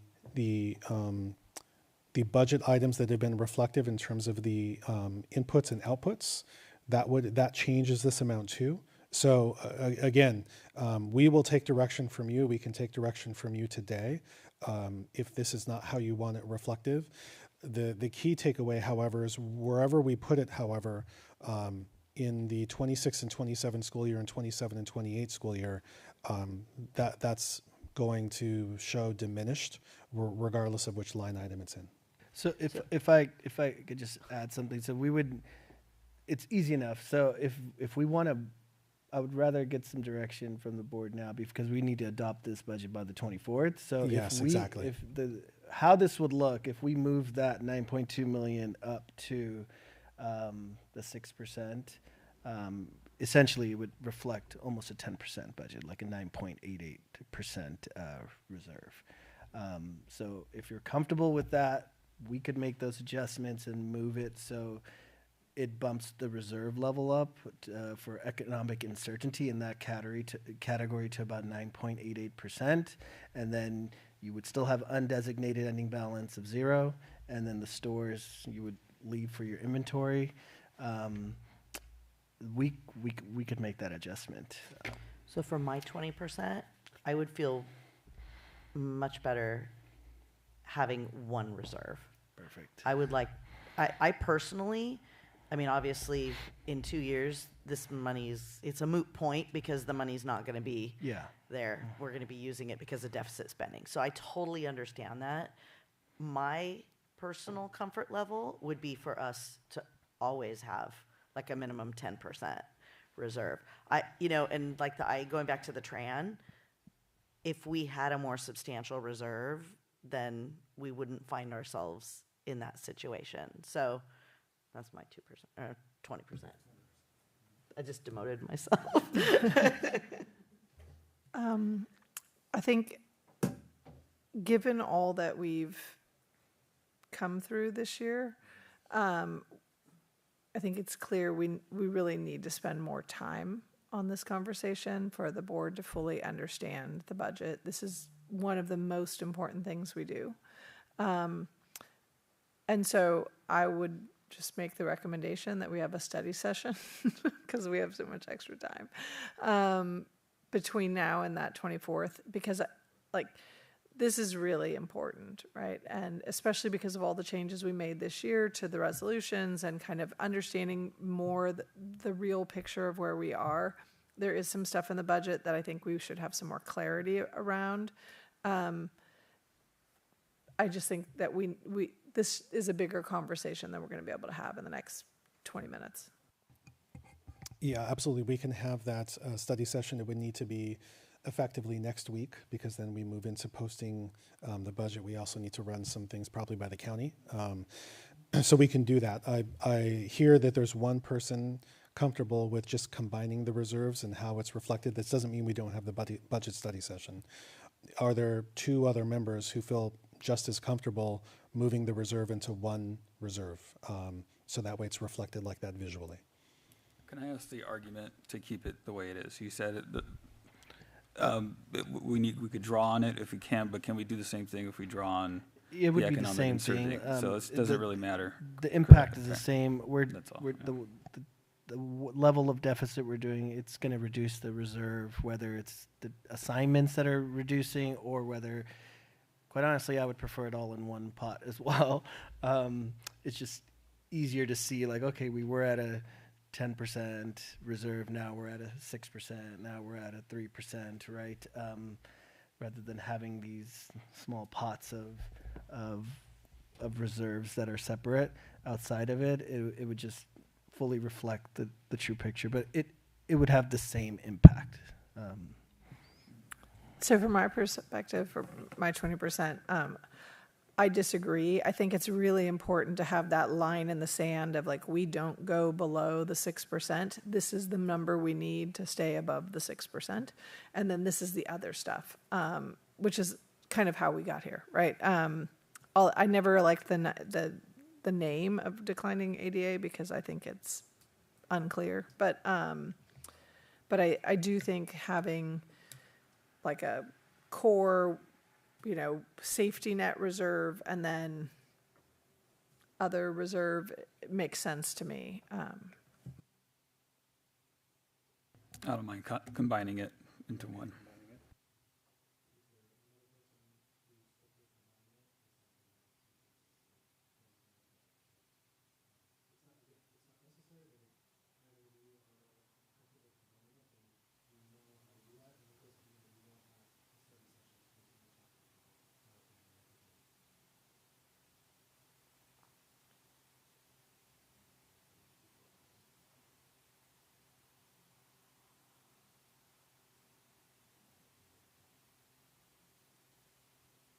Yeah, we can combine it, but I just wanted to make sure that my point talking about this wasn't about the line item. Just to be clear, combining it doesn't matter to me if we combine it. So we can, and to talk about what we want to label it is fine. We can talk about it later. But what a reserve was and what the line item says, that wasn't my original point.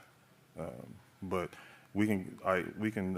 You have consensus. You have 3 people now to combine it, and then we can talk about how we want to represent it later.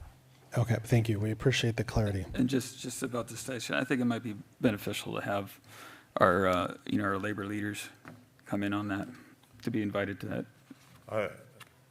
Just because of the explanation of why we went to 10% all of a sudden. I think we always invite them regardless. Okay, I just want to make sure that we would let them know that we're having a study session on budget. I appreciate the comment and the suggestion. That's actually part of the reason why I wanted to see if there's consensus today. We have been communicating these budgets and meeting with our labor partners for years using the same template that you've seen.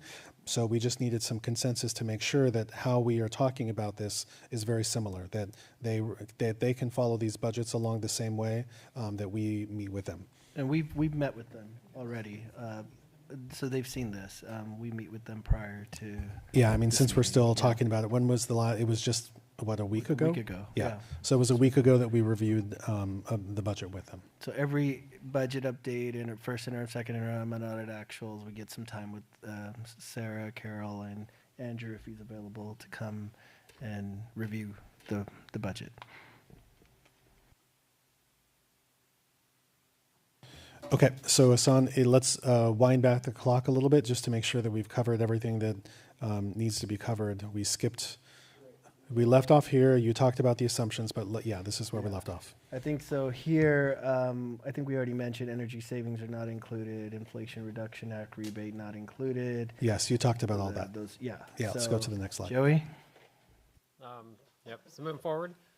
So on this slide, we sort of have a couple graphs or a couple charts that sort of go through, some of the assumptions that are included within it. The top chart is the different counselors and how they're funded. And it shows whether those grants are ongoing or whether they will be expiring, and if so, then eventually moving back to the general fund at this point. So in the LCAP, there's about 2.6 million of counselors.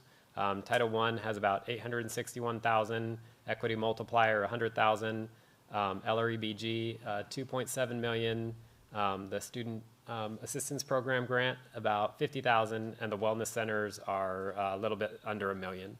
And so the LREBG, the SAP grant, and the wellness centers are all grants that are going to be expiring at the end of this year. And so going forward, we don't have any new funding for them, so it'd be going into the general fund. So that's how our MYP is built right now, is that we're reflecting once those funds are ending, and there's no longer any grants based on the information we know now. Now, we know there may be another one-time LRBG pot that may extend the life here, but we don't have that total dollar amount. So the assumption in this MYP is those monies are coming back to the unrestricted general fund. Yep. And the second chart below it are all the positions that are currently funded with the remaining, $6.5–7 million of LREBG funds. And so you can see a large part is the intervention teachers, the counselors from above make up about 2.7 million, the nurses, and then we have a couple dual language instructors, just 0.17 TOSA, the SAP liaison, and then some CSAs and campus supervisors. As we said, there was about 9 million that was in the LREBG last year. And so the majority of that is the campus support assistants and campus supervisors that we've already moved out back to the LCAP.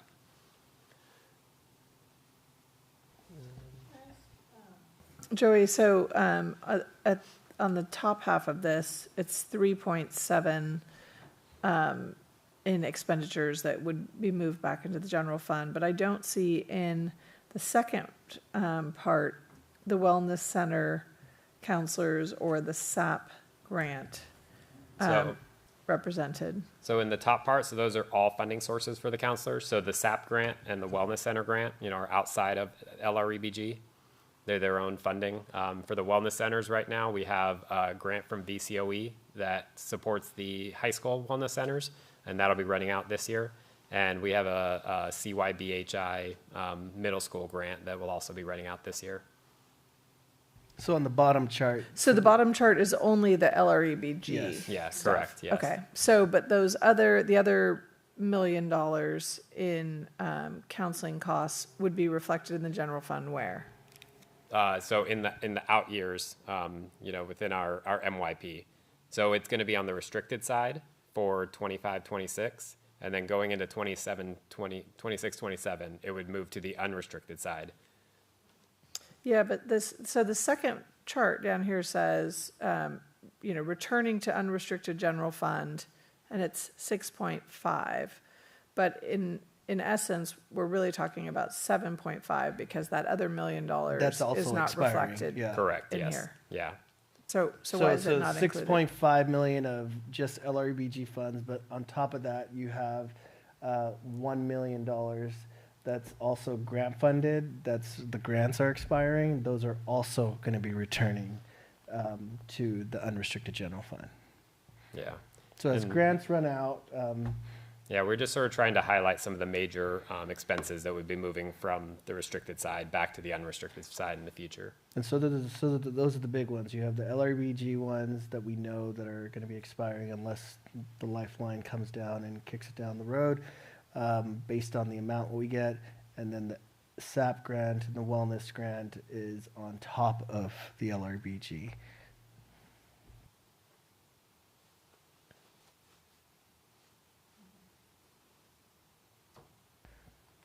sorry. Okay, so this is just your, I think we went through this. We have the unrestricted side here, restricted picture, and then you have your Sorry, I have combined just picture. another question. So on Yeah. that, on the multi-year, the expenditures go from 165 to 176. We were just talking about 7.5 million in increased unrestricted funds, unrestricted expenditures. What's the other like 4 million? It's primarily the buses. So we have a grant we're going to end up spending about $4.5 million in 26-27, and we're spending it over time. But we have, I don't know if you have the schedule, yeah. I do. We're receiving a large grant for that. So there's the net cost to us is about $1 million for the 10 electric buses.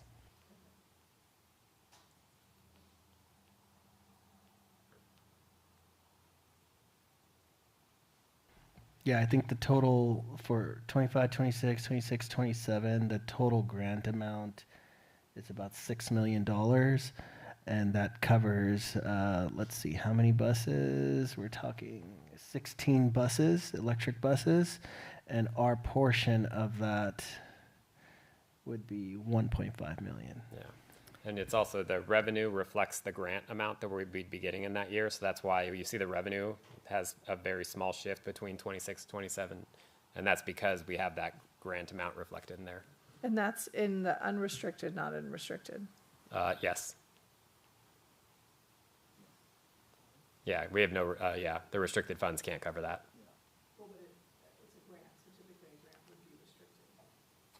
So it's a grant that's coming from the state or these companies. So essentially, we put the revenue and the expense in the unrestricted side, so they offset.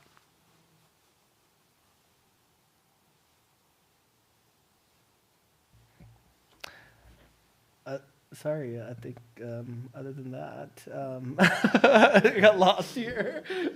No, those are the big, we already kind of covered all this. So Yeah, do you want to go covered to? the combined just shows the complete picture here for both restricted and unrestricted combined. Here's a summary of the other funds that exist out there within our budget. We have Fund 8, Adult Ed. We have the 7.4 million, Child Development. We have an ending balance of 850,000. Your child nutrition, about 567,000 ending fund balance. Your building fund, about 110 million dollars would be the ending fund balance. This does not reflect the new issuance yet, and so hopefully we close within this fiscal year, and then we would have to recognize that in the adopted budget, and then. Yeah, and then so you have Fund 25. You have $1.5 million left. And you have the foundation fund as well that's still growing. You have about 1.3 million in there. And so with that, like we said, we are still able to certify positive. The third year is a little scary. It's down to 3.91 still. We're only required at our size of a district to have 3%, so we're still certifying positive. And there are a lot of unknowns still. And so with that, any questions? So it's mostly scholarships, and then it's where we get a large ELOP donation every year, and so we put it there to sort of keep it outside of our regular donations, which is in the general fund. So, but the majority of it is scholarships in this one donation. Yeah, It's so from different entities as well. Yeah. Yeah. We received a really large, it was like a $100,000 scholarship, it was before I was here, but so we've been slowly paying that out to students over time. And then we receive scholarships throughout the year that we pay out to students. Which scholarships, though? There's the Dembski, what? Crosby, yep, yeah. Those are all paid to us, okay. Yes, yeah. And then we have other groups that provide us, amounts ranging from, we get $1,000 from the American Red Cross every year, to there's a larger donor that gives us about $50,000 every year. I would just end with this. Strategy moving forward is to increase or maintain an enhanced reserve due to declining enrollment, prioritize spending of categorical funds, and consider reductions in force aligned to current/future one-time funds. Continue monitoring staffing. Cash flow is a concern for me. It's like one of the red flags for a CBO. Like, okay, your cash flow is turning negative. So it's never a good sign. That means our expenses are exceeding. I know there's a timing issue, but it's just never a good sign when your cash flow is in the red. So next steps, budget adoption by June 30th. So hopefully by June 24th, we could bring forward a budget that this board adopts. And then August 15th, VCOE may seek clarification budget revisions. September 15th, we talked about the unaudited actuals. That's when we close our books. That's when we'll know what the final, say, expenses are, what we've spent for the total annual fiscal year 24-25, and if any, there are any carryover amounts, we'll know that at that time as well. And then by December, we would have our first interim report to the board.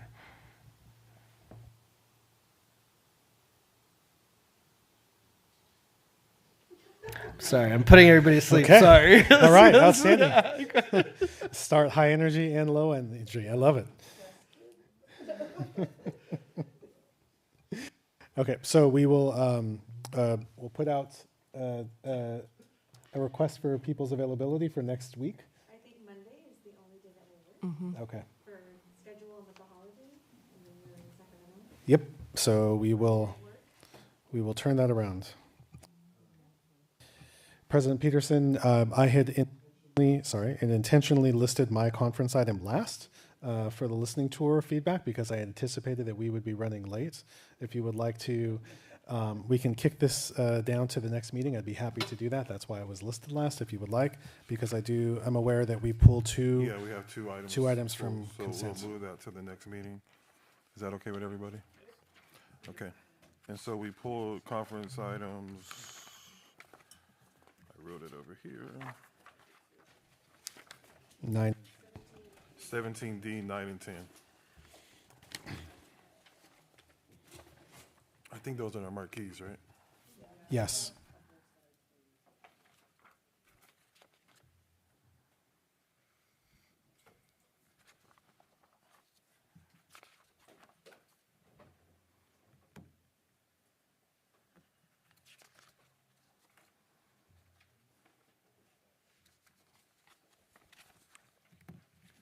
May I go ahead and ask my question?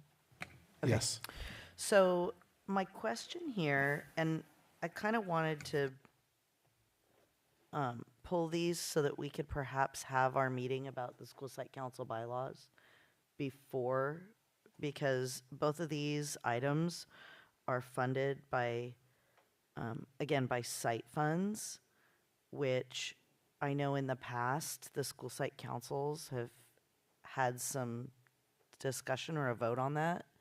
And from what I understand, specifically the data marquee has not come back to school site council.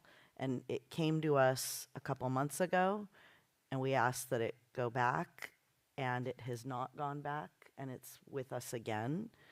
And I understand, based on the new bylaws, that it's not required to go through school site council.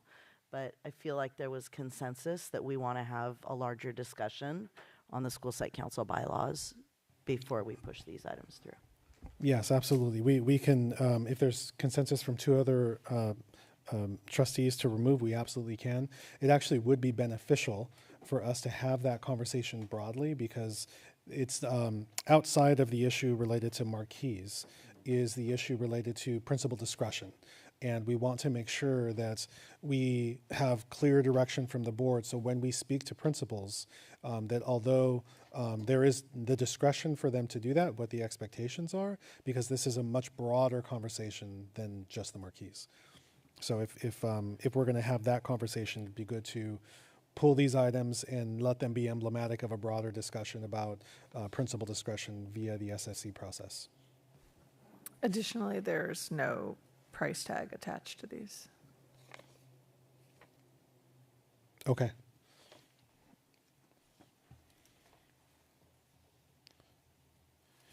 So would we like to just remove them altogether from consents? If we have consensus from a couple of others, we can postpone them until the next time. Yes? Yeah, I kind of need to know the price. Okay, thank you.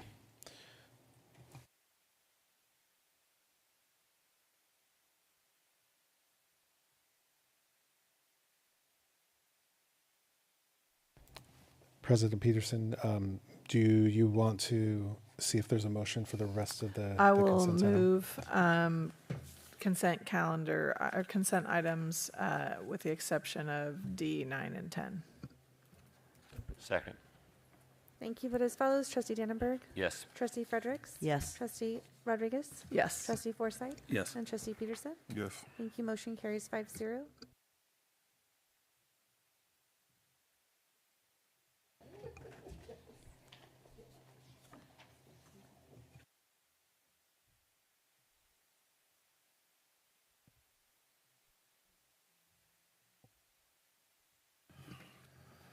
All right, now we're on to ad hoc committee reports. Do we have any? Yeah, I think we should forego that. Nope. Okay, coming events. And the coming events, do you want to put that on there real quickly? Pretty simple. We have summer school coming up, district holidays, and then we start preparing for the next school year in August on the 12th and the 13th. And for future board items, we just heard a request for a study session. Just a couple of emendations to the current list of future board items. The board bylaws, that's board, not SSC bylaws. So board bylaws, we will need to postpone that until August 5th because we have a new batch. We've taken so long, we might as well go ahead and bring up the next batch that's going to be released momentarily in June. And then just to note that the acceleration, that should be math acceleration. So the next time you see that, that'll show math acceleration.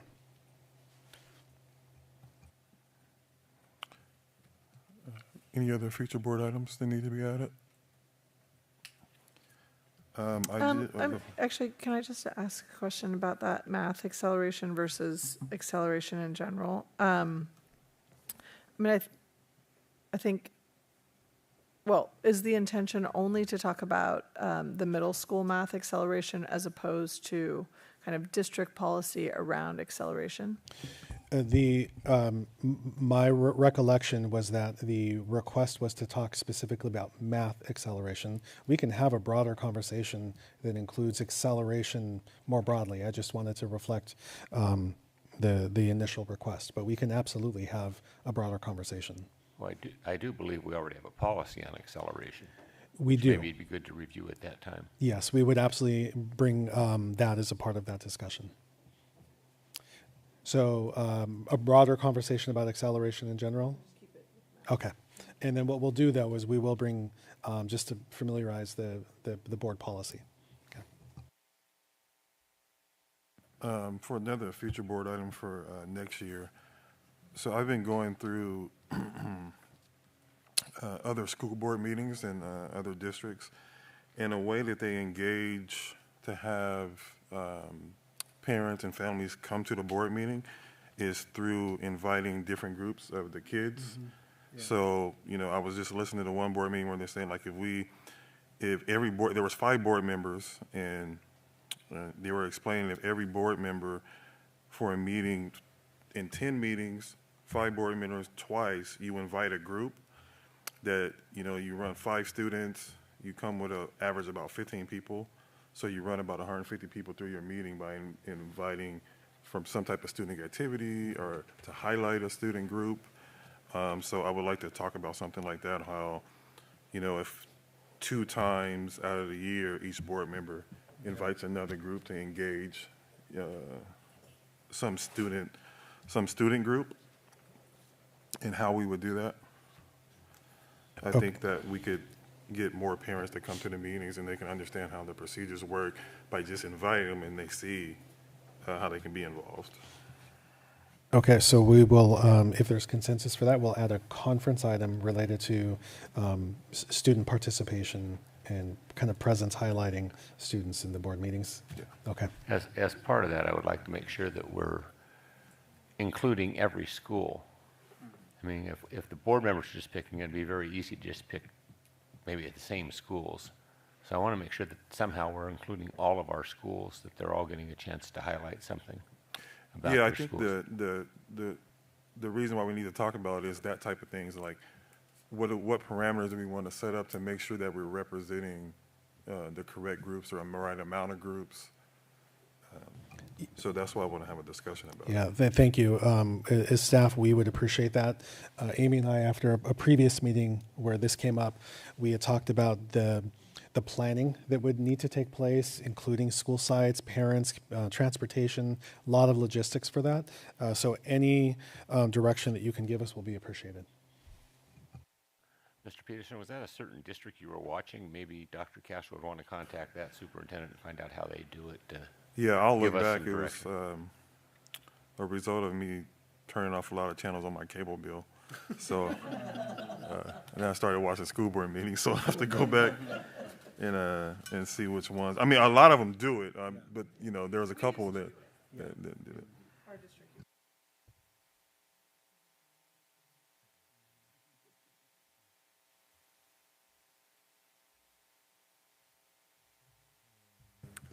I move adjournment.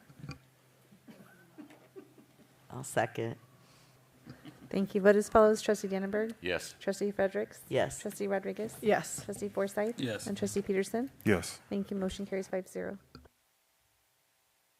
Thank you very much to VASE and TDC Studios. Appreciate you being here.